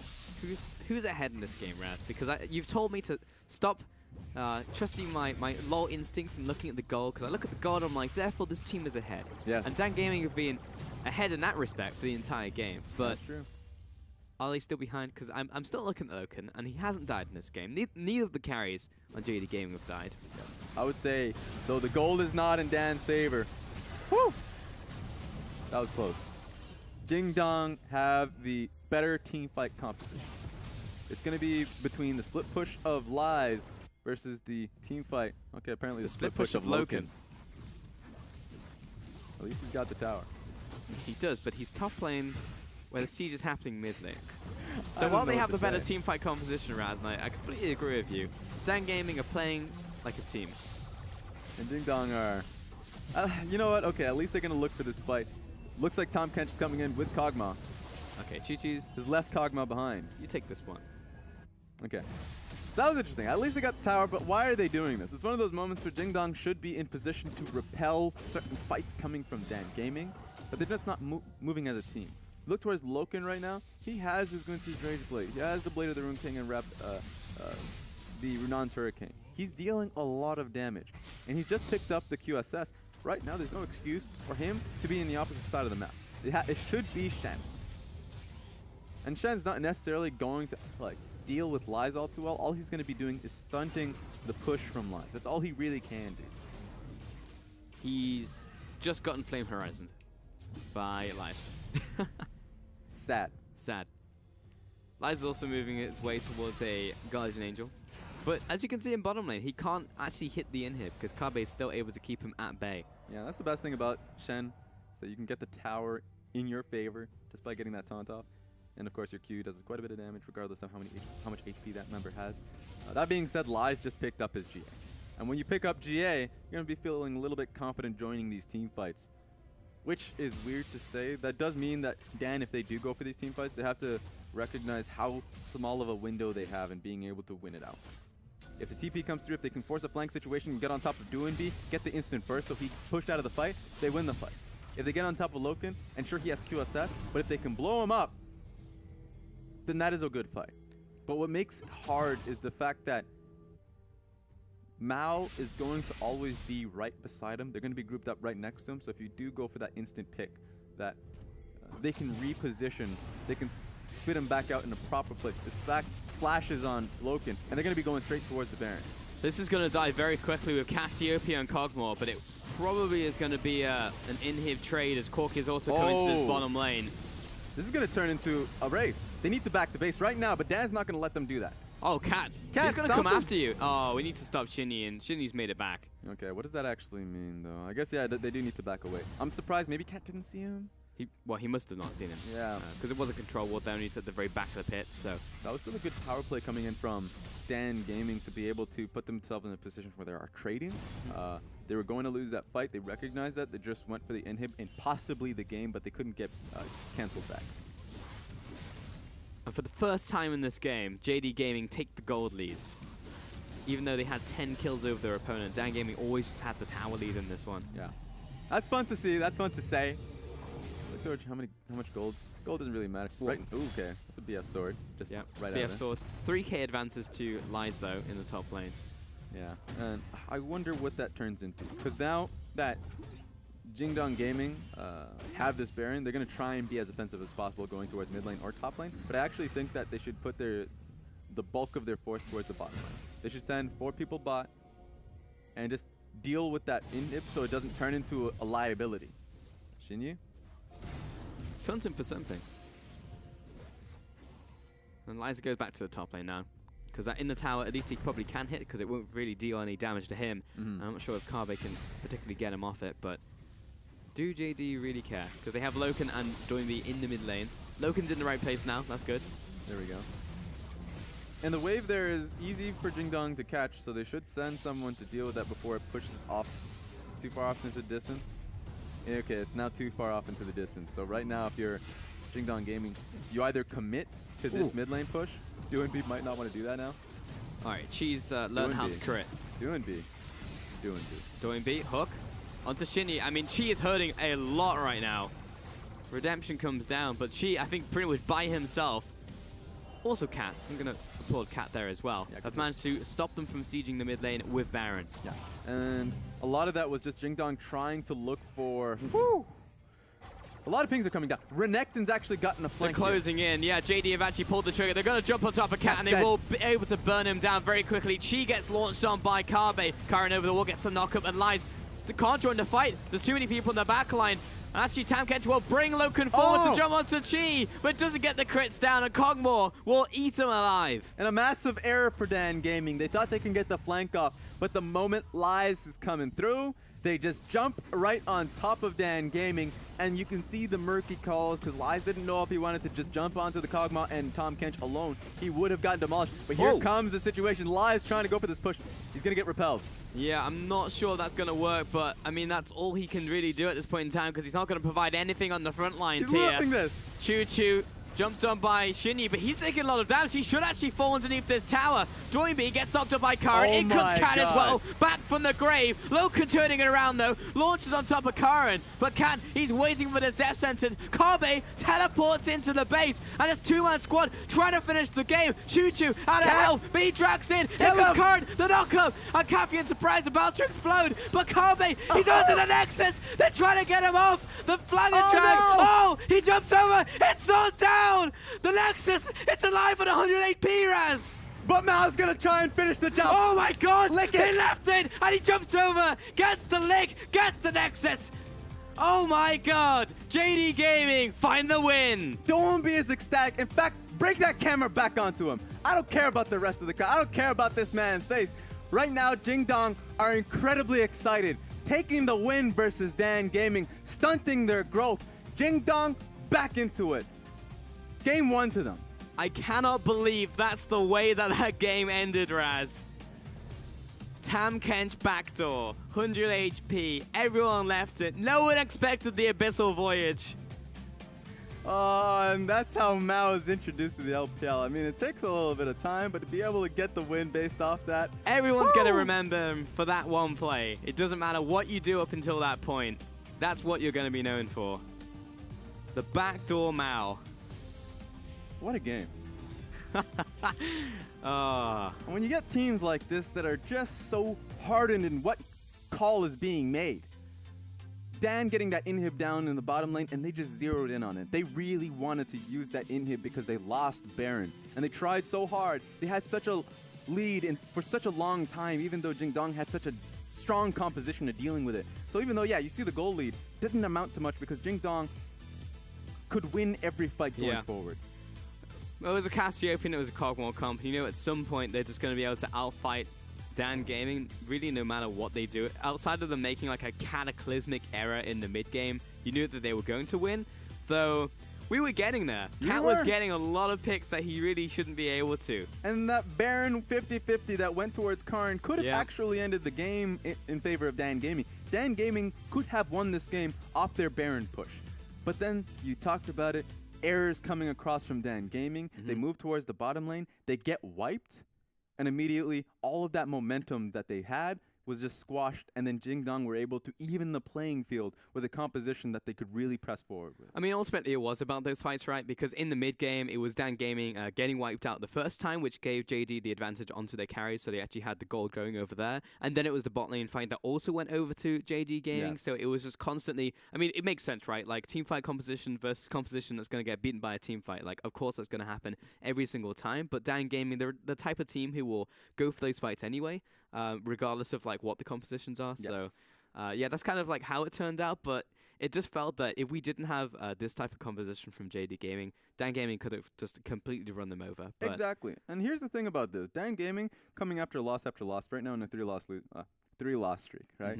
When you get into this position, a lot of the times it's because, well, what are they? Because they're doing something very, I would say, there's a core problem with them. And they're trying to figure out what that really is, because they were on such a massive winning streak, or at least having making a name for themselves at the beginning of the split, because they were making decisive calls. They were all inning on them. And then when you get to this part of the split, sure, they bring in different rosters, but even with their main rosters, they were losing because sure, they would be all in on the comp, but when they get matched, when the calls are actually as decisive in the opposite team, but they're just making the right decisions, then you do find yourself losing more games. And I think that Jingdong in this specific game, you saw that, being able to match the team fight constantly, being able to look towards Baron's constantly. Yeah. Sure, Jingdong made the initial error by dealing with the split push in the bottom lane. They lost Baron for that. But from that point forward, the Baron control was in Jingdong's favor. They moved towards it, and Dan didn't really play towards lies as they should have.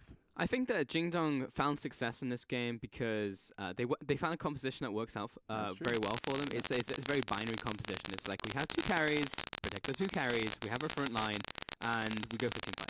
And then we play around objectives. Like that, it's a very simple idea, but you don't need to be SKT to win a game, right? Like you could just play around those strategies. And Shinyi will pick up the MVP, the worst detective in the league. Would you have given it to Shinyi? Probably wouldn't have found out that he's got MVP. But with that being said, I would, because you still have to look towards the facilitators who created these fights for the team. And I think that his cataclysms were most of the time on point, and that most of the fights were coming off the fact that he was able to get right on top of the C on the Corki. And when that one flank position was coming through from Dan Gaming, a really deep teleport from Renekton, it was his call, or maybe it wasn't his call. Maybe it was Doombee's call, because he's a loud man. Yeah. But it was his movements, his actions that really got the team going in this fight. That's true. So, yep, we'll give it to Shinny in this one. But, again, very simple composition for them. I feel like moving into game 2, like, honestly, if Dan Gaming just target the simple composition, I actually think that Dan Gaming will still take the set. I don't know if there's enough that JD Gaming have now, because like JD have just suffered like so often from not just being able to like play out games in a normal way like every other League of Legends team. But if they found that one way that they can play, like they just need to find that composition every single time. And that was the tale of Vici Gaming before, like when they were in the league last split. They had that one composition, the Cassiopeia, Caitlyn comps. It's legitimately what the comp we're seeing right now that worked well for them. The moment Caitlyn started getting banned, the moment Cassio specifically was getting banned away from the mid laner there, it started to falter because they didn't have that immediate safety of their AD carry being able to go right behind them while still having the output of that much DPS and having the immediate pressure on Baron.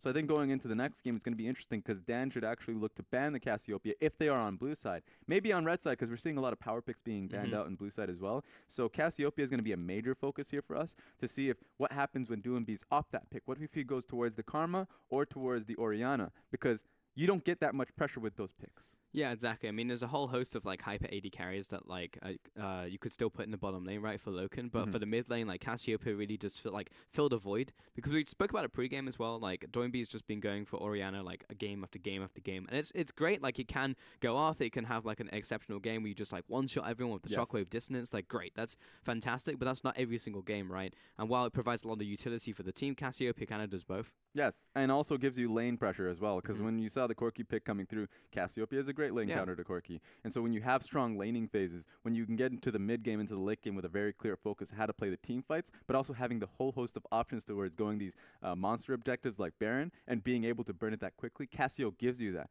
Question is like, well, why doesn't every team play Cassio? Is because she's so immobile, and you can play around that. But if Dan's having the problem of dealing that, quite obviously, I think that it's too hard to ask for them to make those adjustments in the game just off the 5 minutes between games. So I think the easy band-aid is just to ban it. I feel like the same because Dan Gaming, the way that they play is they keep throwing themselves at you, and more often than not, it will work out, especially if they have the mid game. But they just lost that random fight in mid lane, and if that didn't happen, I feel like this would have had a very different result for Dan Gaming because they always would have been ahead in that game. We'll see if they do make that adaptation as we head into game 2 and a short break. So stick with us. We're coming back with game 2 between Dan Gaming and JD Gaming just after this.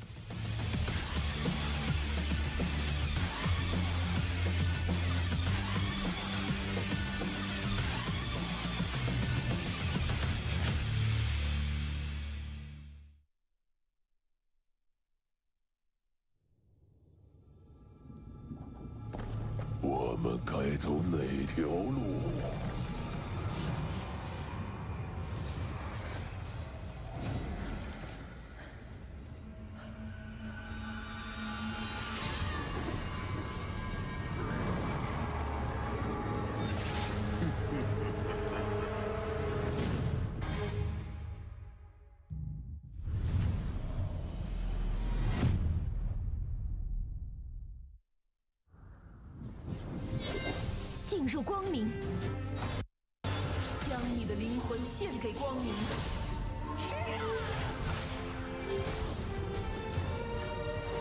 新的晨曦即将降临。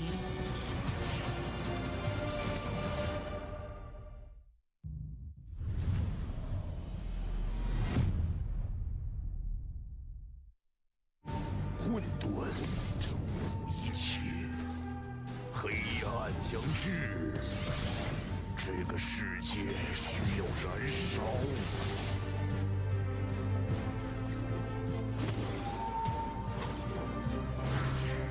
你在我面前无所遁形。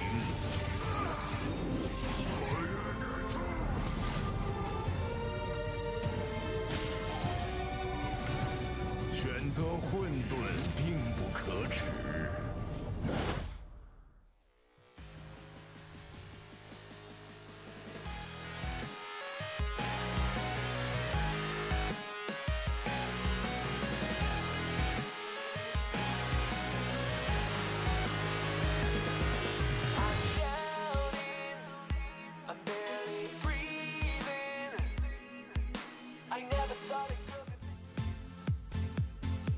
Welcome back to the LPL. We're coming in for our second game now in between JD Gaming and Dan Gaming. Let's see if Dan Gaming will actually make those adaptations we were talking about heading into game 2. Because it honestly felt like the way that Dan Gaming were playing was still a cut above what we saw from JD Gaming. It just felt like the composition won out in the end. Yeah. I feel like if JD Gaming are taken away from that, will they still thrive against Dan?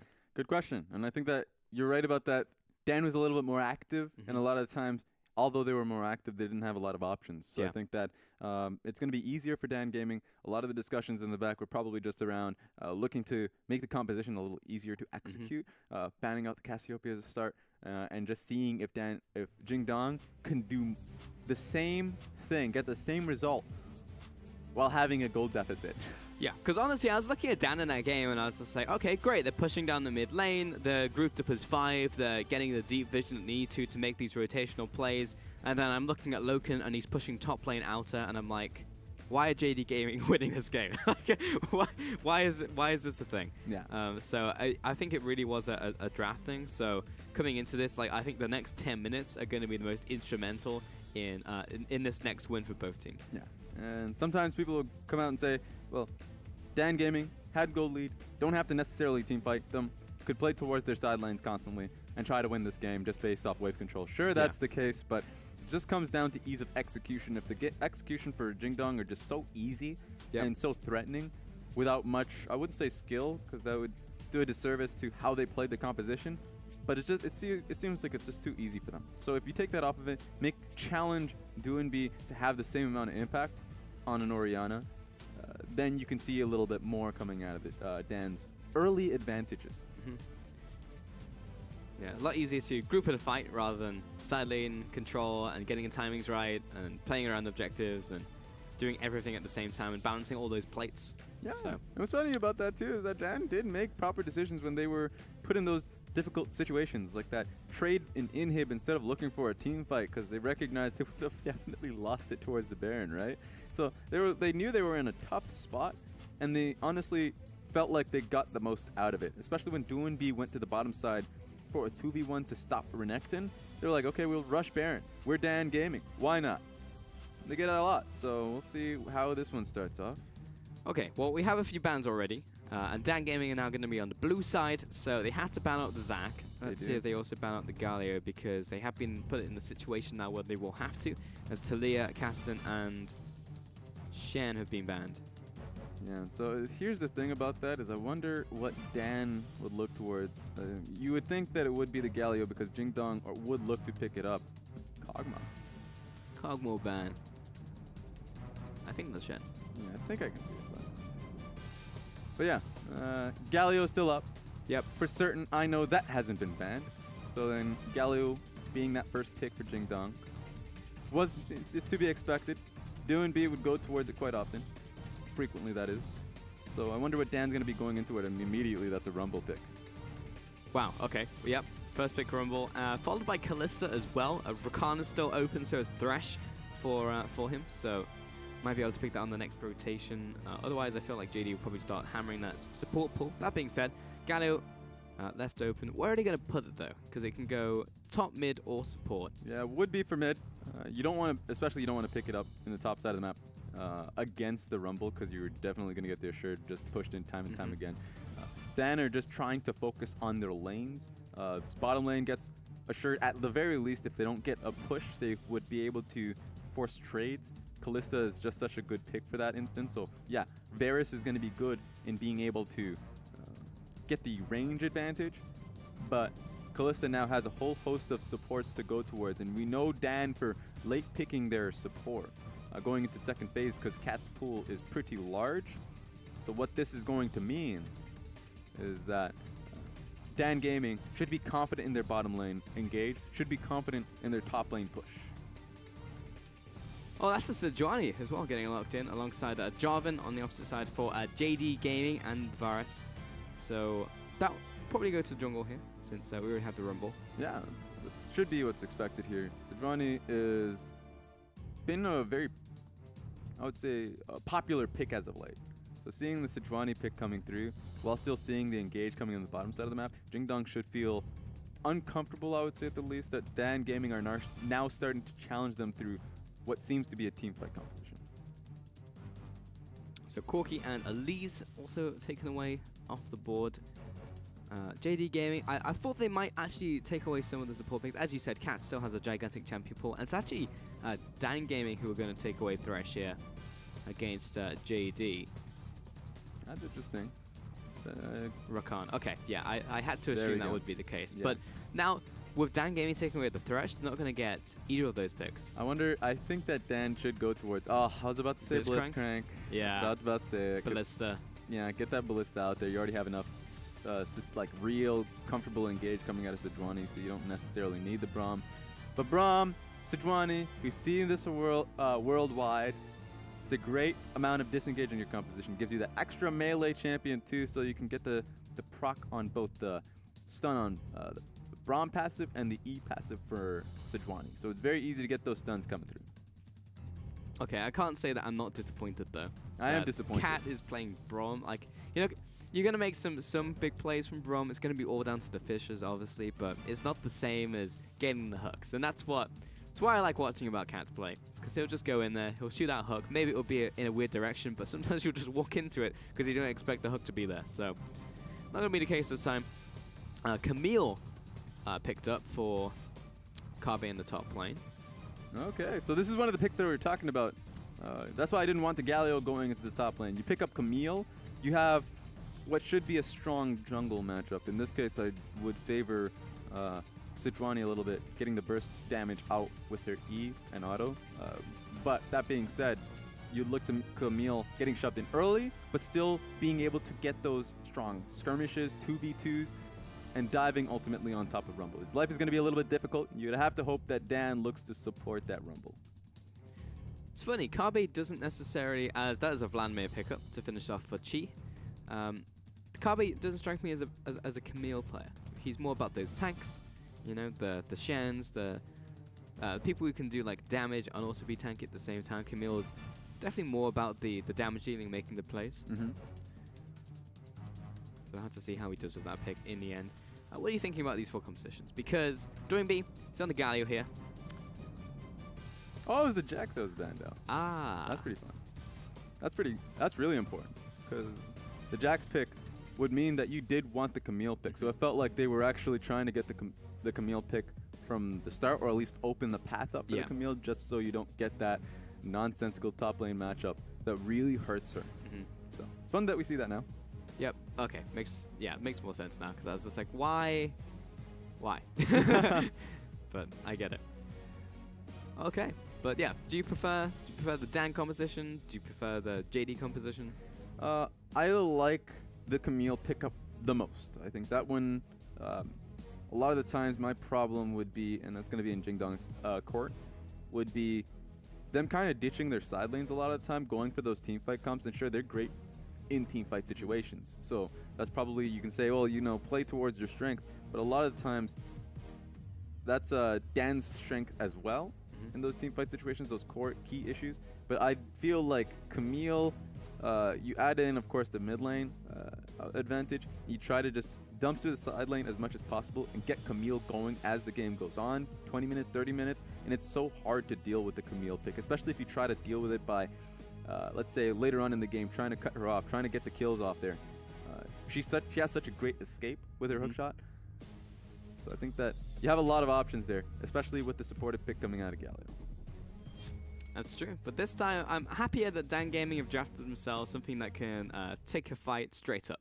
Yeah. Because if they actually get that advantage again, and then they actually force JD to come to them, because I'm sure they'll go towards a big monster objective that may or may not spawn at 20 minutes. Maybe. Then, you know, JD will have to walk towards them, and Dan Gaming will like, all right, let's fight. Yeah, and quite frankly, look at Dan's composition, and you think that the ease of execution is in their core for team fights. Kalista, Braum, the Sejuani, Vladimir, like all of that Just click all your buttons. It's like team fight and easy team fight, right?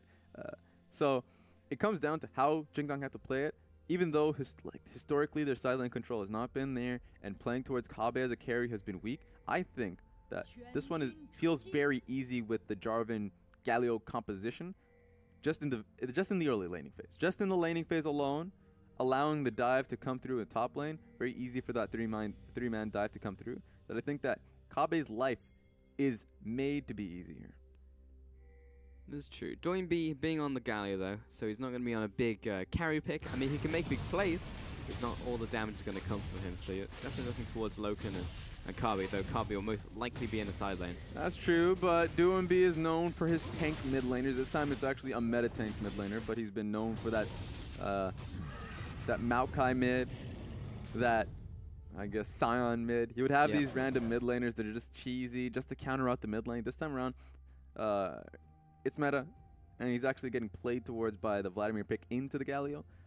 But it just means that this team is comfortable playing around fewer carries.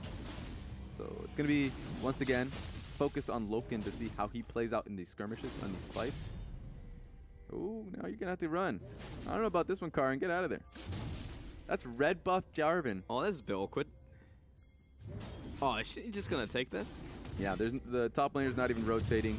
Galio's even moving towards Xinyi, so it just seems more assured that red buff's going in favor. In fact, he's taking his own Raptors camp. Yeah, it seemed like Karin maybe needed a bit of help there from anybody. Because Karin now, what has he got?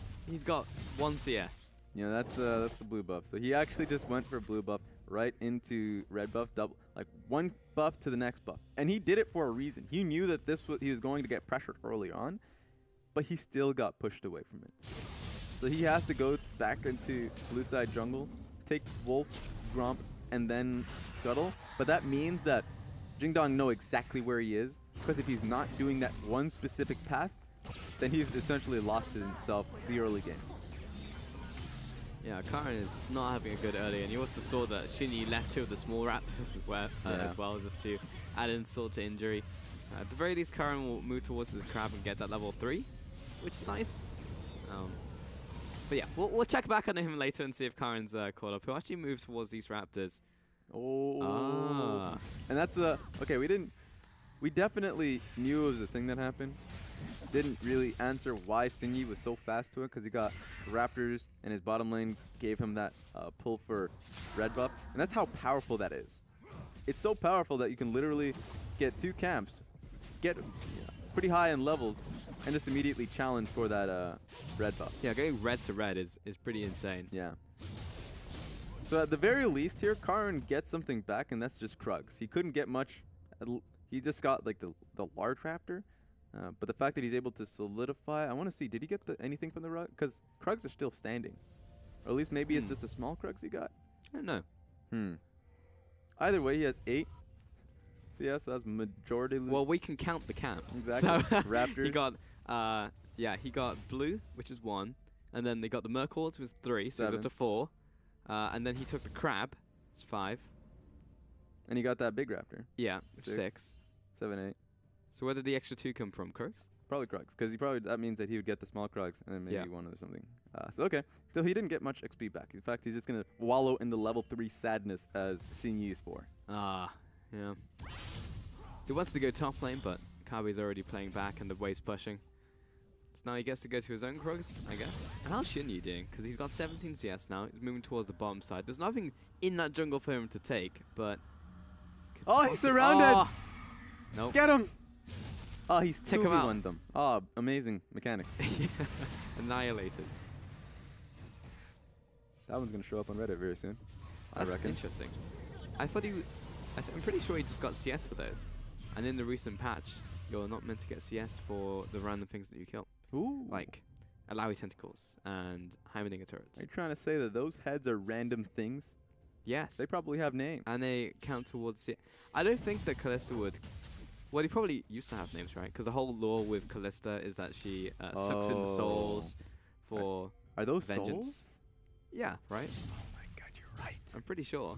You are right. That's sad.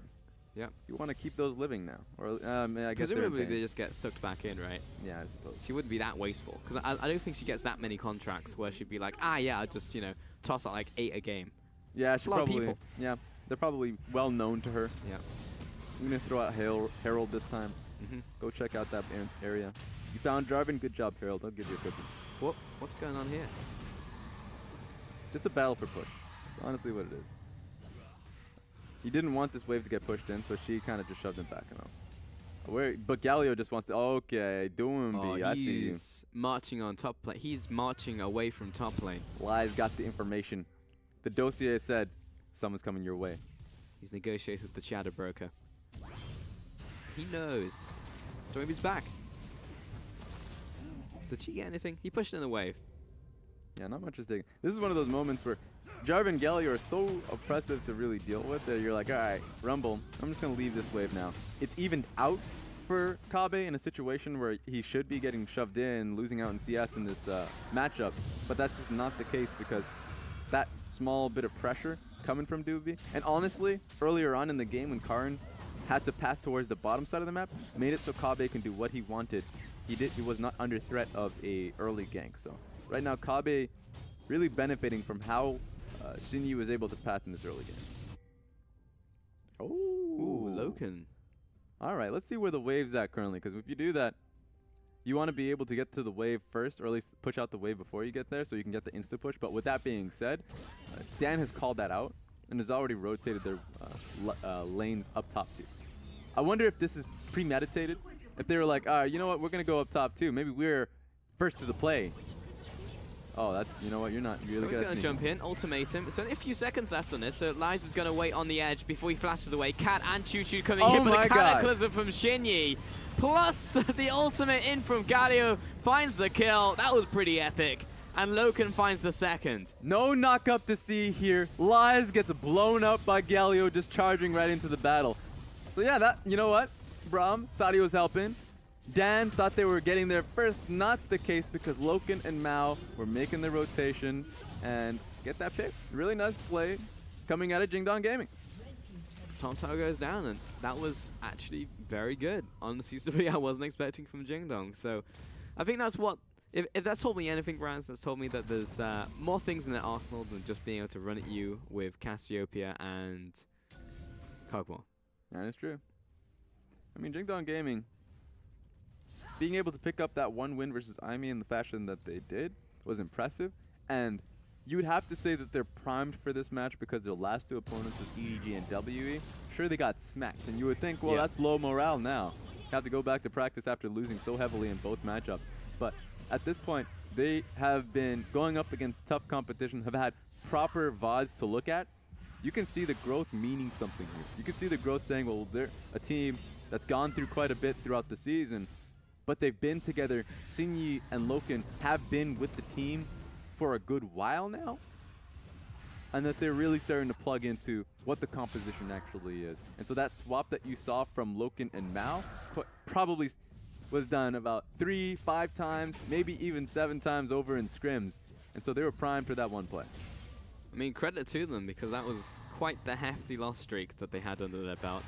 Not a single win on the board for a good while. What, 3-4 weeks? Yeah, I think they were like 0-6, 0-5 probably. Yep. Getting that one win meant so much. And sure, it was up against not so prime competition, but they've been playing up. A lot of teams have been playing up in Group B. And so for Jingdong to be able to answer back, try and catch up to Suning, and maybe find themselves into the thick of things in playoffs means a lot. And they have to do this right now. So this is a well-timed, I suppose, play from them in the split. Because if they don't pick up wins, they go back into their own group in week 8. And quite honestly, they just don't have the numbers. You have to start doing the math, and they're like, well, actually, every game kind of doesn't matter now because we've lost far too often. Then it's a bit disheartening. But if they take this win, a 2-0 up against Dan Gaming, then they immediately tie up with Suning. And then they have to start being in discussion of whether or not they're going to be catching up with maybe Royal, LGD. I think that's pushing a little far, Raz. Hey, you know what? LGD lost today. I mean, they did, yeah. They are falling down a little bit, but if we're looking towards the likes of Royal, whereas Karin is coming into the bottom lane. All right, well, he's going to start this one off, start attacking the tower. Kabe will drop the ultimatum on top of Karin. Oh! The hook shot away. Get out of here. Flies, trying to get in range. Oh, the flail catches him. Oh, Galio coming down as well. Oh For the knock-on, lands on top of Karin. This might actually be a kill. Yes, it is. Kabe stays alive. And Mao and Loken chasing down the last Rumble aggressor. 2 kills to JD, a massive overextension. I just cannot believe it. Kabe lives with just his passive, and that passive was massive. That was a big. That was big. I'll tell you right now. That was big. That was big, my friends. That was big. You heard nothing else. But Jingdong coming back from that was ridiculous, and somehow Doomby knew that he can come in. Maybe, yeah, sure, Kabe, maybe if he died, that was still a play that Jingdong as a team rotated towards. Just take a second look at this. Kabe lives quite long underneath this, and that's because he's able to use his ulti right on top of that. Negate a lot of it, push lives back, and sure, the stun comes through, but Karin is not going to be able to follow that up. And sure, the slow comes in as well, but Kabe walks back, gets the passive, survives by just a little bit, and Doomby able to save that one. I mean, just the play there from Kabe, knowing his passive was back up. And that was a buff that Camille got a little while ago as well. So before that buff, she would have just been dead. Yeah, she would have. But regardless, it still would have been a 2-for-1, which is still a good trade for JD. They went real deep for that. Yeah, and the composition that Jingdong have, they can answer from you cross-map, or at least semi-cross map. The fact that Doomby can answer with his heroic entrance, and Mao can answer with his ulti gets a little ridiculous, and Dan have to suddenly realize that you've got a team of full Twisted Fates ready to jump you. Oh no, Dan Gaming not in a good situation at all. 3K down at 13 minutes, a tower down. I don't really see them picking up a tower in the near future either. Ooh, and a lot of the gold is on Doomby and Loken. Doomby better get that gold to use. He's taking a lot of damage, a lot of hurt. Doomby has not taken any damage, Raz. Exactly. He's not even lost his shield. Getting burnt, but if you have that Spectre's Cowl, and if you're just Galio, you know what? You can live through it. Who do you think you're swinging that at? Get back here. Oh, Shinny's here for the backup though. Cataclysm and Chief would like to get involved, but he's a little bit outside of this one. Karin's going to die to Doinby. He's just not taken any damage at all. Equalizer gets dropped on top of Loken, but he's the only one feeling the hurt. Lies actually not really feeling this fight. The rest of Dan Gaming going to back away, and Doinby will just smash the ground in frustration. Cat and Chi trying to get out, but Chi will fall there as Mao, for some reason, is tanking the tower, and he'll die to Choo-Choo's. A 1-for-2 trade. There we go. You think you can pick a fight versus Galio? He's going to throw some fists at you. That's what he's going to do. Right there, Jingdong Gaming immediately just being incredibly proactive with the fights that they take. They see Karin, they're like, we can take Karin. We have the team here, and I'm pretty tanky. I just took 3 guys, and I didn't lose much HP at all. So the confidence, you can see it's already there. You already see Jingdong wants to be able to pick fights. They recognize that they have, if not recognizing the gold lead, that they have the 5 kill lead. So right now, Doomby really sitting on a lot of, I would say, resistances just on the Spectre's Cowl. He might look to go towards, I wonder what that Bomby Cinder's going to. I understand that he's probably going to go in towards Sunfire Cape, but I wouldn't like it. I'll tell you right now. I mean, what else are you going to build with that Bombies? I mean, I don't want the Bombies. So, like, that's the only thing I wouldn't want. I guess the response is like, well, I would rather have finished with the Spectre's Cowl, go towards the, not the Spirit Visage, but the Banshee's Veil? Not the Banshee's Veil, because that doesn't build into that anymore. Oh, no, it doesn't. Oh, no, it's that new item that got recently of the 50 HP buff that no one liked until, you know, that happened. Adaptive Helm. Yeah, Adaptive Helm. That's the one. There we go. Adaptive Helm, and then get the armor item being just Glacial Shroud into either Frozen Fist Iceborne Gauntlet. Or yeah, I call it Frozen. I like Frozen Fist better. You know? I mean, it is a fist that's frozen. Yeah. So I call it Frozen Fist all the time, so I appreciate that one. I guess Iceborne Gauntlet has its own flair. Either way, Iceborne Gauntlet or Frozen Heart. It's fine. He went for Adaptive Helm. Okay. There we go. At least he's gotten that. Wait, did Banshees ever build out from Spectre's Cal? It didn't, right? I don't think it did, no. No, it used to build out from... well, now it's a completely different build. Yeah, because now it's an AP item. Yeah. But Before it was, it came off of the yellow MR item. I always know items just by the look of them. The yellow item. The yellow one. The yellow one. Either way. The one that costs 1,200 gold, that is yellow. That one. This is an epic battle between Shinny and the Herald right now. He's got to move away from the big punches. Stay clean. All right. The round's over. He's got the smite. A little bit dirty. That's like pocket sand right there. Yeah. He wasn't fighting with his fists. No one expects the pocket sand. Always poking his eye, too. Whenever you fight Rift Herald, you have to fight dirty. That's true. Yeah. That's the way, though. A lot of true damage. Same in real life as well, actually. That's true. It's a sad tale how fights have to. They're never clean. You expect a gentleman's fight, but you never get it. Not in a street fight, for certain. Well, she gets to do no damage to Doinbi, so that's fun. Who does he do damage into this game? Well, he's never going to see Kabe. Shinny he can hit, Loken, but he's going to be eaten by Mao. Yep. So he gets to hit Shinny and Mao. It's a tough life for Vladimir. Doinbi's having a great time in River. Now he's got Loken behind him, and Cat jumps back to Chi. Karen turned around, gets the stun down onto Tam Kench. Choo-Choo's closing in from around the side. Ultimate out from Doinbi. And everybody's in the Cataclysm having a party, but no one's dead yet. Shinny will finally fall, but take Karen down with him. Lies in a 1v2 against Loken and Mao, but he's locked up with the stun. He falls to Loken. And Choo-Choo's over the wall, is rapidly losing team members and comrades left and right. Chi, this is a time to shine, but he didn't turn up. He didn't step up to the plate, and it was a 4-for-2 trade in favor of JD. Yeah, and it looked pretty okay for Dan to start. In fact, the flank coming in through by Lies.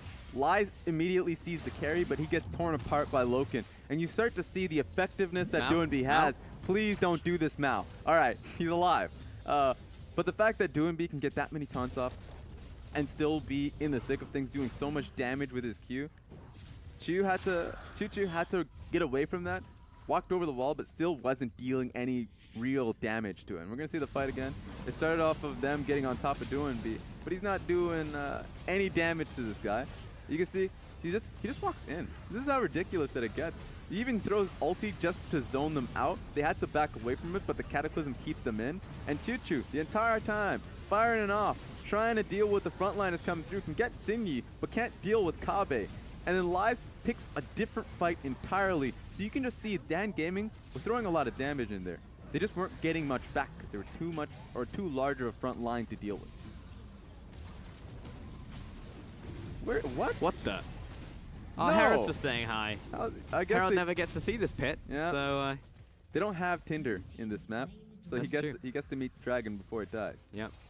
It's a courier. Good job. Well, Herald's going to find herself in bottom side. He's pretty pissed off that his one true love ended up dying, so he's going to be taking his anger out on a few... On these minions. Yeah. Yep. And then inevitably on this tower. Take him out. It's going to be a lot of damage. A lot of damage. Team can't really step up though, unfortunately, so that's all Herald's going to get to do this game. Oh, hello, mid lane. She's going to try and make it out of here, but Kabe, yeah, that's some true damage right there. Cut down. And honestly, I was wondering if Jingdong were going to rotate towards that mid lane too, because that should be the purpose of Rift Herald. Once it takes the first tower, you push it onto the tower, they have to deal with it. You move towards the mid lane. It's cool. Nice chain of corruption, but Cat's going to follow up with the fissure. Mao exists with the Tam Kench, and he flashes away. At least I can get you to safety, Loken, and I will sacrifice myself for the greater good, for my AD carry. Loken's probably tearing up. His father has been killed in the thick of things. He's fine. He's got 5 kills. He's going back to base with all of his gold. Yeah. The rest of his team's also taking mid, so rest in peace, Tam Kench, and I knew you well. It's getting a little ridiculous. Like, it's getting ridiculous because Jingdong Gaming have, even in losing these fights, you can tell how this all started. Vladimir thinks that he's okay.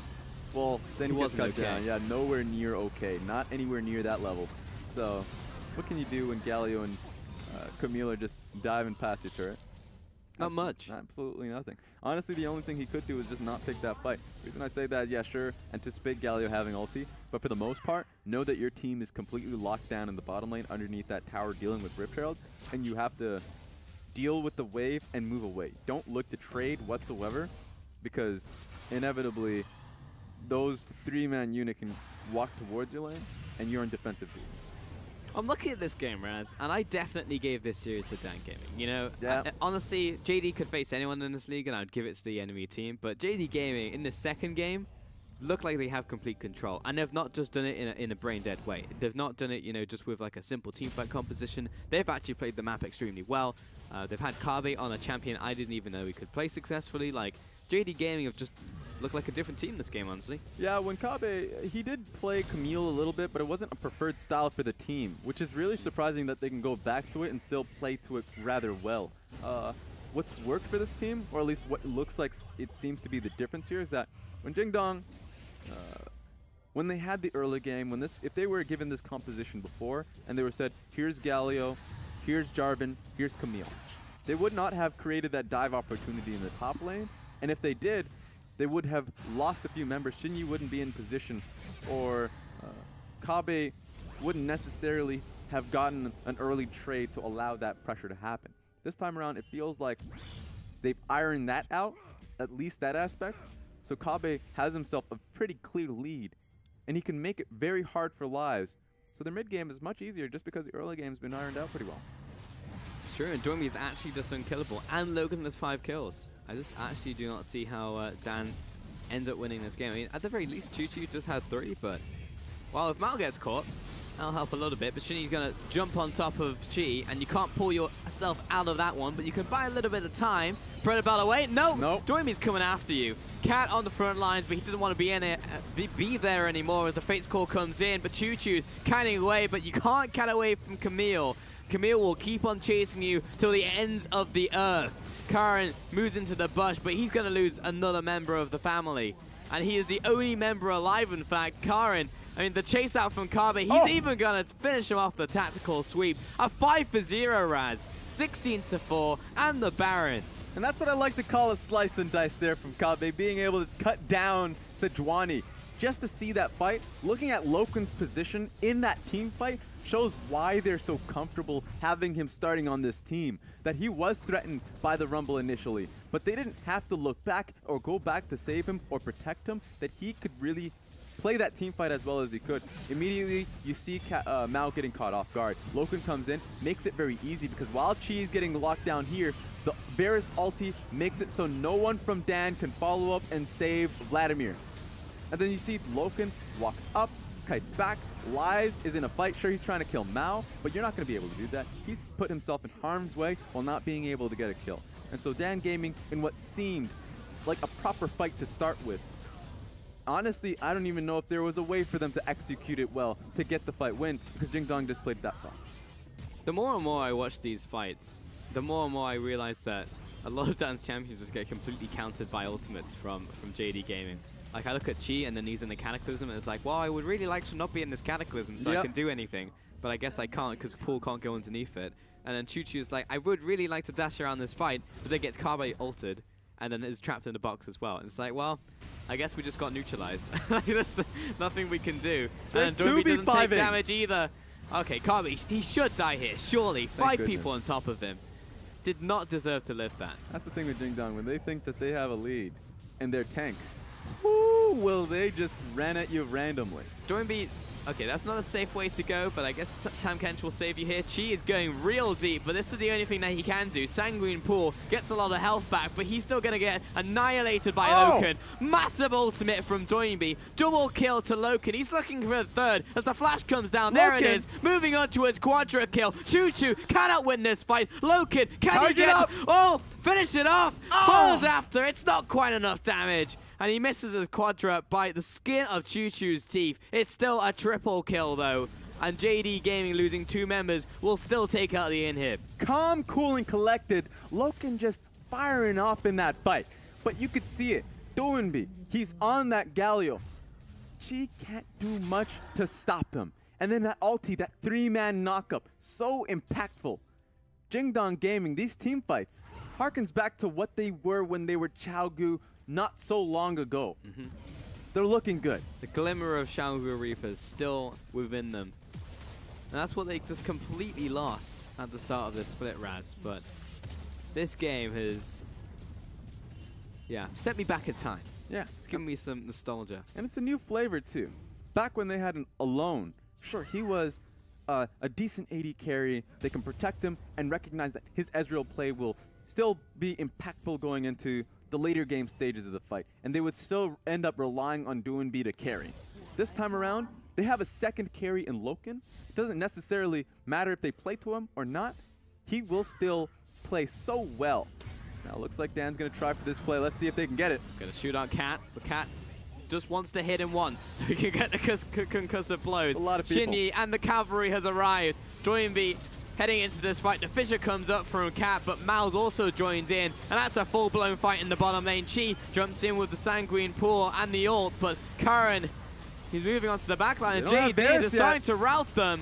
Moving them back, but the Gaia ultimate coming in once again. Loken has now joined the fight, and someone needs to get on top of him because he's doing so much damage to everybody in front of him. Curran will die. Massive flash torn by Doinb, and with his dying breath, may have secured this fight for his team. And yes, he has, because Loken is cutting through absolutely everybody. Finding himself a second triple of the game, a 5-0, and JD, this has the game written all over it. Yeah, it was looking bad for Jingdong in that instance. They stall it out for Loken. He comes in the fight, fires off, triple kill, and that could be a 2-0 for Jingdong. Could be. It is, Raz. 24 kills. The Nexus falls 2-0 to JD Gaming.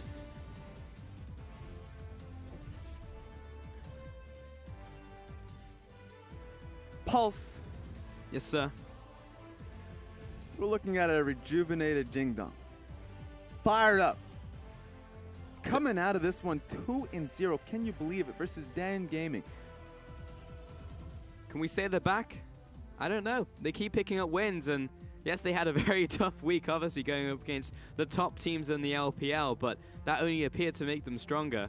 And from, honestly, when I looked at the bottom three just a couple weeks ago, I was like, well, JD actually just don't see any signs of redemption. And now I'm looking towards Aimee and Snake, and I see Snake now picking up wins. I'm like, actually, I just don't even know anymore, because JD Gaming have looked incredibly good, and that it wasn't even like they accidentally picked up a game. It wasn't like Dan just threw the game at them and they were like, yes, we'll take this win. They earned that, and that second game was, as you said, a glimpse back, a look at the old JD back when they were Xiaogu. Yeah, it was a nail in the coffin when it came to our doubts about how they could play the map, how they could play the team fight. Feels like whatever they got through practice is definitely working. That whatever they got through the team discussions definitely feels good. That there is real change coming through Jingdong. The morale is high, and it feels like it can only go up for Jingdong. They're definitely a team that plays on emotion. When it goes bad, it goes real bad. But when it goes well, you know, they'll take it. They'll take it all the way, and they'll take it into a 2-0 today as well. And what is good about this win, what you don't get to see, is that looking into next week, they don't even have a game next week. Jingdong, the next time we see them will be when they face their own group in Group B, which is pretty interesting, pretty surprising to talk about that. They have a lot of time to prep, a lot of time to recognize who they're going up against. For now, they leave on a high. That's got to feel pretty good, though, having a full week being like, well, we just got a 2-0. Good stuff. What did we do well? Can we just keep what we did well and also look back at the changes that we do need to make? But honestly, like, looking at against them and Dan, I didn't see a lot there. Like, if they play like that every single time, they suddenly become a very solid middle of the pack team. I then see them like challenging the bottom of the top of the table. Then, you know, like I no longer see them as a bottom of the table team. Yeah, and if you just look at the standings of what that means, Jingdong, Suning Gaming with their failures as well, you can see that actually being what swaps over. That's a 3-6 Jingdong, a 3-5 Suning. So immediately, standings going to have to be shifted on that. And you can, sure, it's a tough group because the rest of the teams are really surging up, but it's a good time for Jingdong to start solidifying wins now, because it's going to be a hell of a ride when they come back. I mean, consistency is key though, Raz, because we look at a game like this from Jingdong and we're like, that was fantastic. That game too was immaculate, it was spectacular, but it's about doing it every single time. Yeah. And that's the key reason why we're saying right now that Newbie are actually our dark horse team, a team that can actually make it into the top teams right now. Yeah. It'd be because they consistently come out with the same gameplay. And whether that's still below or above the top teams, that doesn't matter because they're still consistently above the teams who are below them, and that makes them a good team because they are consistent. Yeah. If JD Gaming could do that every single time, maybe they can be the next Newbie, but we need to see it consistently now over multiple games, over multiple weeks. Yeah, that's a good challenge because we haven't been seeing that even in their tough loss versus WE. Sure, it was 0-2, but they were still pretty skirmishy games. We didn't get to see much structure out of it, not as much as we saw today. Yeah. And so today, yeah, they can do it. They can feel good, but they still have to be disciplined enough to come back and showcase that even in their losses, in which they haven't done that just yet. And with the competition that they still have to go through, RNG, LGD, Newbie, all those teams, tough group, and especially if you're trying to etch right into the top 4, it feels difficult, feels impossible. But that's why we're going to have to challenge them and see if they can get to that point. Right now, it is difficult. At the very least, they do the basics in etching an identity. And that identity, of course, OMG is part of it. OMG is always going to be a part of it, Raz, and he'll take the MVP in this game. And that's good stuff. Like, he's gotten 6 MVPs as well over the split so far. And this one, this is a time where I'm like, he really deserves it because he didn't just play like a hyper carry. And then just like win the game and kill everybody. He played a Galio in the mid lane. Yes. And then he got ahead. He played well. He got some incredible taunts off. The flash taunts, like left and right, happening in those team fights. That was great out from OMG. But this time, I think he just really deserved it. Yeah, he did. He played a lot of the team fights that won were based off of his play. I thought that the Galio, he maximized the CC that he would have because they would go long enough to have at least 2 or 3 charges of his taunt. I think that was well played. We also saw in the last fight he got a flash taunt off that did quite well. So yeah, Galio is a champion. You don't get to see a lot of it because it actually just gets banned in first phase. But when you do see it, of course, it's going to be OMG that wants to pick it up. Yep, so good stuff. I feel like we've spoken a lot about JD Gaming, but we do also have to talk about Dan Gaming, who took a 0-2 hit in this series, and that was pretty big for them. And I don't know really where to start for them, because maybe we start in the mid lane, because we saw Chi, and I think he had a passable performance, but maybe Goong is best for the team. And it feels odd to have like tested all these players. You know, we actually like sacrificed, if you're Dan Gaming, a lot of wins, honestly, to test these new players out, and then actually to say, maybe our original roster was the best roster. Yeah, maybe. I think that's a first step to see if Goong would bring them back into that. They have the most synergy with him, quite obviously. I think the problem now is that I feel like that's not the issue that they're currently facing. Even if they do bring Goong back in, the difference of how many games they would win, it doesn't feel like it would. I don't think it would have won them the set, right? Just because of the play that Jingdong have in the first game, or at least the comp they were given. And then the second set, it was just much cleaner to be able to zone lies off. And Karin wasn't doing much on the map, as he's usually given a skirmishing jungler. He's on a Sejuani this time, trying to create fights that quite obviously wasn't happening at the time. So right now, they are 4-6, which is a tough place to be in. You're in Group A, so there's still that buffer zone. But Dan Gaming, they're starting to falter. They're starting to get loss after loss, and their next set is going to be up against Newbie. It doesn't look too good for them. I just feel like they're trying too hard, though. They're trying other things in draft when I think they just need to go back to the basic formula. And I'm fine with like experimenting, and it very much feels like experimentation has been the name of the game for Dan Gaming for at least 2 weeks now, not only in their compositions but also in their roster. So I think if they just go back to their original roster, go back to what was working for them, which was just like these very simplistic compositions, and then you have the execution right in game, I think that's how you pick up the wins here as Dan. But then again, like experimentation, maybe you find something new, but right now it hasn't been working. So it's like, what are your goals, right, if you're Dan Gaming? Are you trying to shoot for #1? Are you trying to get towards the split? Or are you just trying to grow as a team? And if you're growing as a team, then maybe this is the best way to do it. Well, that's interesting, because quite honestly, having their first split be in the LPL, even with their core lineup coming through, Lies, Karin, Goong, and Chuchu and Cat, that should be learning experience for them as well. They actually need that time to be on the Rift, on stage, to really grind that out.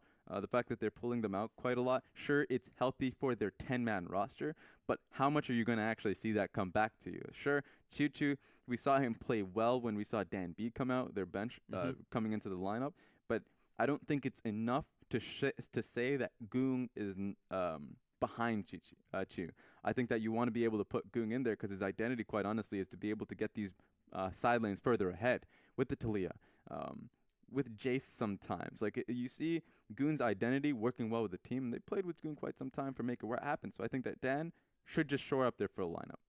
Yeah, I think that's definitely like step one. I think step two is definitely in the draft, though. I feel like they just got outdrafted in both of these two games, and not necessarily in terms of compositions, but in terms of compositions that works for Dan Gaming, right? Like, I want to see like a composition that allows Cat to thrive, right? I want to see him on a Thresh or a Blitzcrank or a Rakan, like something that can make those huge plays instead of a Braum who's just like, stand behind me, and then like, well, great, that's all Cat did this game, but like Cat's a playmaker, so give him a Blitzcrank in this game, you know? And I remember in the Worlds run, Aimee actually did the same thing, picking more Braum, so it wasn't really rode on that engage force.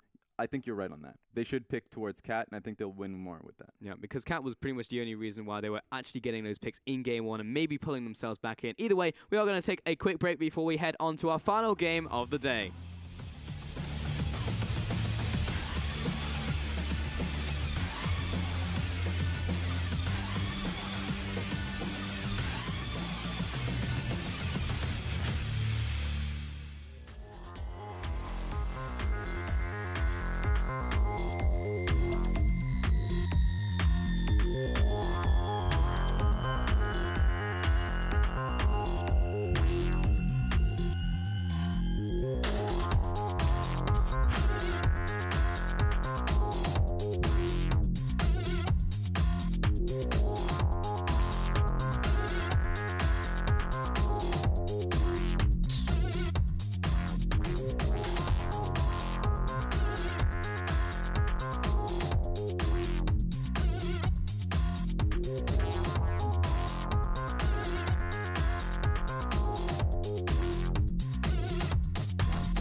Put your best shoes on to see what it's all about. But you're never gonna lose on. Yeah, you make me wanna shout out. We're traveling double quick, rocket to the moon. Systematic, I'm automatic, cold static. Everybody's a fanatic.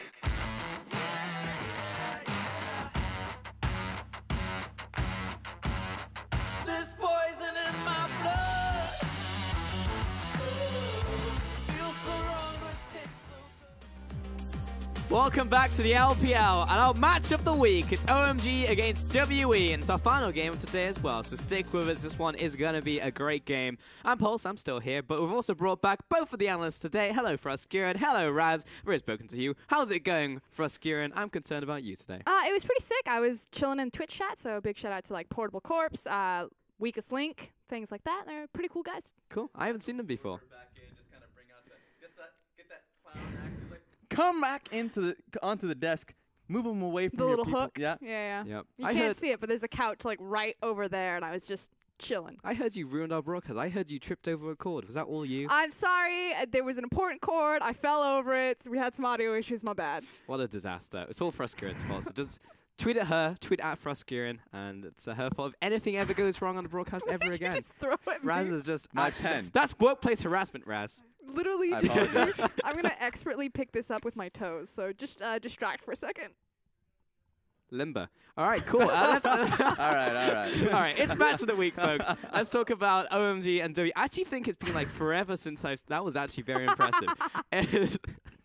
It's been forever since I've seen WE. And Raz, you actually just telling me that like they've actually only played against JD Gaming since we saw them at Rift Rivals. Yeah. And it's like, is that true? And then I realized it is true. We just haven't seen them since Rift Rivals. Yeah, it's pretty insane because the schedule has made it so their next week is going to be pretty stacked. But it's going to be going up against OMG this time round. Boom! Xiong in the top lane. It's Jetko, so World 6 definitely hit the bench after that last performance. Icon, SMLZ, and 5 joining them in the bot lane. Yeah, they were unhappy about their performance in Rift Rivals and in the set, even though they took 2-0 versus Snake. But they're going up against WE. They have something to prove. 957 in the top lane, Kandi in the jungle, CA in the mid lane, and Mystic and Ben, he's back with us in the bottom lane. And what we've got to see is the WE smacking OMG, honestly. From what we saw as well last time that OMG played, World 6 came back in. I was like, yeah, World 6. And then World 6 didn't have a great performance. But that said, before Rift Rivals, we were looking forward to this game to prove like who was first and second in the LPL. Like the last time these teams faced, when they ran into each other at playoffs, it was an intense matchup. And so unfortunately, it feels like after Rift Rivals, a nice pin, Raz. Thank you. That OMG had just slid backwards in our expectations. And now we're just waiting for them to prove that they actually deserve a lot of the respect that we were giving them earlier. I mean, they went from undefeated to finally getting their first loss, and we're like, okay, fantastic. They go into Rift Rivals, they lose twice, and it's just like, okay, they've woken up now. This is the time that OMG come back and they continue their undefeated streak, and then they just play the same. Yeah, it's one of those situations where they were unhappy about their performance, as I mentioned, even in the Snake set where they 2-0'd them, because there were those small instances where they could have lost the game versus Snake, versus at the time, still is, bottom of the barrel within their own group. And it was like, well, OMG, we were undefeated at some point. We are the top of Group B. There's no reason for us to be there. It was a calling. It was definitely one of those instances coming back from Rift Rivals, a real lesson for them. And then we get to see whether they can showcase their growth here today. Big questions, but if they play the same, I feel like if both teams play the same, like you have WE toppling the Titans out of LCK, and then you have OMG still playing very similar to how they played before Rift Rivals and also during Rift Rivals, it should be a whitewash win to WE. But OMG have said themselves that they play better in best of series, that they're not a best of one team. We have also given them the credit that they're a very emotional team, that they're a very hyphy team. So it's like back to the wall. In the best of series, they have the adaptation, they have the endurance to go the distance, and maybe that just wasn't showcased in Rift Rivals format. So there's still, plenty of opportunity left for OMG to redeem themselves. And honestly, one of the major criticisms we levy to them would mostly be towards the discipline of, let's say, Icon and in their bottom lane, 5. So they would pick fights that would be like, oh, they're on the right steps. They're going towards what initially was a lead and being able to find themselves in proper side lane positions, and like we're saying, oh, you know, it looks great. This is why they're in the top of their group. And then Icon looks for that one kill, and they're like, they go for a bloodthirsty kill because they think they can do it. They think they're good enough to do it, and then they get outplayed as a team, and so they find themselves getting bounced back, and you're like, okay, well, we messed up. Suddenly a lead just turned. Our coach is not going to be happy about this one, and so OMG need to redraw basically what is a good team play moment. Like for instance, Icon, if he's on the side lane of LeBlanc, for instance, he needs to rein it back in so he still has those leads, but he's still utilizing the goal lead that he has to then go towards mid and make an impactful play while not getting cut off in the meanwhile. But it's so much easier to teach patience than it is to teach aggression, you know what I mean? Like, I would rather my players have that bloodlust, have that playmaking potential, and just teach them the switch to throttle it on and off versus trying to teach them when to look for those opportunities. I like OMG. They're still a bit raw. They're still a bit green. And yes, WE are the weighted favorites because of that veteran status, but you can never discount OMG. These guys can go the distance with the best in the LPL. You can never count them out, and they're also a team that I just honestly, personally, want to see do well, because I think that if you send them internationally, okay, well, we saw them in Rift Files, but if you send them internationally and they play best of series, like best of threes, best of fives, that's where they really shine, because as you said, they've said themselves that they ramp up in those series, and when it gets that towards that final game, I would actually give it to OMG every single time. But we're into the draft phase. It's Coach Minga as well as Home behind their players, and we're not the only ones that are treating this match with a lot of respect. I believe I spied Remember and Coach Aaron on the caster desk for the Chinese League. Cool. Good stuff. Well, thank you for the analysis, Raz. We'll catch you after the game. He pretty much just left without a word, so... I thought this was a TriCast. See you later, Raz. OMG is WE getting into this Champions League 7-1 versus 6-2, though we do weight WE in this one. Kalista and Jarvan will be the bans from OMG, while Elise and Zach from WE. Not lying, I totally thought this was a TriCast and suddenly it's a dual-cast. That said, out of the gate, Am I not enough for you, Frostgearin? You're too much for me sometimes. Okay. Fair enough, and that's why you need to add Raz in here, just to go overdrive. That'll tone it down. Let's add Raz back in. Need some Rusty. But already, it's quite interesting, the AD carry focus here, especially because Kog'Maw is such a pivotal pick for SMLZ. We've seen both OMG and WE at Rift Rivals prioritize that Kog'Maw very early on into their drafts, and so quite curious what the next pickup is going to be. Galio's open and available. Did you come back? I knew you guys missed me. I was like, where did you go? I'm pretty sure he wasn't supposed to leave. Did you stretch? Just gave it a stretch. Okay. Well, he's back now, so... He's been on the desk all day. Yeah. I'll let that one slide. That's true. That is true. All right. So first pick's coming out here. Rek'Sai for OMG. WE. They're thinking about the Galio, and honestly, I'd probably just lock it in here. Yep, there you go. And Shia has played a whole lot of the Galio. He's great at this champion, though he did get bullied a lot at Rift Rivals. What do you spy with your L5s, Raz? I want to see if they pick up an AD carry here, just because Kalista and Kog'Maw being taken away as well as Caitlyn.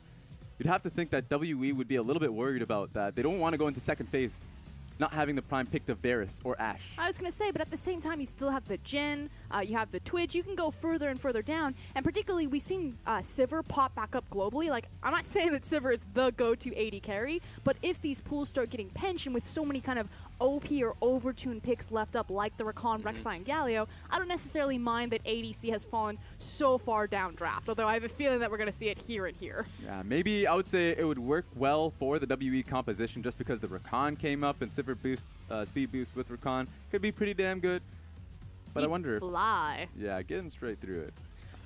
Well, it's Rumble time for Xiang in the top lane, and Tahm Kench as well for 5. And this makes, you know, Sivir a higher possibility. Yes, that they could grab the Ashe, they could grab the Varus, but you're already then picking a pick-based AD carry into a Tahm Kench. Twitch also makes sense. It offers that hyper carry potential. We said that it's also a possibility, but that Kench coming out and saying, like, no Varus, no Ashe. Yeah, and I think WE, once they pick up the Twitch, they'll just start firing AD carry bans, one of them being the Tristana, knowing that there's the protection of the Tahm Kench, that you can say, okay, well, you won't have the hyper carry that you want to look towards. And if you get a Jhin and Tahm Kench, that just, the synergy just isn't there.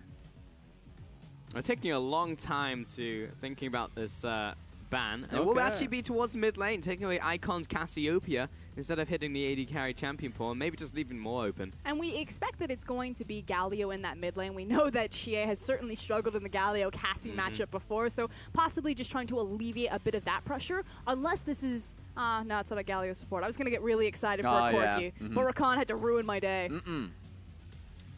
Ooh, Rengar towards Condi. Yep, makes sense. Condi's Rengar is something to be feared even in this current meta. That moment when there's a Rengar ban. And that's the thing. You kind of have to. Remember, like, one of the picks that WE have made for themselves in terms of pairing up with the Galio has been that Rengar. Rengar Galio was a little bit too much for some teams to deal with, especially the mid laner, as you would find themselves constantly moving towards that lane. So it's honestly nice to kick that off, especially since WE had that priority towards Galio. So Varus finishing off the bans here for WE. So they did finally hit that AD carry champion pull there, Raz. And Kled at 957, though. It does leave up Camille if he wants it. Would be an interesting pick for 957. Of course, Camille never fell out of popularity in the LPL, but it's not really a pick that we identify with him.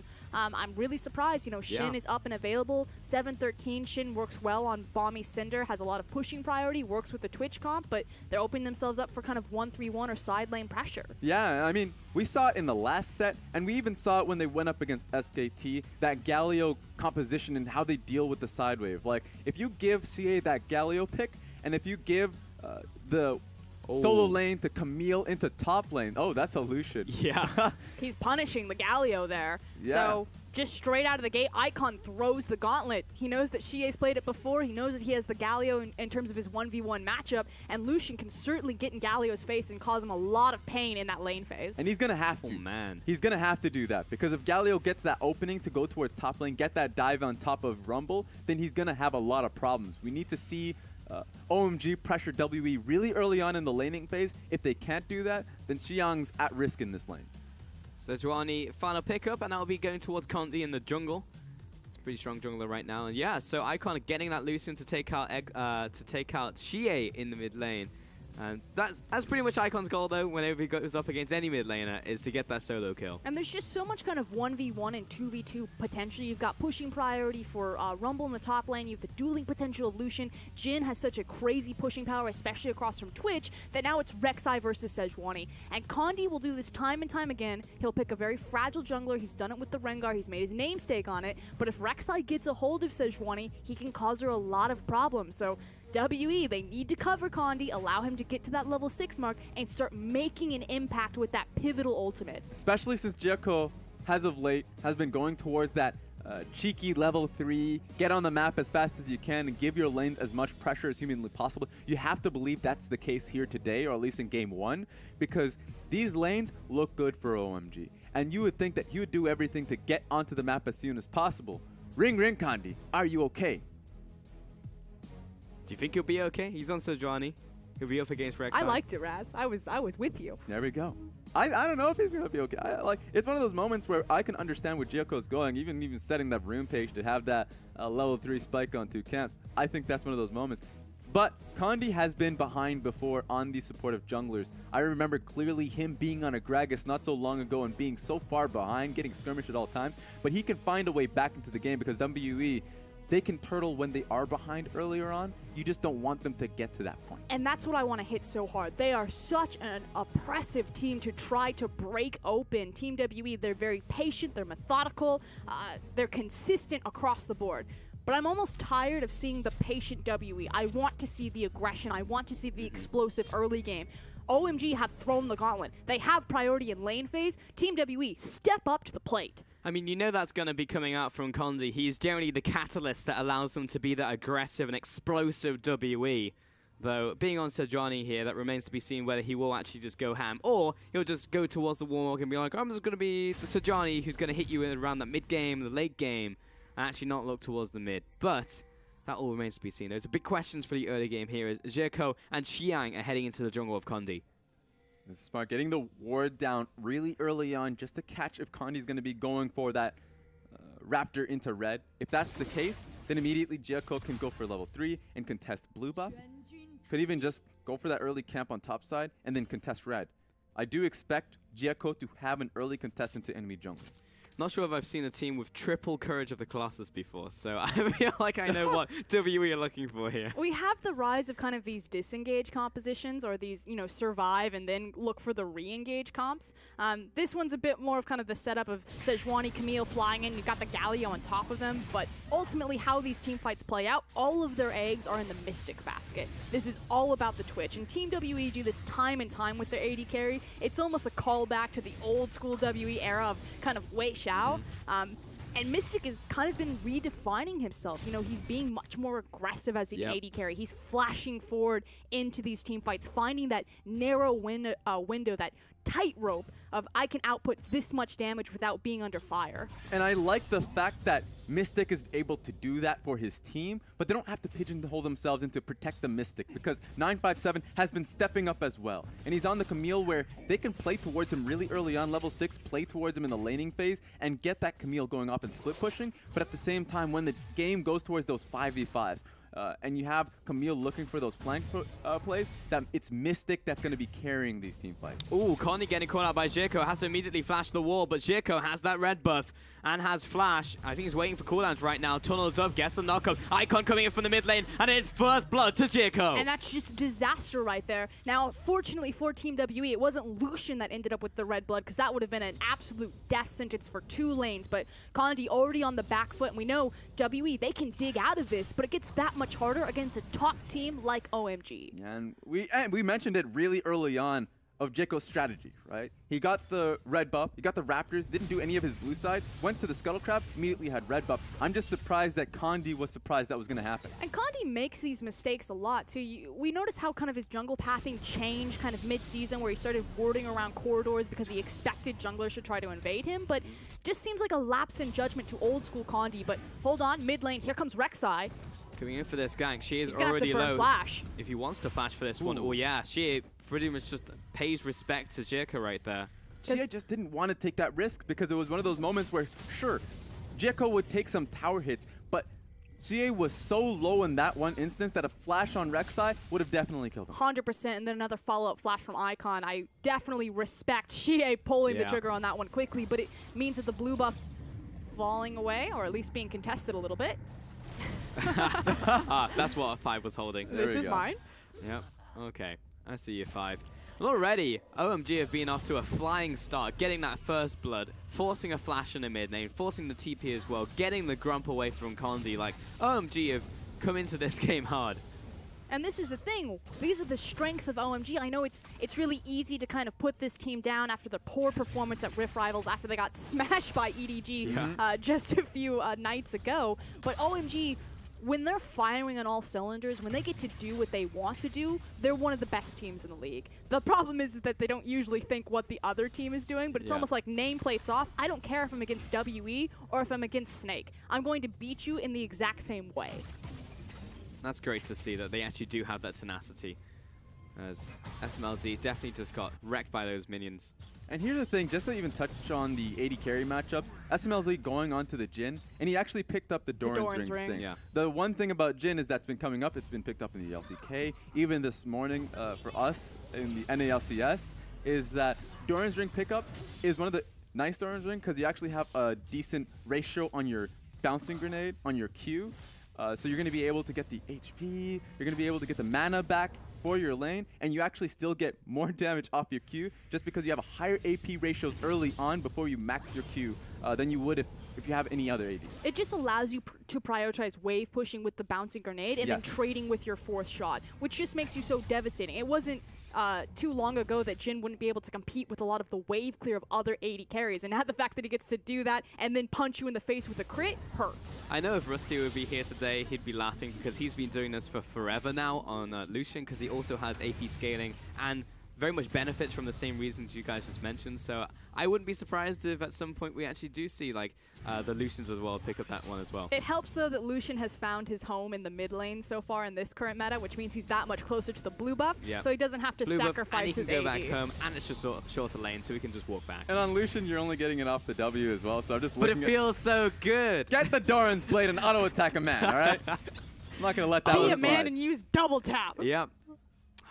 Arden blazed them to death. This goes great. That feels bad. Yeah, well, rest in peace. That's going to take a bit of damage there, but yeah, just all that mana sustain in the bottom lane. And that's why this is easier for OMG in this specific matchup, is that, sure, SMLZ constantly pushing in, but Rakan going up against the Tahm Kench is so hard to get any engage off, any CC off, especially with the extra protection. Kandi walking away from that situation. That's also why Rakan has kind of relegated himself to the Spell Thief, so not going for the coin in this instance. Know that he's a range versus melee matchup, so he's just trying to play the long poke game as opposed to the all-in engage game. And he's not going to be able to get the coins or the mana coins when they do drop just because he's constantly at his own tower. So he has no pressure within the lane, so he's going to recognize when to step back. Icon's really just putting the hurt down into Xie in the mid lane. And you know, as soon as that Lucian pick came out, I mean, to be honest, as soon as we saw Icon come onto the field today, you know exactly what he's going to try and do, which is beat the enemy mid laner. But Xie, he's been in many a bad matchup with his Galio pick. He's faced that time and time again.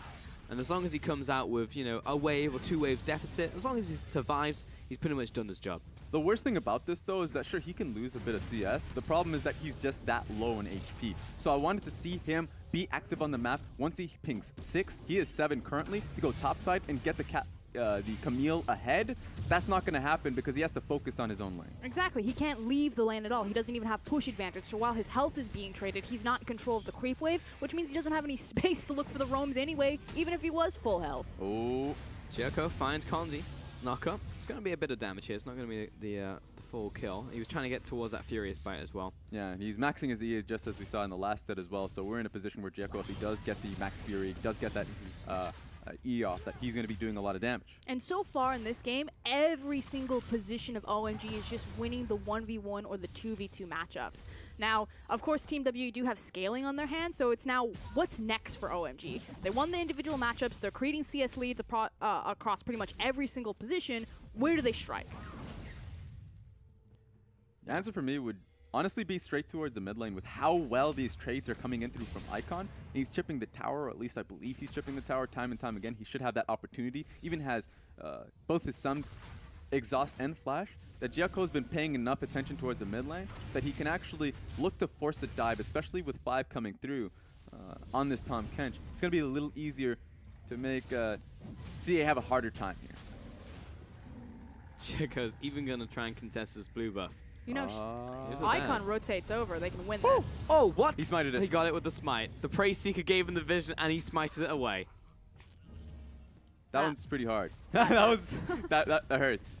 Not only because he spent the time to get towards that blue buff, and Icon was able to free farm for himself and chip down to that tower, but also because now he's going to come into the lane with no blue, in a matchup where Icon's probably going to get his own, and just he was already struggling before in keeping up with this wave. It's just going to get harder now. It feels like Jericho has just embraced all of the good parts of World 6 in this game. But they're gambling on everything. Check out what WE are doing right now. Xie was actually rushing towards the top lane. You saw the on the way ping. He halted because Rumble backed up into Fog of War and just placed the control ward. But Team WE understand that they're being backed into a corner and they're getting a bit desperate. They're looking for those plays and trying to get Galio out of this lane. Yeah, as long as the control ward is there and not contested by Giaco should have a good understanding of where that has been placed, so he should look to pick it up. But as long as she has that opening, he can look for that pick. Oh, Mystic getting locked in place, but OMG do decide to back away as Ben just turns the corner. But Ben is now level 6. This is one kind of crit shot and a bouncing grenade away from putting Mystic and Kill Threat underneath SMLZ's ultimate. True, but Ben does have all summoners, you know, heals up as well. But ultimately, if your Rakan's eating all of that damage, the damage has already been done. If they get them out of the lane, they're going to take the tower because all of OMG have been constantly pressuring into Team WE. And what we just saw here, the TP coming through from 957 should change the strategy from OMG. But they should look towards the bottom side of the map. If Xiang holds onto his TP, if he doesn't TP to a lane, he should just walk it, which he is doing now. It's going to be the bottom play. Then it should be the bottom lane play coming in from OMG. Which, in response, you see that Kondi is already clearing his jungle down there, placing defensive vision, and wants to get in underneath this cooldown. Jericho is in the enemy jungle as well. He's going to spot Connie. Double control ward's coming down, and again, Rek'Sai is always going to win this trade.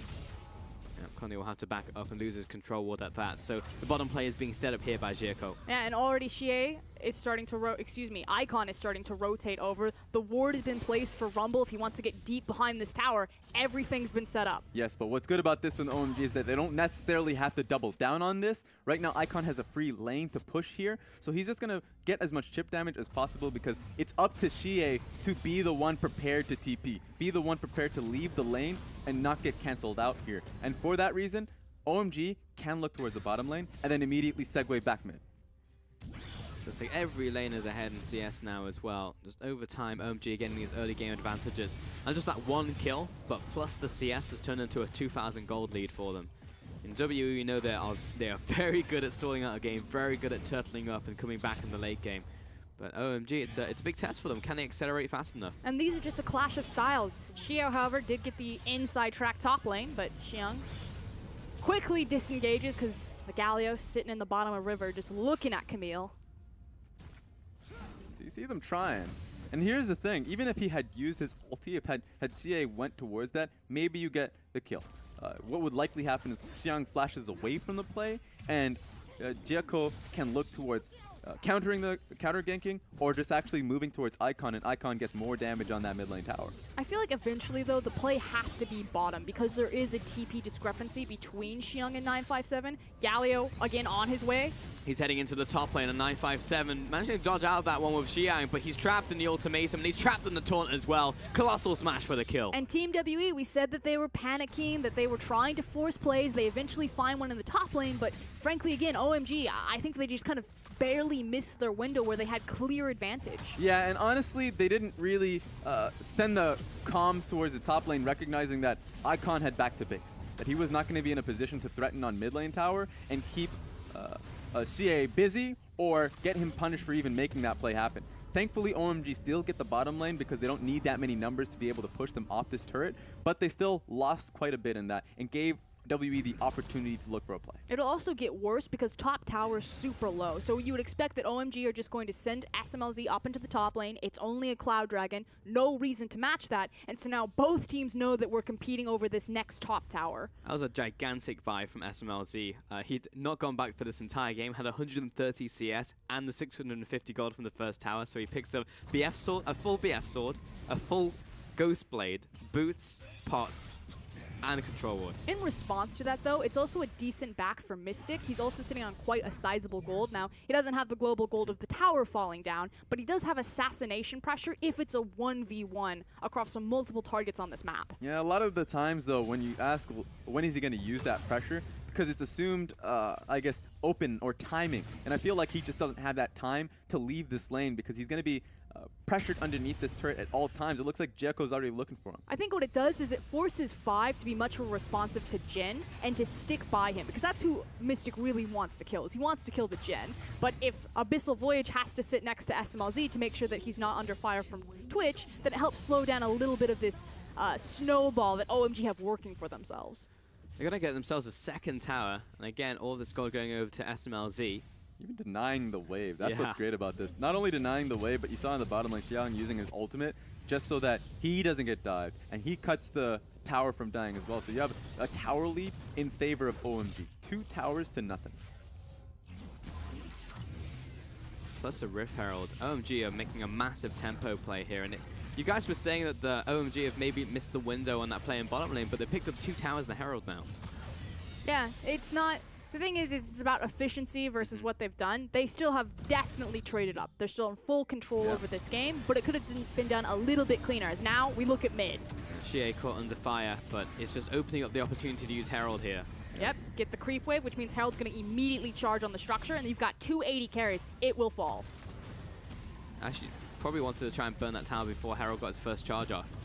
Yeah, perhaps. And I think that one of the questions I would have, like, what's the optimal use of Herald? In that instance, I don't even think that OMG was secured the tower just because the rest of WE, there was no vision on them at the time. They could have been there, at least just 2 members to push them off of it. And SMLZ using the ulti to try and pick off CA to start. It was just an assured way to push in that tower. So either way, they have a 3-tower advantage. Jeko Getting caught out. I think he just fail flashed as well, and he's caught up in the quickness, the charm, the taunts, the everything. There's too much CC, and JDG will die in his own jungle. And this is just a good read from Team WE, understanding, okay, OMG have taken Rift Herald, all of our outer towers. They're probably going to rotate to Dragon next. We need to lay our vision because we feel strong enough to fight. Sejuani now level 9. Has the ultimate available, and they just catch a free Rek'Sai. Hey, I guess this also means a free Dragon. Sure, but it is Cloud at the end of the day, and they would much rather have triple towers, which has gone over to OMG right now, plus all the gold that they've accumulated. You take what you can get, and the real important thing is that there wasn't a big 5v5 over the Dragon, because OMG are still utterly terrifying in that arena because they have the Rumble. So with Cloud Dragon not being there, with Baron not spawning for a while, and with so many towers still standing, it now turns into onus on OMG. How do you continue to snowball this game? Because W can just sit back and cruise control. Exactly, and WE have been in that position time and time again. It's one of those things where, of course, you wouldn't want WE to be so far behind in a lot of their games, but in the times in which they are, they know when to be patient, when to trade, and they did trade. So the fact that they're able to get that kill and be able to take Dragon, for OMG, they would see it as inexcusable. So they're already on the paint right now, looking for the next tower. It's up to WE to look to stop this. Ben and Mystic doing what they can, but I mean, Conley's a long way out, and Xie is not quite in range for his ultimate just yet, though the minion wave was taken out. And OMG, they got some chip damage down, but it's nothing else other than that. JDG is actually trying to stop Conley from rotating in. And meanwhile, the mid wave is being prepped by Xiong right now in the mid lane, so OMG are attacking from pretty much every single angle. Team WE, this is your window. You need to pull the trigger. Yeah, OMG are not really doing anything because they don't have to. You already mentioned it. Xiong prepping mid wave means that he's going to push this wave in. Someone has to respond to him, and then they can rotate towards the bottom lane. But they don't have a wave just yet, so they're actually going to be moving as a team to go towards mid. And Team WE, if they don't do something, they're just passively watching themselves lose the game. OMG are refusing not to take their foot off the gas. Curtain call. Xie dodging out of this one, will manage to get out of that cone. Ben and you can see Connie all just outside of that one, waiting for this minion wave to come in. SMLZ trying to stop these backs here. 957. Oh, it's going to be close. And just teleport back to the bottom lane. Yeah, didn't get that third proc off Tom Kench, so he couldn't gulp him. But this means that the teleport won't be available when the Baron actually comes into play. So that's actually massive, even though it seems relatively small and not connected to that monster objective. That should be the next play for OMG, quite honestly. The fact that they have this large of a lead, going into 28 minutes, and a double AD composition, they have so much damage, it feels like going towards that Baron is a natural progression, especially with all three outer turrets down. Ben was thinking about going in there on Xiang, but Mystic probably just made a call. I just want the farm right now. I'm already quite behind my counterpart and everyone else in this game. JDG going to chase down onto Condi. Doesn't choose to use a knock-up, and SMLZ's going to sprint it down to the bottom lane. JDG keeping track of him because the blue buff has just spawned as well. Talk about ruthless. Talk about relentless. They just want a blue buff. I don't think she has gotten a single blue buff this game. Well, they don't necessarily have the members to take this. They feel confident, I guess, just because they have eyes on where Team WE are, knowing that it's just Galio and Sejuani. But that's only Tom Kench and Rek'Sai. Yeah. Like, they're just peeking their head, and if they can steal it, Kench grabs him and they make the getaway. But yeah, there was no Lucian, there was no Jhin, there was no backup. Yeah. But honestly, WE don't have enough vision to tell where people are currently. They have few flank wards, but right now they are not sure where OMG are. I guess they are now, losing a tower for it. They're taking so much. I mean, WE are pushing in the mid lane, but Xie will just guide the minions there before they just die to tower. Mystic is staying in top lane while everyone else is retreating, but OMG, they're onto the inhibitor tower. Galio's going to pop the ultimate and come down. He's going to knock back 5, but primarily just trying to shove them off this tower. OMG are just thrashing Team WE right now. They just look like complete jokes, in all honesty. 20 minutes in this game, 1-2, and even though it's only a 5k advantage, OMG feel like they are in complete control. Only 5k? 5k is a lot of gold for us, get 20 minutes.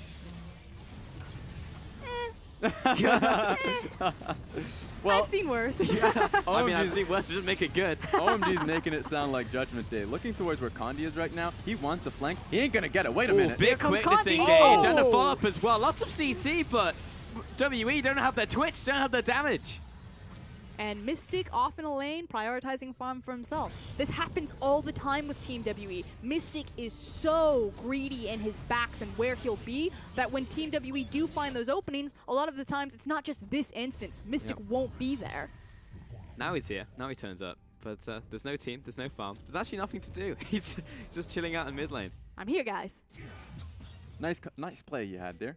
Good work. I was just buying some ice. I saw it from base. It looked great. So yeah, that's some damage. That's a little unfortunate, but at the very least, OMG was stalled. All right, it's one of those moments. Maybe it could have turned into a bigger play, but right then and there, OMG's look to siege upon the mid lane turret was stalled for just a little bit. But the big play now is the Baron. Like we said, 957, he used his TP to evacuate himself in the top lane. Baron is up, he doesn't have it. Rumble goes bottom, just shove that in. I think this is clear cut from OMG. They should be looking towards the purple worm. Yeah, it's very early on into this game, but it looks like that is indeed the right play. You've got 280 carries, you would burn it so fast, and you have a competent tank in Rek'Sai because she went for the Cinderhulk. Yep. And you got percent damage in from Icon. Making the decision now would be optimal because at this point in time, 957 got towards Trinity Force. Doesn't have much else other than that, but he can do things like this. Yeah, he's going to launch on top of Xiang, and that's the Gallo coming on top of him as well. Xiang gets dragged back in with the taunt, and Jericho wants to get this knock-up. She is going to respect Flash. And again, this is the play that Team WE have available for them. Jericho, you're staying way too long. But OMG, they could have been playing towards the Baron, and they could have punished Team WE making this bottom lane play, but they miss it. Yes, and it's up to WE. They recognize their one win condition thus far is to bully Xiang in this 1v1. Right now, 957 got to the point in which his team was now comfortable with, ooh. Good flash. Yeah, they could have turned into something larger, especially with Mystic looking to flank up. Yeah, not going to happen there, but WE still looking for these plays, looking for someone out of position. Xiang is still waiting for him to come back from base. He's got the teleport though, so he will be able to get involved if the fight does break out now. As will 957 though, that teleport is now back up. And we're fighting over Mountain Drake. Yeah, pretty much. OMG going to start it off though, try and rush it down. It doesn't seem like WE are honestly too interested in going for it. Maybe they'll just find vision on top side as they know Baron is going to become a factor. And there's a good reason for that. Right now, Icon's gotten towards his powerful 2 items, Blade of the Rune King, Black Cleaver. Same with SMLZ with his IE as well. Now just adding that to the bunch with the Yomu's Ghostblade. They're power spiked, especially with Xiang getting Zhonya's. So right now, they do want to fight. They see themselves in a major, I would say, swing. They just have to force it as a team. OMG are chipping away at this mid lane tower. SMLZ is actually just going to find it there with the 4th shot. Another tower goes down. 5 towers at 23 minutes. You very rarely see a Jhin that ballsy. But SMLZ, like, we see this all the time. Just the other day, the Jhin sitting on the 4th shot. The tower's got like 25 HP, and he's not brave enough to swing forward and grab it. SMLZ, it doesn't matter what champions he's on. He's always bobbing and weaving, taking down these structures and pushing the game forward. Yeah, it's going to help just a little bit that you have the Tahm Kench 5 just right behind him, and you'll see that more often. It's going to mean that SMLZ will be a lot more courageous in these team fights just to walk up, regardless of who he's going up against. The Galio, the Sejuani, maybe even a diving Camille, just because 5 will allow him to do that. Really good stuff from OMG. And, you know, SMLZ, the best thing is he'll go for that ballsy play, but he never dies. You know, he always goes in and survives. Like, I rarely see SMLZ with more than 2-3 deaths a game. Which is why his Rift Rivals performance was so concerning. It wasn't just, you know, Icon being way too over-aggressive or disrespectful draft. It was also just very strange individual play that we don't expect. Domestically, SMLZ has been one of the best, if not the best AD carrier, or at least in contention for it in the LPL. Rift Rivals completely looked out of his element. Definitely looked like a different player for sure. Xiang's just kind of watching his tower die at the moment. Doesn't want to use the equalizer on a few minions to stop it. If anything, he's going to use it on the next wave. I wonder if it's going to be a cannon wave. So, of course, tower's going to go down, but at least he's going to be protecting the second. He doesn't want to use it because this fight is setting up. And if he uses the equalizer to burn the creep wave, then that means if the Baron fight comes down, he doesn't have a weapon. There's no reason for him to TP in. Yeah, ultimately, his job is as simple as give up as much as you can. Don't go for a fight that's not necessary. You don't have much vision as to where Sejuani is at the time. She is leaning towards top lane, but it is a risky play for Xiang. He needs to play towards these team fights, and if they turn into a trade, he needs to be in position to make that trade a positive one. So Rumble ulti on top of the wave, or just TPing. If Icon automatically wins this. We'll find out. He's going to chase him down. He's still going. He's doing a lot of damage. 957 going to knock himself over the wall. Flash comes out, and Icon with a 1v1 kill cancels the TP from Xie. I guess that settles that. With the exhaust, he felt confident enough to go toe-to-toe with Camille, but I was like, oh, this seems pretty risky. But that's how you get the job done, Frost. That's how you do it. if Xiang's not going to be able to do it just because of the matchup, and you want to settle towards Baron, it's going to take a long time. Jieko saying, "Well, I got the, got the answer for you. I'm going to sell it." Get my hands dirty. I'll push us forward. There's the Baron. You can always count an Icon. One person I would never want to try and 1v1. Can't try saying that at Rift Rivals. Oh, that's true. Opening up the curtain call, trying to find some shots onto some stragglers, but for now, Xie is able to tank up the brunt of it. That's a lot of massive cooldowns wasted. Abyssal Voyage and Rek'Sai Ultimate, the only things available for OMG, so I think it'd be disaster to turn back onto this Baron. Yeah, they choose to back away from this. Yep, they go back to base, and 957 returns to the bottom lane, because he knows that, yes, Icon can deal with him, but Xiang, not so much. Yeah, they believe they could at least get some damage on Mystic, and Ben was really low at the time. If that fourth bullet, or at least the fourth ulti, could have gotten onto him, then they could turn right onto it, right? But Condi was tanking it all up, and he's at a position, even if he takes a little bit of damage, he has that Warmog, so he can just sit still and then recontest the Baron once he's at full HP. So it's a little bit tough.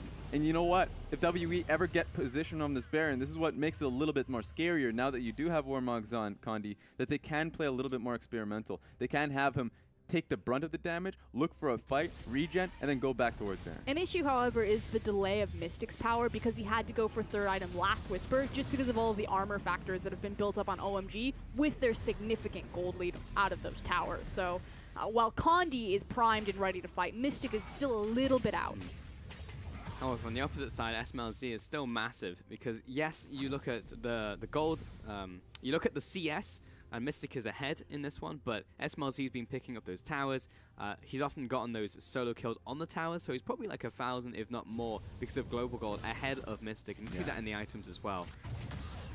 That's definitely the case. The only thing you can say to this is that Icon and SMLZ feels very stunted when team fights do start because Sia has gone towards full armor, Randuin's Omen, as well as the Frozen Fist. So he's in a position where those 3 armor items are going to, I guess 4 if you're counting the boots, that it's going to be hard to deal with it, and it's going to be all on Xiang to get a proper ulti. Yeah, it means that they can't fight them front to back because they can't kill the Galio, but they can definitely pop that Twitch like a balloon. Yep. So Team WE still have to be so conscious of their flank vision. Yeah, it's all going to be on Xiang, quite honestly. If he can get a proper ulti right on top of Mystic, if he can burn down Xie and make it so he's not so willing to step up. So I wonder how he's going to play it, knowing that a lot of the itemization from WE has gone straight armor. It's proper items, honestly, but it's just going to mean that if you're WE and team fights start, they're going to be looking straight towards Xiang. If they can burn him down, then it feels like the rest of the fight's that easy. We've got 25 seconds until the next dragon, and it's another mountain dragon, so you'd probably like to get this one of your OMG. Probably WE, I mean, of course they're going to try and contest this because Baron is going to become the big objective in this game, and that will only help to try and take that one down. But the thing is that OMG are actually in an inferior position in terms of setting up vision. Because Icon was pushing the top lane, they didn't have their Lucian behind them. So Team WE get inside the Dragon Pit first, they command Scuttle, and most importantly, they're laying down and denying a lot of the vision. Ben's just going to get tagged there as Dragon is started off by WE. Shiko is aggressing, stepping up, trying to zone them away. And Condi, he gets the message. 957 actually just waiting for him to arrive to this fight, honestly. Just based on the terrain available, you could see 957 try to force a flank position, but he's just going to join his team. It's down low. Icon's over the side.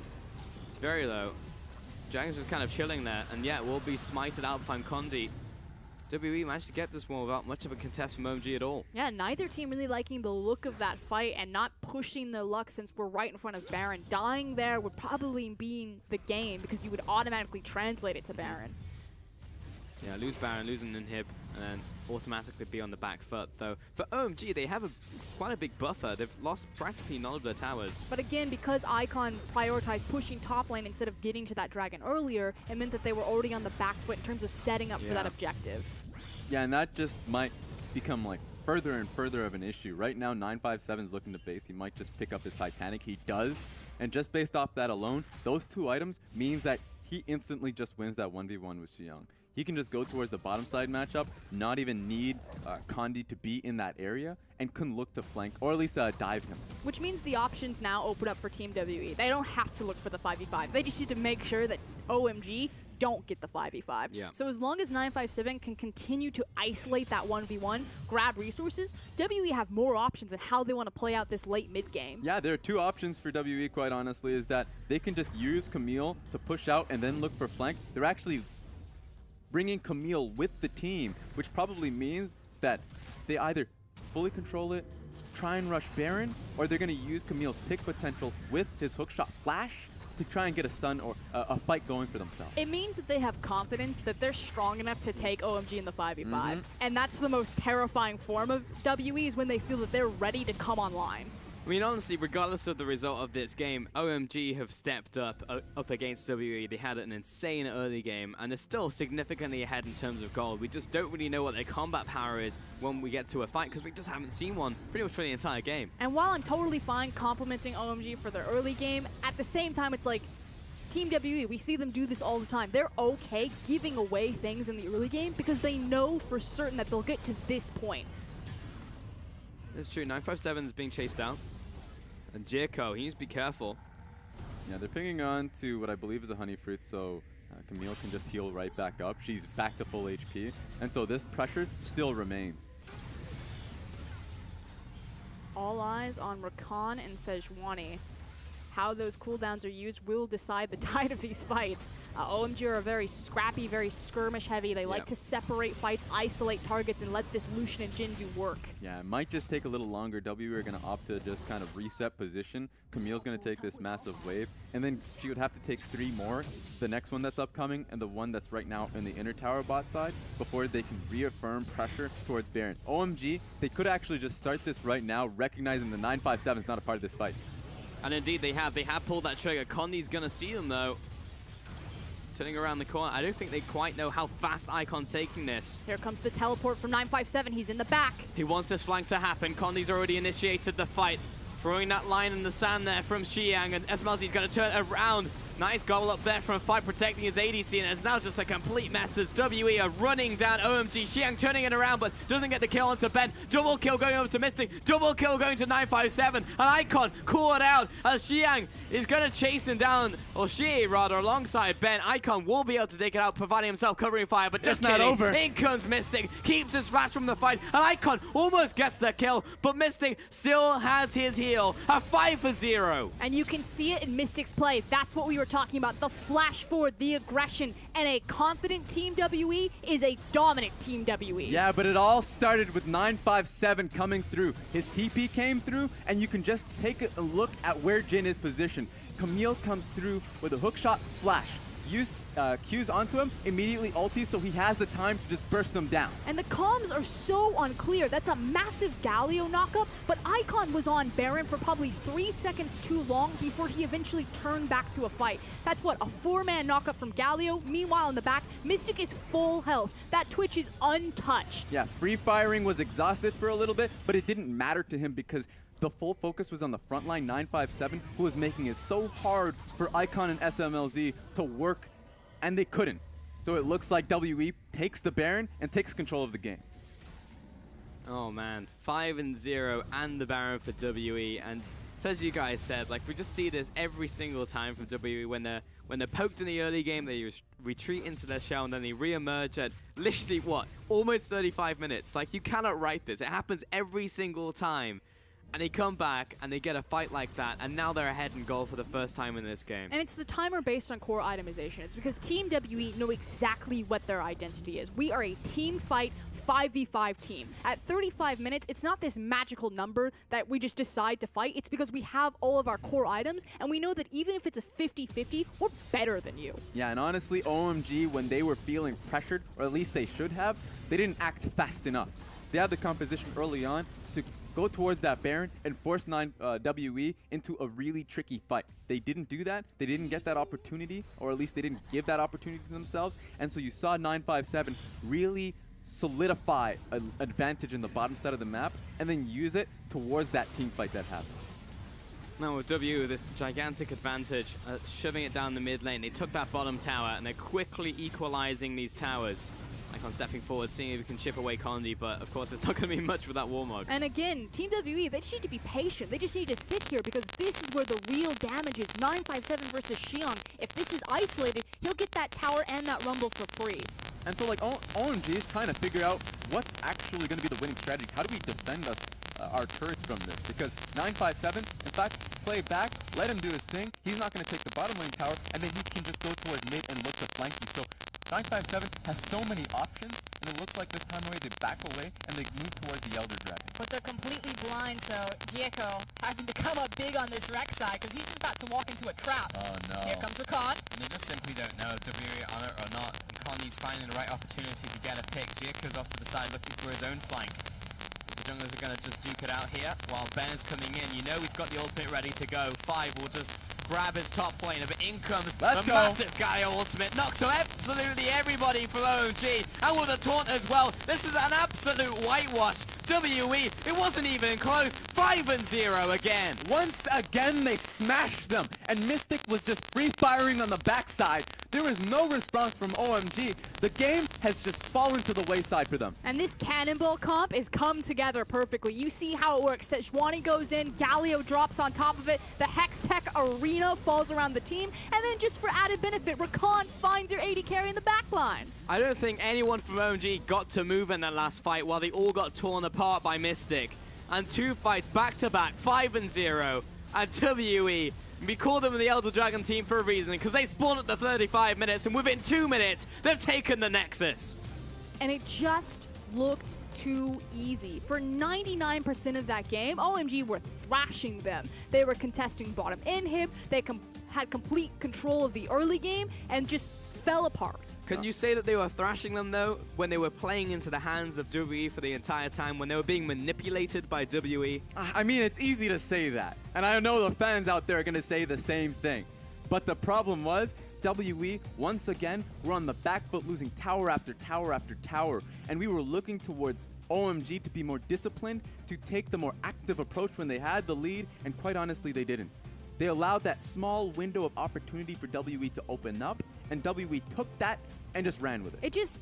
And it's such a small margin of error. There were literally like 3 signposts that OMG missed by maybe 30 seconds that would have meant the difference between victory and defeat, because a 5k gold lead got eaten up very quickly. Look at that swing. That's definitely a swing. And that happened so quickly, around 30 minutes to 37. But that's the difference against the top of the table teams, against a team that has gone 2-2 against SKT. You can't miss those tiny roadmaps. Any other team, OMG clean this out, no problem. Against Team WE, one mistake, and that's the game. There's not a lot of tape here for OMG and what position WE currently is ever since Rift Rivals, because they went against Jingdong, and honestly, it wasn't that impressive. It wasn't an impressive 2-0 stomp as we would have expected, but they had time, and they respect OMG's presence, enough respect to stomp them this way. Xiang did an insane amount of damage on that rumble with those equalizers, though. I mean, I saw him do a lot of damage. I didn't realize it was that much. And she actually, on the opposite side on Galio, somehow managed to do an equal amount. So went for the Iceborne Gauntlet as opposed to a Randuin's or an Adaptive Helm Rush. We see a lot more of those Galios prioritizing defensive itemization. Shea definitely mixed it up. Yeah, he had an early Randuin's after that, but he often goes for more of an offensive approach and then into his defensive stats. Yeah, he's good enough to stand still within the lane. He's like, well, the fight's going to happen at some point. I don't want to punch somebody. Yep. So what's the adaptation now from OMG? Because it seemed like they just did everything right in the early game. You know, we praised them time and time again, but it's just like, well, they missed this play by like 15 to 30 seconds. And like going into game 2, they just do the same thing and just like, well, this time we just have to not mess up. Is that the play? What's hard is that is correct, because it comes to a point where it's like our composition. Don't mess up, win game. Exactly. Which is why in a there. 5-minute window in which you're going into the back and having a discussion with your coach, most of the time it was like, well, do we come out with the same composition and expect something different? Because that was really dominating from WE. Or do we match them in a team fight composition that OMG is so well known for?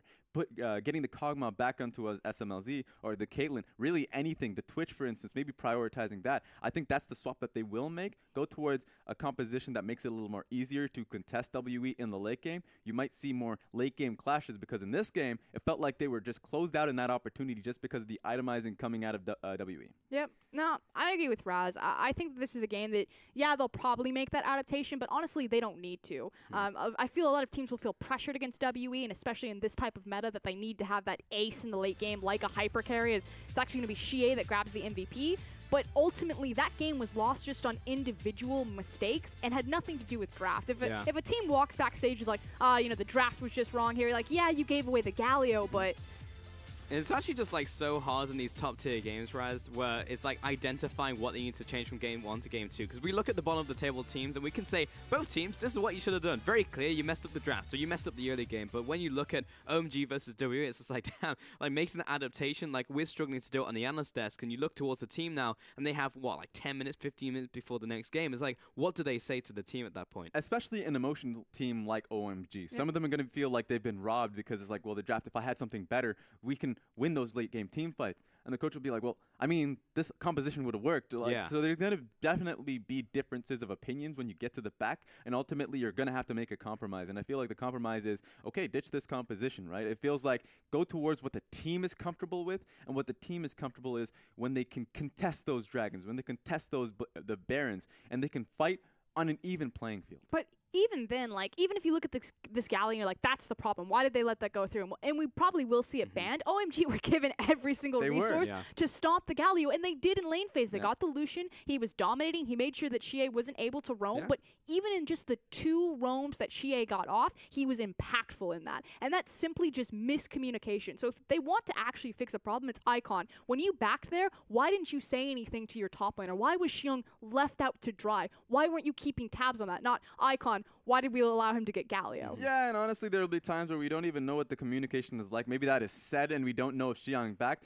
Those have to get resolved. And a lot of times, it's hard to do that within the small time frame in which you've had. So you probably just see Galio on the bench. Yeah, it's definitely difficult for us to call him out versus the comms, but you do have to feel like it would be mid lane and not telling top lane if something's happening there. We are going to take a quick break before we head into the second game here between OMG and WE. Let's see if OMG can make that adaptation.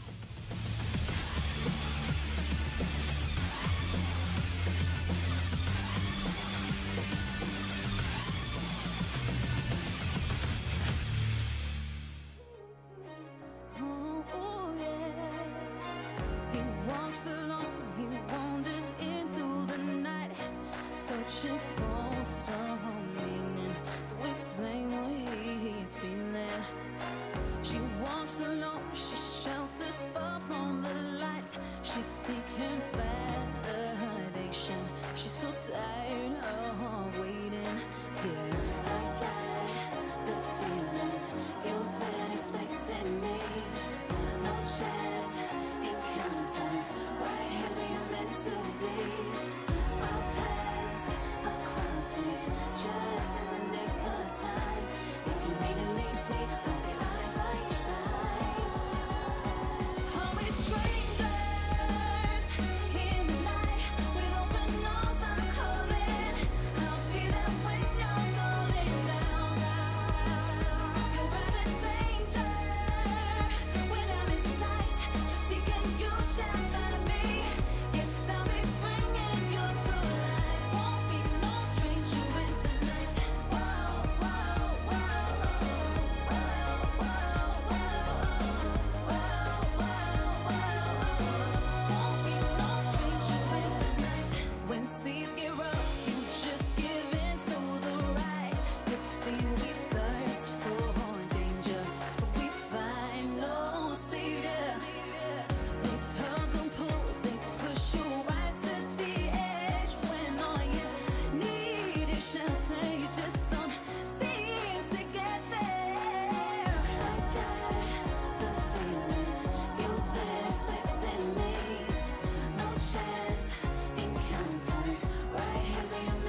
welcome back to the LPL and our match of the week, OMG versus WE.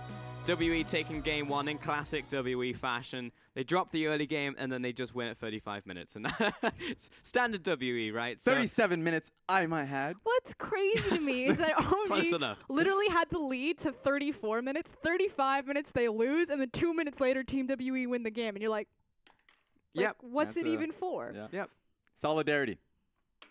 That's what it feels like. If I had a pen, I'd flip mine too, but I don't. Just flip the tablet. Yeah, flip it. I'm sure it doesn't cost too much. No. So it's really frustrating if you're OMG. So they're gonna have to get into game 2 and we mentioned drafts quite a bit, but also just reset their mental. They're getting to a point, specifically Seong, who felt locked into the lane with the Camille, and he has to be figuring out like, well, I want to be with the team, but it just feels so difficult. I need the jungle attention to be able to free myself. Please.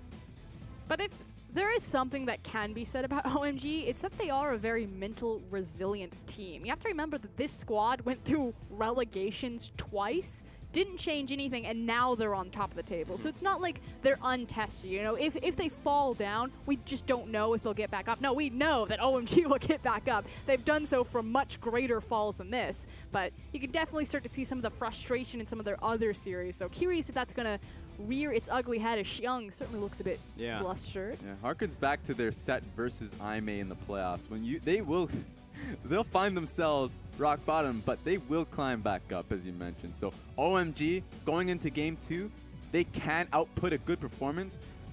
WE has to fight to get this 2-0. They do, but they'll fight at 35 minutes when they come back. And Maybe 36. Maybe I don't know. 36. Maybe 38. I kind of have a sneaking suspicion that we're going to get a hot Condi game. Yeah, like Rek'Sai's going to be the priority, and it's going to be popping off. Yeah, he's going to be pretty angry that he went through that early game just completely getting pooped on. It's just like, it's pretty sad for him. So it wasn't fun. Yeah, so he's probably going to be looking for at least the jungle priority so he can impact early lanes. He doesn't necessarily need winning lanes. He just needs to be winning. That was like an Atlanta versus Patriots game. Like, you turn that off halfway through thinking that they've got it in the bag. You come back and like, damn, they came back? I wish I knew football references. Oh my god. I see them both just blankly nodding at me. I'm like, they don't know football. Yeah, our eyes just completely glazed over and we're like, yep, I agree with you, 100%. Yeah. My country, we have the CFL, the Canadian Football League. Okay. All right. Now you know something. All right. I didn't even know that existed, but good to know. W in OMG, let's get into Champion Select. Let's see if Conley does indeed get jungle priority. It'll be LeBlanc and Cogmore. And LeBlanc, I already said that. Caitlyn and Zach. Are you OMG. okay over there? Are you just like stroking out? I'm on struggle street right now. Yeah, you know what? Caitlyn, LeBlanc? Oh, jeez. LeBlanc? I will say that Kalista is going to be the next priority. WE would want to have that as a first pick, especially with the Kog'Maw getting banned here. Kog'Maw and Kalista, it should get banned out by OMG. Unless if WE sees something different. I have a feeling Galio will be banned. Ooh, Galio versus Kalista. That could actually just turn into a trade. Oh, come on, Raz. You know they're backstage like, oh, why'd you let the Galio through? Yeah. Moment of truth. Rek'Sai, Galio, and Kalista, all priority targets. It's going to be a tough one. They should just ban none of them. Ban Thresh. 10 seconds of just time. And then they get 2 of them. Galio. Galio, all right. So WE. Instant Kalista. Quite honestly, they should... Don't do this to me. I understand Rakan was a strong pick, and they probably valued that and Varus into the lane going up against Kalista, but it just puzzles me here. Something that can be said is, you know, Mystic's not the greatest Kalista player. Like, can he play it well? Yes. Is Ben going to be a phenomenal Rakan? Absolutely, but Mystic was never really known for his Kalista. It's more so his, you know, Varus, his Ashe, his Sivir, things like that. Yeah, should give OMG, quite honestly, pick of the litter going towards the Kalista and Rek'Sai. They're not going to care too much that the Rakan was been taken away, because they'll just go towards the Thresh, for instance. In fact, I would expect 5 to want to have that Thresh after last game. So the fact that they got their Rek'Sai, and now they might actually just... We'll see where they land, but at the very least, like, Jericho gets his priority on jungle. And the thing is, if SMLZ, because he's not really known for a Kalista player either, if he goes to the Tristana, then it puts pressure on Mystic. Okay, you know, I can play Kalista, it's not necessarily super comfort for me, and now he also has a good answer to skirmishing Kalista in the bot lane with Tristana. Yeah, I just think that the combination is way too strong. OMG wants to play against it and say that, hey, the lane is actually pretty decent, but going up against Kalista Rakan is pretty oppressive, especially once the team fight phase does come up. My body is so ready. You know it's not going to be. Of course not. They don't play Kalista or Fane. Oh, they do play Xayah. Xayah. Rakan Xayah. Yes. Oh, and Talia. That was very quickly locked in. So they had their mind up they made their mind up with Talia, but not the Xayah. Xayah, for whatever reason, is really hard. Like, I always forget her name. It's really hard for me to say and to visualize. I don't know what it is. Definitely some random letters thrown in there. We definitely like the remaining Scrabble tiles were left. Just and we throw it on the board. This like is our new that's champion. yeah, there we go.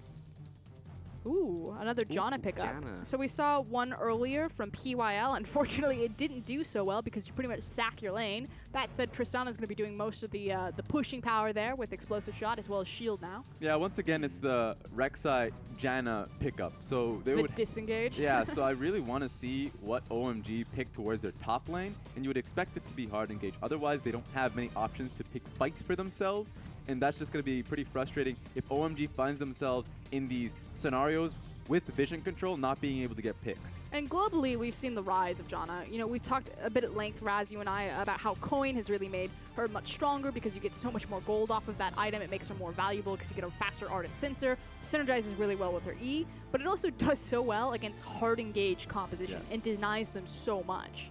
And at this point, OMG, being on red side, can just prioritize a proper 1v1 lane for Xiang, recognizing that last game he was on the Rumble duty, constantly having to deal with the Camille pressure. In this instance, you actually can go Camille for OMG. They're just going to wait it out and see what 957 wants to pick for himself. Well, we just blasted the jungle pool again for Connie, removed the Sejuani, took away Kled from 957, cast in the Icon, and then final ban also Icon is going to be Jace. Well, also technically it's Xiang. You can go Gragas, you can go Lee Sin, it's Condi. You would want that pick to really be able to start fights. I would expect the Gragas so he can look to be that beefy frontline engage that they're currently missing out on. Also does decently into Rek'Sai to help create space and kind of disengage her from the rest of her team when she decides to dive into your back line. Yeah, so to hit onto my earlier point, it looks like they're just trying to use Xiang as that engaging force since they don't have it in Rek'Sai and Janna, instead of trying to go for a split push composition. Okay, Renekton answer into Jarvan. Final pickup from WE. It's going to be jungle for Condi. It's very rare you actually see a final pick jungler. Yeah, but he does have a few options, as we mentioned. He can go towards his primed Lee Sin or the Gragas. I would favor the Gragas, so that's not going to be too much of a surprise. I think it just means more in terms of a holistic composition. Now they have hard engage, disengage, good 1v1 matchups. But Frost, you promised me Condi going off. Condi will go off on Gragas. All right. I know it's not the Lee Sin, but that guy can get some pretty obnoxious Runic level 3 Echoes. belly bop ganks. Yeah. All right. And he can do all right into Rek'Sai. If Rek'Sai comes towards him, you know what? Just belly bop him out of the tunnel and then run away. Get out of there. Skedaddle. Scram! Gonna smash him by being very annoying. Syndra, final pickup, and that'll be going towards Icon. So just a solid pickup there in the mid lane. Yeah, I would have expected maybe an Assassin pickup just so he can play towards at least 1-1-4, recognizing that Janna can give you a lot. But in this instance, just gives him stronger laning phase towards the Talia. It also means that they have actual hard CC, because right now, the only guy who can start a fight is really Jarvan there. So now that they have Scout of the Week, there's a bit more pressure. It also helps round out their sieging capabilities. You know, Janna, Tristana, they approach a tower. It's much scarier to defend it when Syndra's standing next to them. I love how Janna priority, or at least just the value within Janna, changes the composition.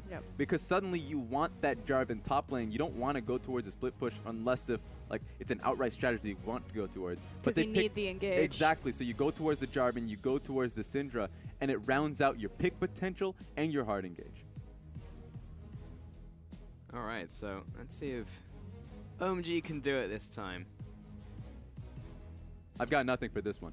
To be honest, I mean, OMG should have had last game. They were complete control, mowing them down, and then Team W were just like, nah. Nah.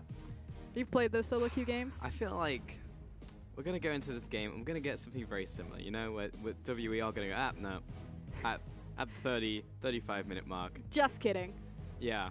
Keep your dreams. And here's the thing about this one. If you give one team Janna, I would actually say that OMG would be the team to play it out well. They would be hopefully well enough. They've already set the battleground around these monster objectives.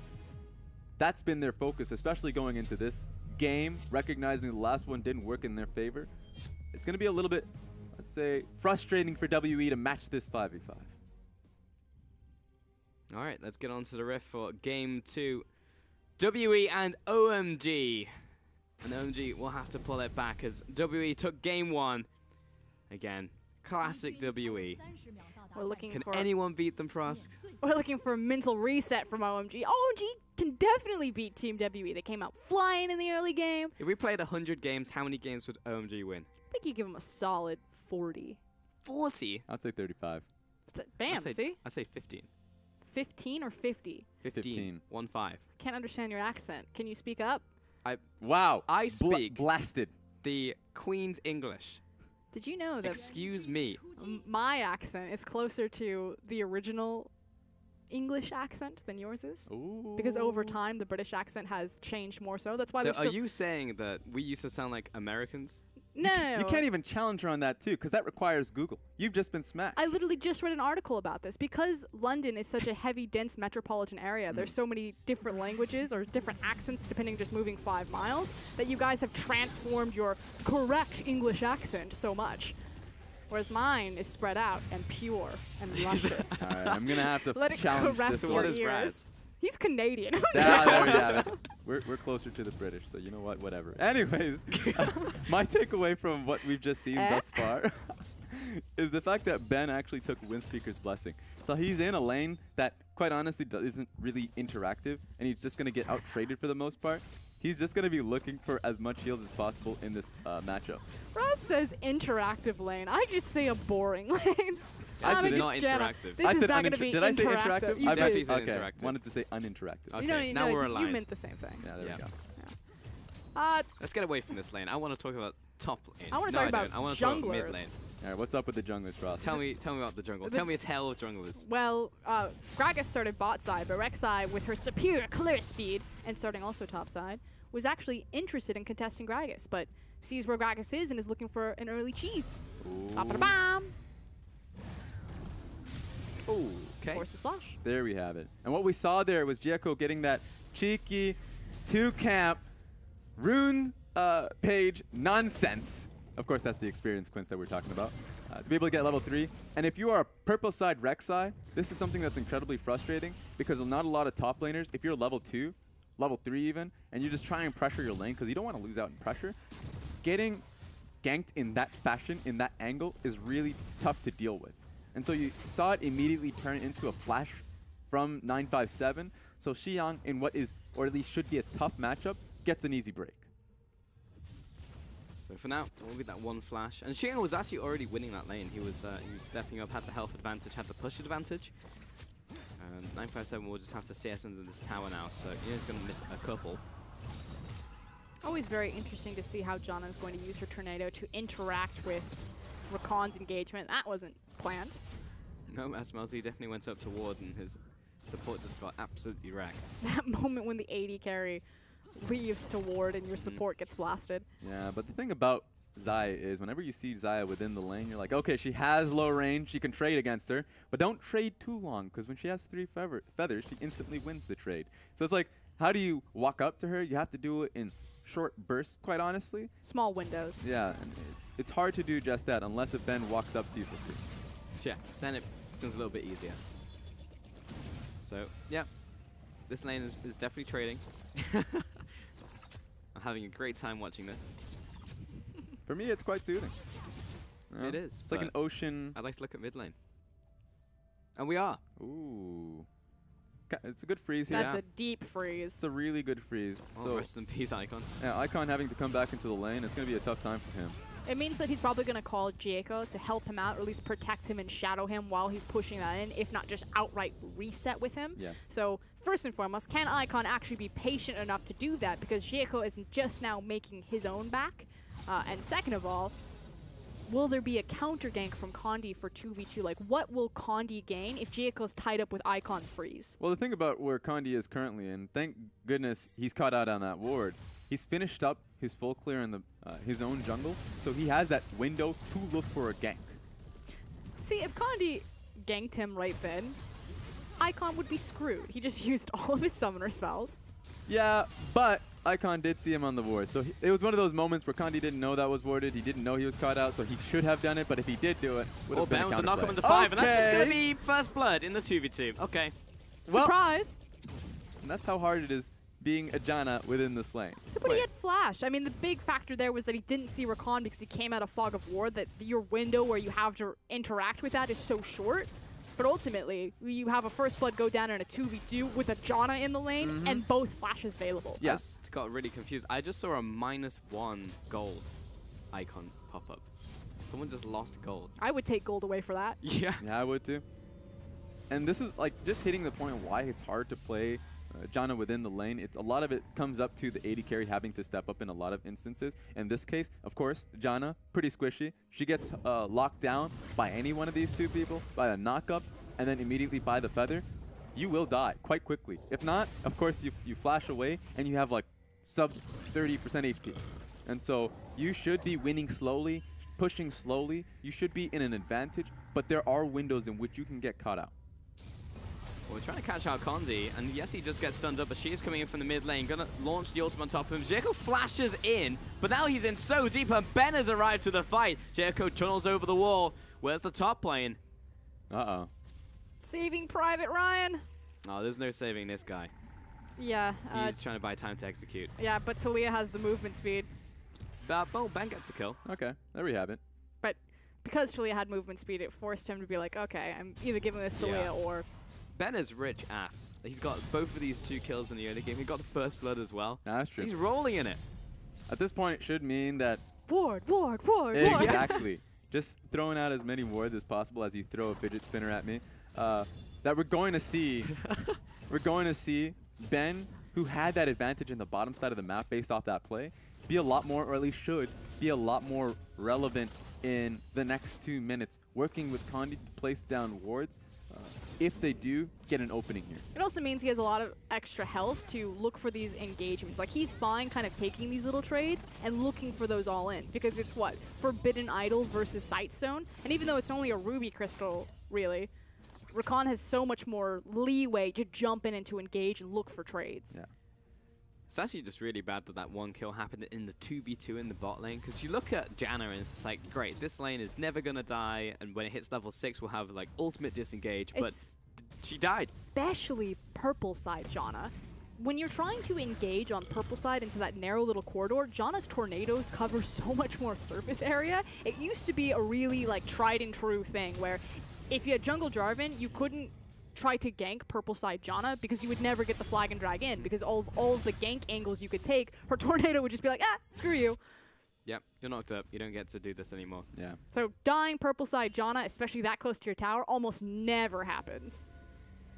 Pretty safe for the most part, unless if you're Rek'Sai and find a way to get that extra angle. Not going to happen. It's on Jaco's court. Yeah. So you're right. You shouldn't have died, but now that you're in that position, they should play a lot more safe, or at least recognize that being able to get the vision down here so they don't get caught off by Rakan as they did last time is important, but they just don't have those words. And they would really need Jaco to come down and help out in that venture so they can actually get some vision control here. But he's locked up by Condi right now. Time and time again, these two junglers are clashing. And even though it's not necessarily translating in terms of kills except for that one time, it's giving the rest of Team W information. Hey, here comes Xie. Jungler's bottom, we can go top. But 957 taking a lot of damage. He trapped in the Cataclysm, forces out the flash, and now Xie is trapped underneath the tower. Will have to use his own flash. It was messy, but they get the kill. Yeah, they burn a lot of sums for it, but they get the job done. Xie times it perfectly with Icon taking blue buff. they get the kill and they might get the tower. And Xiang did the best that he could, like trying to buy that flash, changing the angle. Speaking of bottom. Good tornado. Howling Gale on point. Ooh, is Icon going to try and stop this? I wonder where the tower is at currently. He's got an ultimate, so he can definitely pop one of them. Okay. Neither of them have flash. He's going to get sacrificed. Yeah, flash comes in for Icon. It's going to be the crocodile. I walked all the way up here, and I'm not leaving without something. Yeah. Worst thing about that is that Icon flashed for that. So one of the best things for 957, sure, he died in that instance, but he has the tower down. He's a little bit more free in where he can go. And with Icon not having any sums, knock up on the SMLZ and the root down as well. And the taunt. Ben's going to jump back. It was a nice bit of damage there, but no kill. Yeah, just a little bit of pressure. Giving a lot of respect to the fact that Rek'Sai is definitely hanging around. So good map read from Mystic and Ben to understand that they couldn't push that further. And I agree with you, Raz. I think if I'm Team WE, I'm looking directly at Icon, who's sitting without flash. Yep. Without flash, without ghost, he might get ghost by the time they come towards him, but Renekton would honestly paint the target on that back just so he can go top lane, push that in, recognize that he will take that 1v1 versus Xiang, and then immediately just try and converge, go towards the mid lane when he does have Dominus, and make it so hard for Syndra to sit under tower. Right now, what OMG needs to do is to get their bottom lane back to base. I'm sure Janna has a lot of gold in that pocket, but she's not able to spend it. Has the, I would say, a very useless recipe in the Forbidden Idol. She needs to get back to base to get the Sightstone so they can do something with that lane. Yeah, that feels bad. I mean, naturally with Forbidden Idol, it means you can get more rotations out of your E, so you're just putting your trade power in SMLZ's hands there, but you're denying yourself the Sightstone, and even more importantly, you're denying yourself the upgraded coin. Like 40 gold to 20 actually means a pretty significant difference and will delay a lot of those upgraded items in the future. Like head start, I guess, on Ardent Censer, but is it worth it? Yeah. I disagree. I think you should always rush upgraded coin just because it's so pivotal. In fact, on early back rotations, you can usually upgrade coin and grab a control ward. Also feels fantastic. It feels like you're getting a cannon minion every time you get one of those coins. Oh, WE is actually rotating their bottom lane towards the mid lane. Xiang jumps on top of Shi and the knock-up as well. He's got to toss a barrel on there. There you go. See if you can deal with that one. 957 over the wall. The lock-up. Oh, and the call of the meek. But it's actually Condi to find the double. And it was just slightly mistimed. We said, yes, the play's probably going to be mid lane. And Xie maybe jumps the gun a little bit there. A cute little dunk from Condi, but 957 shows up, and that's the guy who we needed to be there for that mid lane fight. Exactly, and this does mean that WE should be able to pick up their second tower here. In fact, they're trying to secure the bottom lane as well. Ben, get out of there. He's out of there. All right, you have to get out of there. Stat. But that means mid lane tower. Wait a minute. Actually, why are you denying creeps instead of hitting that structure? Just hit smack the tower. Okay. There we have it. We've done it. These greedy players. But now we're in a situation where WE are ahead, and they're ahead in the early game. Like, they didn't even need to wait, and they're ahead of OMG. And now I'm like, well, OMG, this never really gets better for you. Well, they do still have a composition which they can do that stat, but just take a second look at this. Xie in a really compromising position with the rest of WE coming to his aid. So sure, he dies based off that, but that was a great W from Ben to be able to secure this knockup and for the flank on 957 to get those kills. Sure. Condi stole those kills, but the kills came nonetheless. One barrel, 2 kills. Yeah. And the nice thing is at least everyone on Team WE was reading the same book. They might not have all been on the same page, but we were definitely in the same chapter. That was the plan. Xie just a little bit ahead. Yeah, just the tad.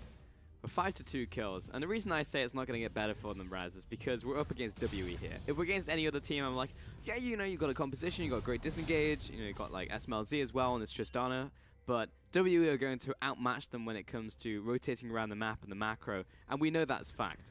And while I understand that hesitation, the one thing that's also going for OMG is where the gold is located on Team W. Yes, they have their early lead, but WE don't function without their AD carry having exactly what he wants. They can be ahead everywhere, and they'll still stall the game out for Mystic. And he's the only guy who's sitting 0-0-1. Yeah, and in Rift Rivals, and in you know, the LPL regular season games, when OMG have been behind, or honestly, when they've been in a tough position, they can win through outplaying in team fights. Sure, WE is a crisp team fighting team, but OMG can have that and use that as an opportunity to find themselves back into it. So we'd have to look towards Xiang, and if he's creative with how they start off these fights. Look at that Ardent Censer rush. That is a no Sightstone Janna. No boots.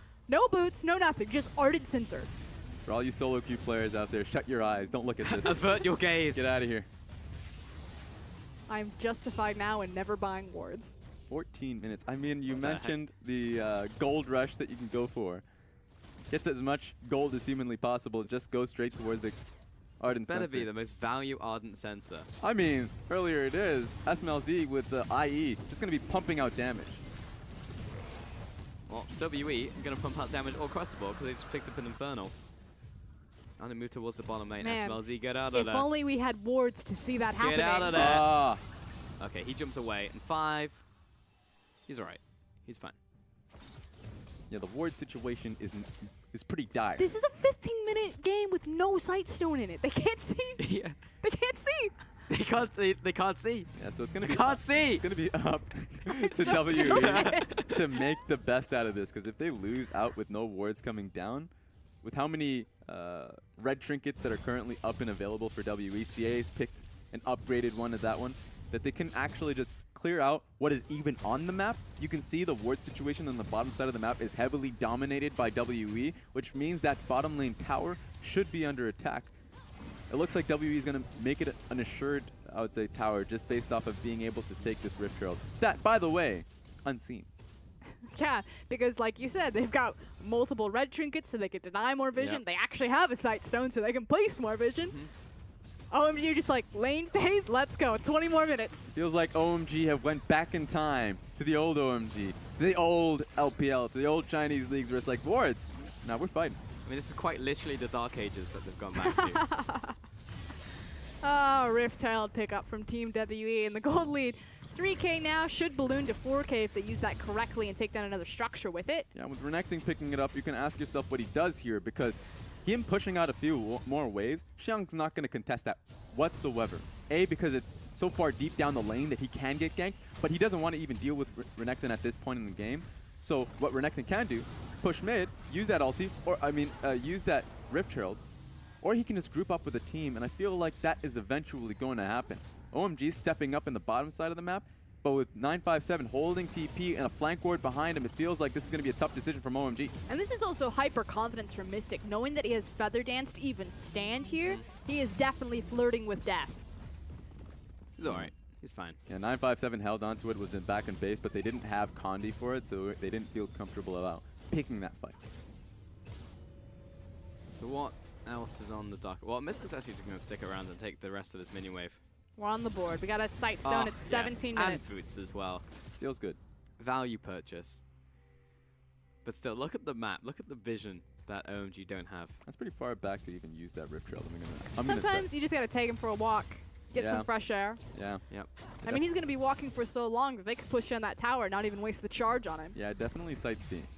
Herald's seen a lot today. Herald's seen Dragon. Herald's seen That's true. River, the entirety of River. Yeah. Bot lane. I'm glad that the LPL teams have been the tour guide for this Rift Herald. Hilariously, though, I feel like the designers weren't accounting for teams to take Herald for a walk because his walk animation is absurd. I want to see his legs because they must be pretty short legs. You can see how he's just stumbling around. Oh my god, he's not even balanced. Getting the worst Crete block I've ever seen. Oh! Those legs are powerful, though. They're built for sprinting. Every day is leg day when you look like that.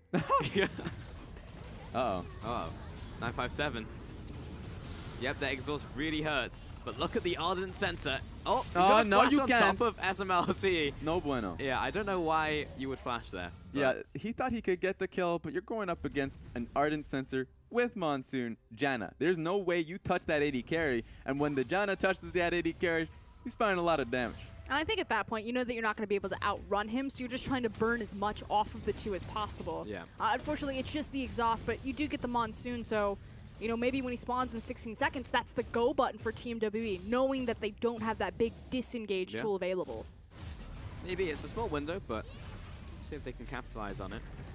SMLZ still has flash and heal, though. So, yeah, he's still pretty self-sufficient. Yeah. The only thing that WE can work towards is recognizing that OMG, sure, they got the bottom lane tower. They're going to try and go towards the top lane tower, and if that's the case, then you have to set up flank wards properly, so when OMG move towards the next play, that you have not 5-7 with a window available. Well, Condi, he set up the play, but the rest of the team didn't knock it down. And now we're off into the side lane. Check out where Mystic and SMLZ are. We're going to be here for probably about 7 minutes, and it's probably just going to be a slight tug of war over some vision while our AD carries continue to stack up towards those 3 items. So far, Mystic's winning the race, but it's not necessarily as impactful as, say, a Tristana with Infinity Edge, double attack speed, Ardent Sense, or Janna. Yeah, and honestly, it's just because SMLZ went towards the IE first. Immediately, Mystic would want to go towards the IE as the 3rd item. Didn't really upgrade his boots just yet, but eventually they will match up. He's got a cloth armor. Yeah, it's probably going to turn into tabbies. Yeah. I guess it makes sense. You don't necessarily need the attack speed as influential on Xayah, especially because she has it on W. Yep. And you're more so playing around your cooldowns and your feathers. The most AD carries do have a attack speed steroid. SMLZ has a very big one in the form of rapid fire.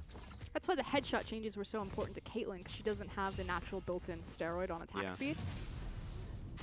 Pretty huge. 957's gonna annoy his counterpart. Yeah, what 957 has done here is he's prepped up that bottom wave. Immediately, Jarvan does have to answer towards it, but it does give WE that small window of opportunity to clear the Baron vision here, bring Renekton along, deal with that mid wave. He's eventually going to go back towards the bottom lane, but he's done his job in leading his team, be able to place down the proper vision topside. A lot of on-the-way pings from WE. I think the play is clear for them once they collapse in. It's a Cloud Dragon. OMG are going to start it. They don't really care. They're going to push mid the lane. Oh yeah, exactly. The Cloud Dragon doesn't matter for them. They've already lost vision and control of the area, so it's much more important to get inside track mid, create a pressure point there, and constantly duck and dive back towards Baron. And it's such an easy pickup to go towards that dragon that it's honestly just rolling the dice. Sure, the first one is a Cloud Dragon, but eventually, as they're you all mentioned, standing still. Oh, no. He didn't see. He couldn't see. Jericho does make it out alive, though. The rest of the team not aggressed on. And Ben also took a bunch of damage. He took a lot of hurt. In fact, that means that 957 had to cancel his TP. Wonder he's actually just going to move towards with the team, seeing if he can do anything. But he could have actually remained bottom lane and got that shove out. So eventually, Xiang would have to answer. Yep, now there's a TP discrepancy. Ooh, had to flash that one. It's going to be a little harder for 957. That could have turned into an amazing opportunity for WE. But now they have to play on the back foot, recognizing that Xiang can make that TP play happen. And this has to be now around the monster objective, so the teleports are so much more important. You have the completed static shiv from Tristana. There's no way that Team WE are going to ever be able to break another structure as long as SMLZ is in the right place. Because they push a wave, he's just going to rock up, hit it once, it's going to explode, and then rock away. Yeah, they would have had that opportunity with the top lane advantage, this pushing advantage, just so they can get the numbers gain when 957 look to threaten flanks, but that's just not going to be the case anymore. So you just say SMLZ going for as many minions as possible, even inflating his CS count by going towards Krugs. That's the second Krugs camp, I believe, by this point. So he's just going to try to get as much as possible. It's a race. It's the amazing race, Frosk. Seeing where you just keep dropping that fidget spinner. I think you're Cannon. That's true. Stop giving away my secret, guys.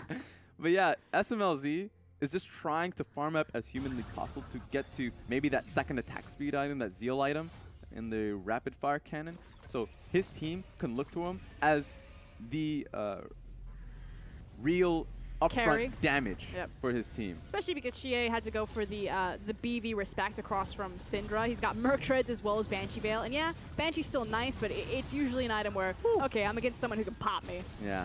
The red buff contest. Doesn't matter who got it though, because Ben jumps in, gets a massive charm off on the back line. 957 almost takes down Icon, but it's actually 957 who drops first. Jericho's going to trade his life with him. The AD carry is down, and OMG are winning this fight. Xiang looking to chase after Condi. It's a 2 for 3 so far, but SMLZ is about to find a fourth. And this is the thing, between Tristana and Xayah, Tristana is so much safer. She has much more mobility, she's got the hop, she's got a lot more range, and she has so much more upfront burst damage and protection. I just think, frankly, if these two games go late, 45 minutes, SMLZ has the edge because he has Tristana. And Icon did a lot there, because even though 957 dived into the back line to see if he can pop him, he lost so much HP in that. So just to take a second look at this position. Sure, SMLZ gets popped up into the air, but Icon gets so many stuns off. He's fairly safe. 957 tries to get into the backline, but immediately has to back away, and it gives time for SMLZ, who is untouched in this entire fight,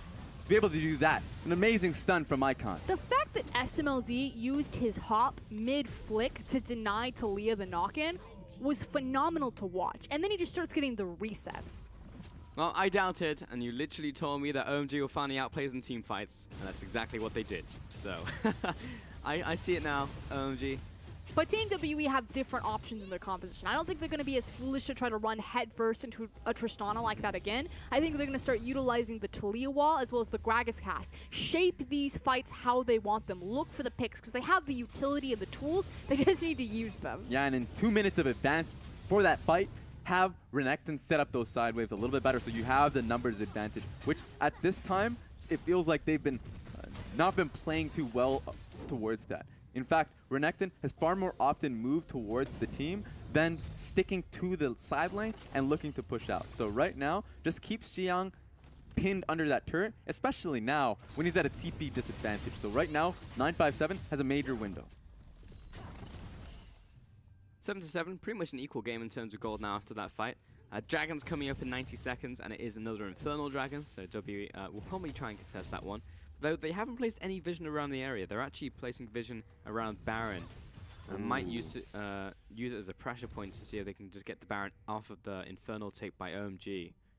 But that's so risky because the Infernal is going to mean so much for Icon in particular. Anytime you have, you know, a mage burst assassin like that, they're only really relevant if they have kill pressure on you, which the Infernal automatically gives champions like Syndra, like Ahri, and it makes them relevant late game when most of the time correct resistance itemization can deny a lot of their power. It looks like they're trying to sandwich Xiang.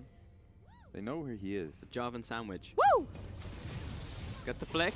Oh, knocks him out of the flag and drag. Has to flash the wall. 957 not going to pursue him. Yeah, doesn't have the flash himself. So at this point, that just means 957 a little bit empowered in that. He can actually look towards hard pushing that bottom side of the map. Recognize that Xiang does not have flash. And that can be your win point, your win condition from the next 3 minutes for even. Knowing that even if Xiang joins a team fight, that he won't be able to look to reliably hard engage. We're just waiting pretty much. Another 15 seconds until this spawns. Connie's getting shoved out of the area. What's come out? OMG seem to have control though, because that was sacrificed earlier by WE.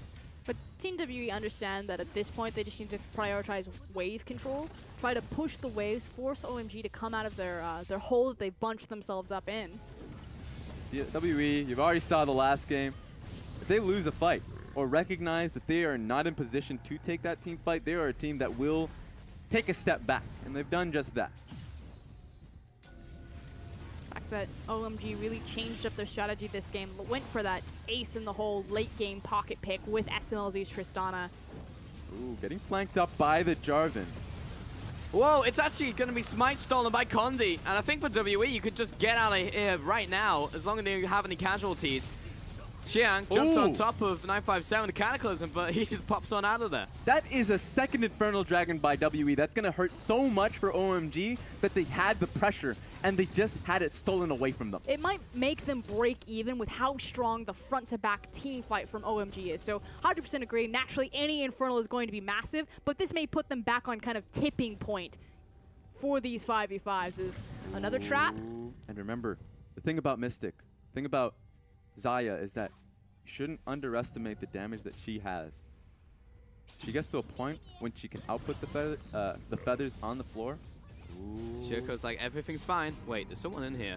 Let's go. He checks with his face once again, and we're actually going to initiate the fight, but Ben taking a lot of damage. SMLZ gets the first kill. He's actually going to keep it going as Icon taken up by 957. We're swapping up to SMLZ as he's going on a rampage right now. Follows up onto Condi, and despite the two Infernals, SMLZ is an absolute monster. And it was a tale of two carries. SMLZ monstered the top part of that fight, but Icon, even though he went down, huge props to him. He zoned out Xie as well as he took up all of 957's time to make sure that his Tristana was free and clear to charge forward. Yeah, just hurt for WE that Ben went in for the fight, but he got chunked out so quickly. The damage coming out from OMG is really threatening. SMLZ and Icon are just doing way too much just to start the fight off. They need to find a way to reliably just burst a target down, and it's feeling harder and harder, especially with the Janna being so difficult to deal with in small corridors. It's all about SMLZ in these fights. Again, couldn't take him out. He had the PO, and also, yeah, 957 wasn't really there to be with the rest of the team. He was trying to kill Icon, and while I got him, SMLZ, it's just too big. And the fact that we keep fighting in the same corridor, like you said, Raz, Janna and Tristana are so punishing here. Like, just stop fighting here. Pick a different location. I do want to point out Icon, though, because, yes, this is the SMLZ show. JK, observers like, no, we're watching Tristana. But Icon on the bottom side of that zoned out Renekton as well as Talia to allow SMLZ to feel safe in that fight. Yeah, and 5 made it easier for them to just recognize that that fight could be cordoned off with that Monsoon being in between both of them. So heals you up, and it allows Tristana to recognize this is the target that I have, and it's going to be a numbers advantage for me. But all Team WE need to do is just move it somewhere else, pull it more towards onto the Baron fight, open up space so they can, again, use their terrain abilities, the wall, the cask, to start isolating targets rather than just grouping up, holding hands, and walking into death. Honestly, I just feel like 957 needs to be more of a flank pressure. He needs to come in at a flank distance, because at these points, if you go for the front to back, small corridors, we've seen that all too often thus far this game. Can't walk front to back on Janna. Yeah. So try and flank it, make it a lot more difficult for SMLZ and Icon to focus the target in those fights. Sure, right now 957's in a position where he's getting targeted a little bit too much. When he gets into those fights, he gets burned down really quickly. But that's the only chance that WE have in these fights if they go full 5v5. Did you ever play with the Bop It? I've seen it. I've seen it in commercials. Too, but I never played. All I can think of is like flank it. Oh, actually I do. It, I actually have played push it. Bop it. It was in my friend's house. I could have stolen, but you no. didn't have your own Bop It? No, I did not. I think you were a good man My for friend not stealing had the Bop It. Yeah, my friend from another school, you wouldn't know him. Here comes the wall. Ooh. We're split. We've definitely split them. That was plan 1. Oh, here comes the ghost. Plan 2. Xiang has jumped right into the back of the team. Mystic, he's untouched right now, but we're looking at the ADCs. 957 right into the back lines. Doesn't quite finish off the top laner, though. And 5 had so much disengage. No one is dead yet. Yeah, that was actually scary on both fronts because 957, he had the window to jump on top of them, but he had to back away immediately because they had disengaged far too easily. But SMLZ is still sitting on his flash, and so not enough damage was frankly done. They need to burn that summoner. They need to get on to this Tristana. Yep. But still, no casualties from WE is good, but you'd think with double Infernal that these fights should just be a whitewash for them. I think, honestly, if you're WE, thankfully for them, Jekko is far too low in HP. He does need a back, and that can create an opportunity for WE to just go on to Baron. And they're going to burn it very quickly. Xayah can just destroy this objective. SMLZ in the river, but they just can't see it. They're completely blind. Jericho they had to stick to it. Wants to hop this wall, but yeah, they're starting to disengage. Okay, Connie's got it. OMG, did he look for the fight? Icon gets the stun off, and Jericho, he goes all the way into the back line, but instantly dies. Mystic gets that kill, but he's also taken out by Xiang. SMLZ. Xie jumps the wall. Condi jumping after SMLZ, and will finally kill him. A 2 for 2, but a double kill over to SMLZ. Vibe trying to back it away, and Xiang turning around onto Condi. There's the unleashed power, and a final kill onto Condi. It's a 2-4-3 trade, favor of OMG. I think only 2 Barons actually escaped that, like you were saying, but SMLZ, hello? What was that jump? Yeah, he thought he had the kill. He thought he had the execution when he did jump in. He didn't get the reset, and honestly, that killed him. But he had flash, too. Yeah, I probably should use flash. He was like halfway through the air, and he's like, this is a bad idea. Uh-oh. So OMG won the fight, but I'm not sure if they won the war. This is some wonky communication, though. So good news from Team WE. They know that, okay, we're going to stick on the Baron. We can't turn. Ooh. Mystic is just going to get absolutely obliterated very early on in this fight. Now, eyes on SMLZ and eyes on Icon. Icon is going to chase up on Rakan. SMLZ is going to kill himself right there. And then Icon's like, oh, wait, the team fight's still happening. I got you guys. Yeah, he could have flashed in that instance, but he was just trying to get the last hit onto the last champion. Couldn't get the reset, and so he's going to be pretty sad about that. But you saw, honestly, the idea. The idea enough is really threatening that OMG can look for those fights. Mystic immediately getting burnt out in that fight. And even the fact that OMG can win team fights without proper execution just speaks to the strength of the composition. Team WE have to massively outplay them. Yeah, now Janna has Monsoon. Didn't have it in the last fight. It's Mountain Dragon. They really want to get this fight done. And again, Connie secures it. The kill onto Xiang, and it's a 4 versus 5. This is a fight that WE can win. Icon's over the wall. SMLZ free firing, but he just can't scratch the front line. Zhiko jumps in and kills himself again. Icon turns around, doesn't get the stun off, and even the crab goes over to them. But you don't need to be there. Just take your Baron and walk it mid. Yeah, right now they have the wave that they can just walk with. It's OMG that have to walk the long path. It's going to be a difficult defense for them. Oh, Rakan, if he catches them. He doesn't have the quickness, but he does have the grand entrance. Mid lane's going to fall. How much can WE take off of this? 20 seconds left on the top lane and jungle. Yeah, the frontliners are down for OMG, so if WE wanted to, they can dive. GA is on 957. SMLZ jumps back, mid tower down, looking for the inhib now. And without that jump, there's no way SMLZ can approach. It's going to mean the death of his inhib. Again, SMLZ, if he gets a hold of that creep wave, it's just going to burst. But like Raz said, without the comfort of knowing that Rek'Sai and Jarvan are standing in front of him, he doesn't have the confidence to do it. If they die there, that's game.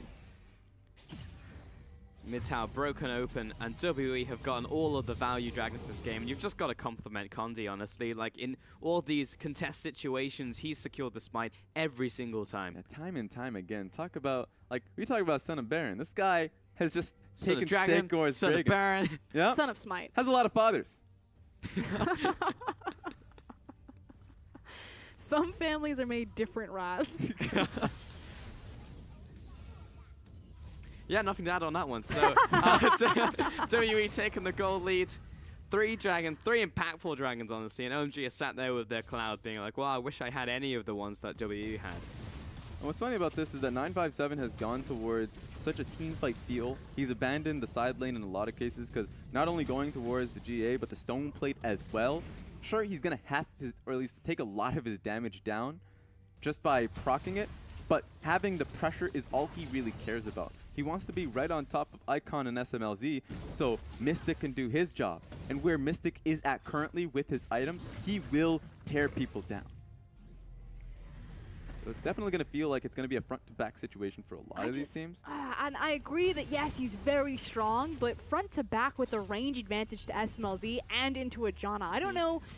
Yeah, he has the damage to do it. I don't know if they have the comp to do it across from OMG's comp. That's why it comes down to execution, because a lot of it's going to be on how Condi and Ben set up the fight, and if 5 can look to deny it with those Janna tornadoes. Exactly. I 100% agree with that. Like, you think back to the last Dragon fight. The only reason Team WE won that so handedly is because the Talia wall came in, sculpted the fight, cut out Icon, and gave them that 4v5. But 5v5 even footing, OMG are still very terrifying to look down across.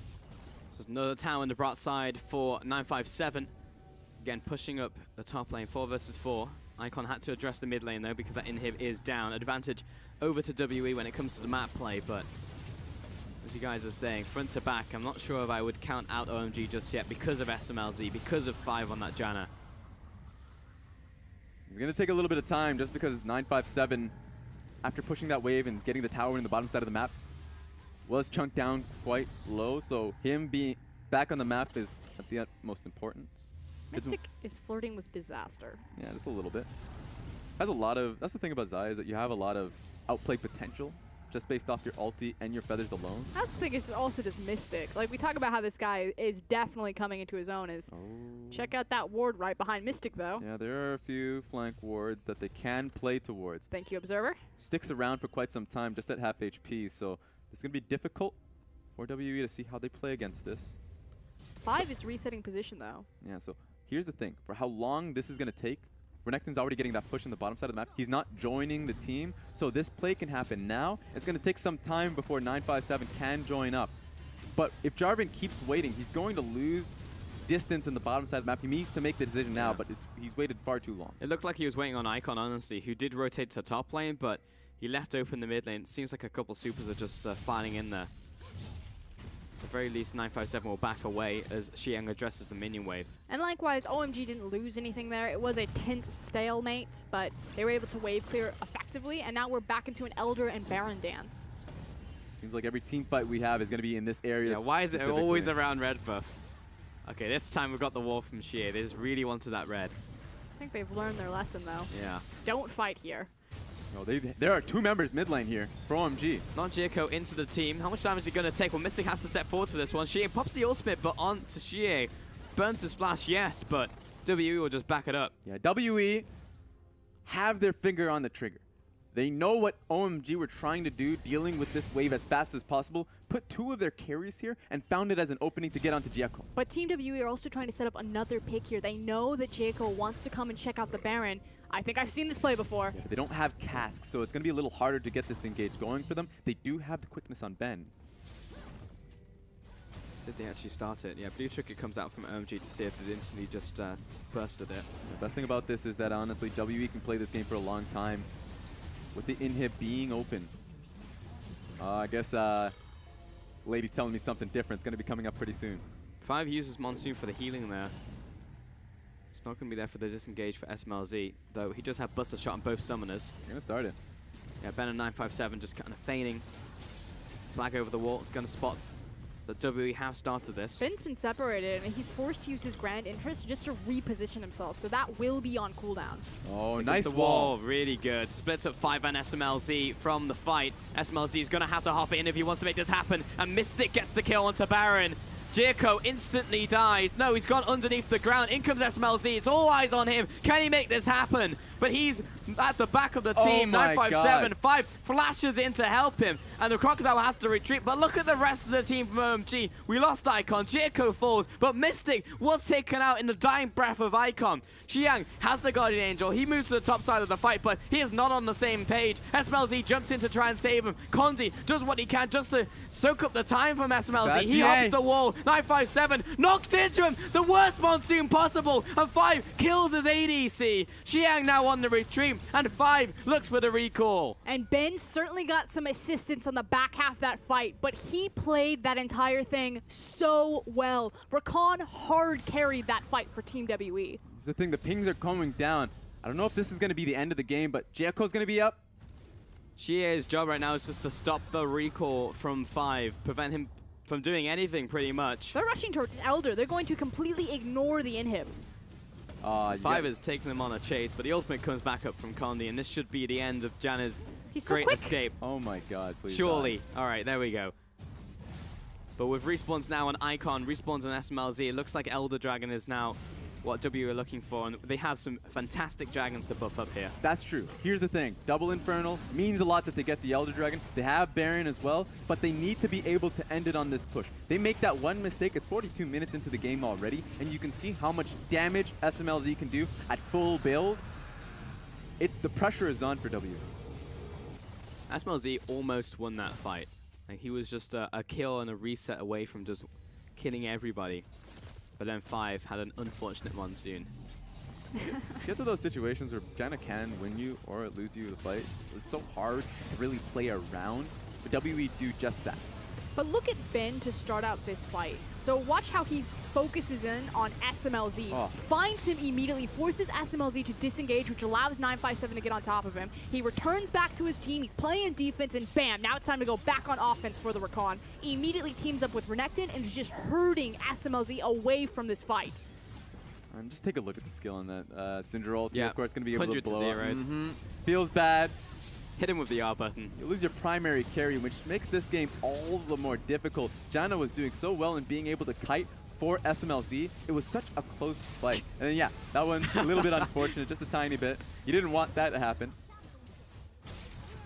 Were you getting kited 957 and Ben War? Don't worry, I have an ultimate for you. I just forgot what team he was playing for. Yeah. I mean, that would have been great if he was on their team, yeah. How good would it be of an ability that you could just push multiple teammates? That would be great. I mean, basically the only one we have for repositioning is Dark Passage, yeah? Well, Kalista can throw you. Yeah. But I want to be able to push you. I want a Monsoon, but for my own team. Stand them next to the enemy base and just whoop! Well, there aren't too many abilities in the game that affect your allies' positioning. Displacement is really hard to balance. Especially when someone decides to troll you. It's also easy to troll people, yeah, that's what I was going to say. Yeah. I don't like you, so you're going in the pit. Yeah. Big fan of Anivia Wall. Big fan. Friends trying to base, not going to happen. Trundle Pillar. Ah, beautiful. In this case, I think WE messed up a little bit. CA uses Wall well to just kind of cordoned off the top lane, but the members had rotate with him, so they weren't really there to take advantage. That being said, going to be able to take down the inhib here. And like you said, it's so much pressure to try to end on this push or get as much as they can because these team fights are still so close. Just tooth and nail for both these teams to scrape out. You see how much damage Mystic does? That's insane. And you get to a position where both Mystic and SMLZ, if they just misposition once, obviously you take them down, that's a lot of damage out of the team. But at the same time, if SMLZ had the team fight as he did in the first 2 team fights in the game, you can see the game being so easy to work with, especially since 5, he's not going to have Colossal Area as he did in the last fight.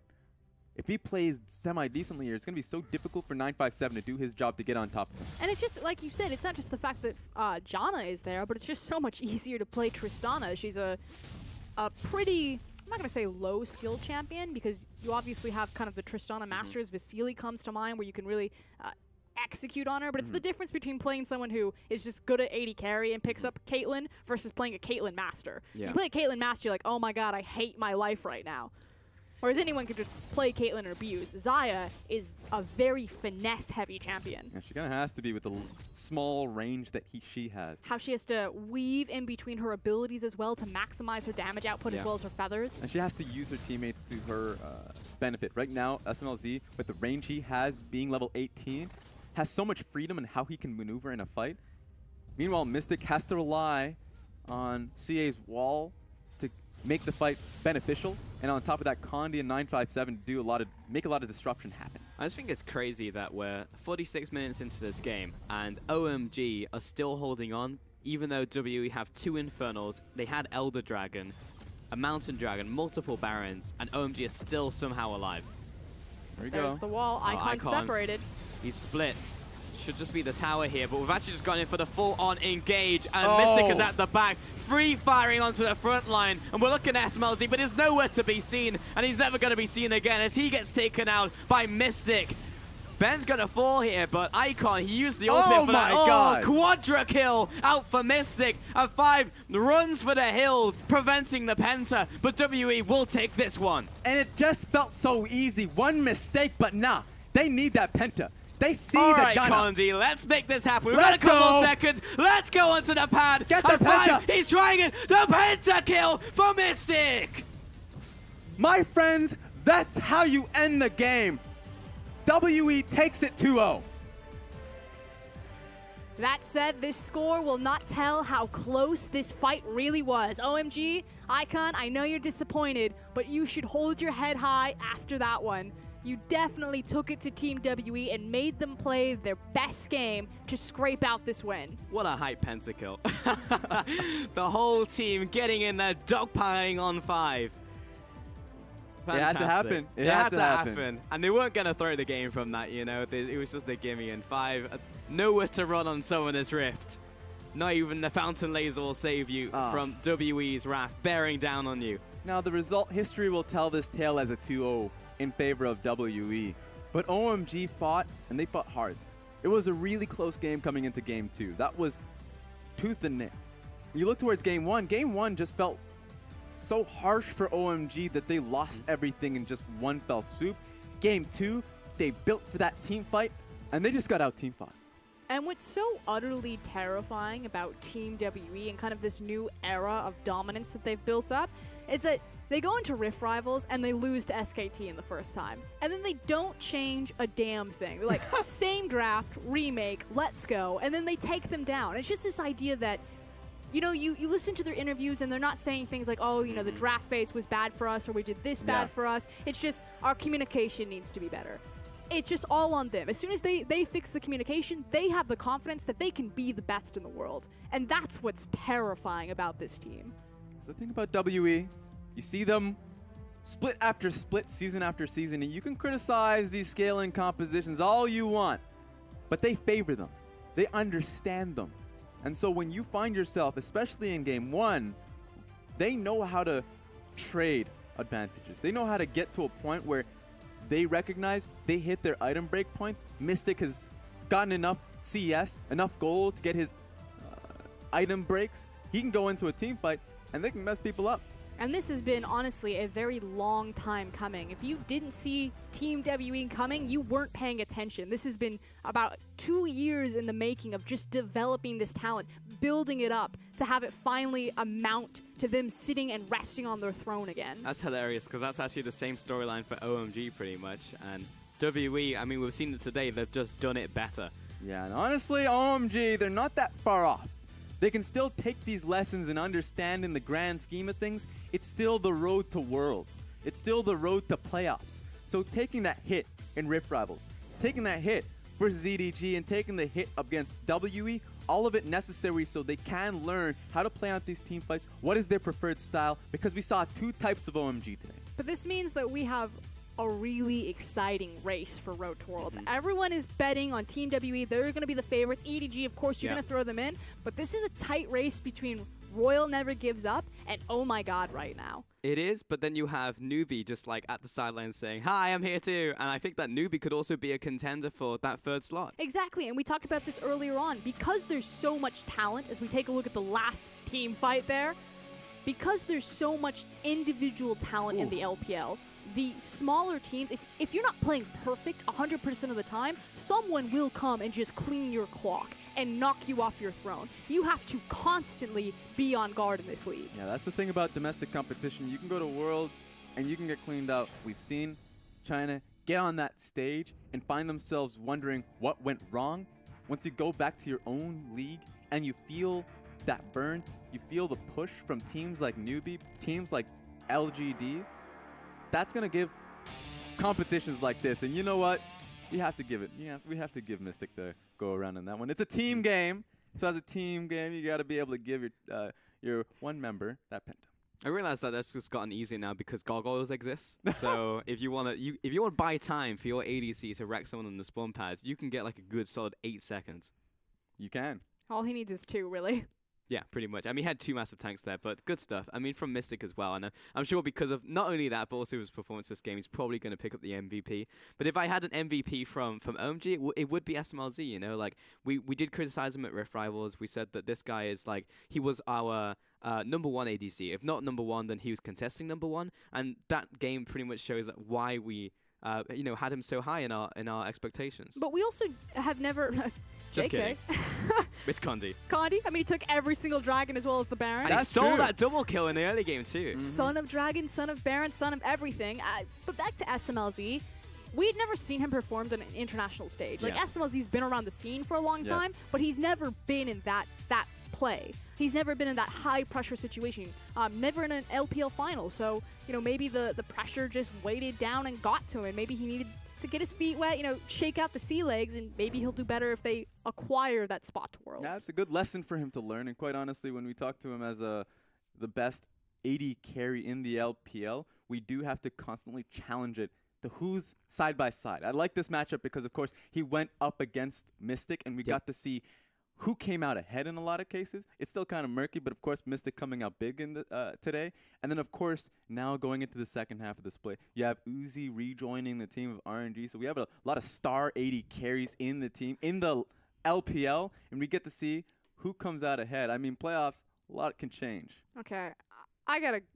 What do you got? A gear to grind Tell with me. Uzi. So here's my thing. I would never take away Uzi's superstar status. If anyone is a superstar in the LPL, it is definitely Uzi. He goes internationally. He always competes. He's an excellent player. Awesome potential.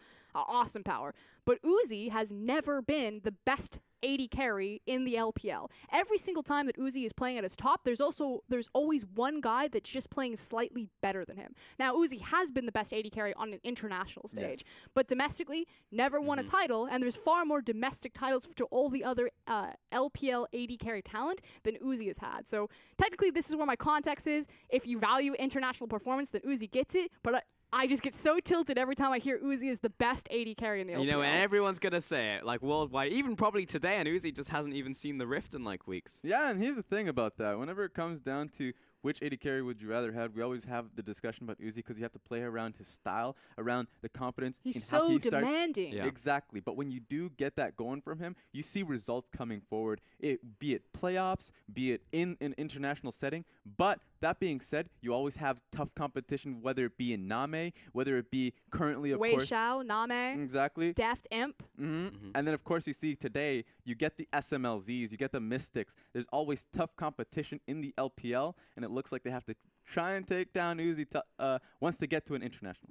There's also the double-edged sword, though. You can say the same thing that Uzi goes on great teams, and as soon as he joined, like, think about the OMG super team. You see that team collector, you're like, damn, OMG are going to go the distance. This is it. Not even Uzi can take them down because the long-term goal was that OMG would always just lose to Uzi. That was the joke.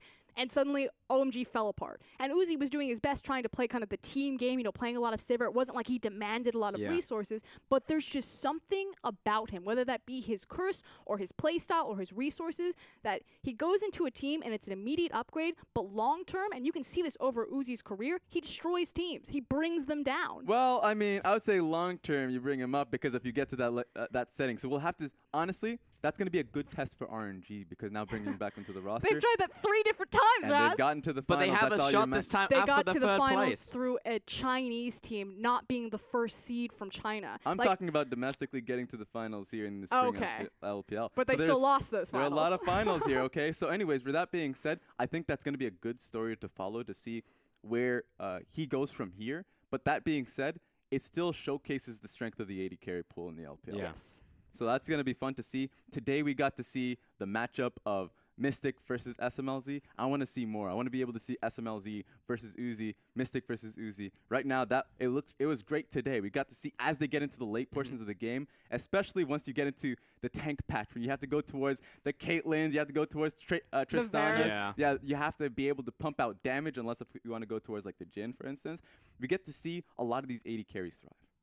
Yeah, exactly. I think or get burned by tanks. Either way, I don't know. It's one or the other, right? I just can't wait until die. the next patch because like 7.14 is coming up. We played our entire week on 7.13, so lethality and the super tanks are like here to stay, obviously. But lethality is going to be a huge thing next week. I know EULCS rather, though it looks like EUCS sometimes. You know, has been pretty interesting. Shots fired over there.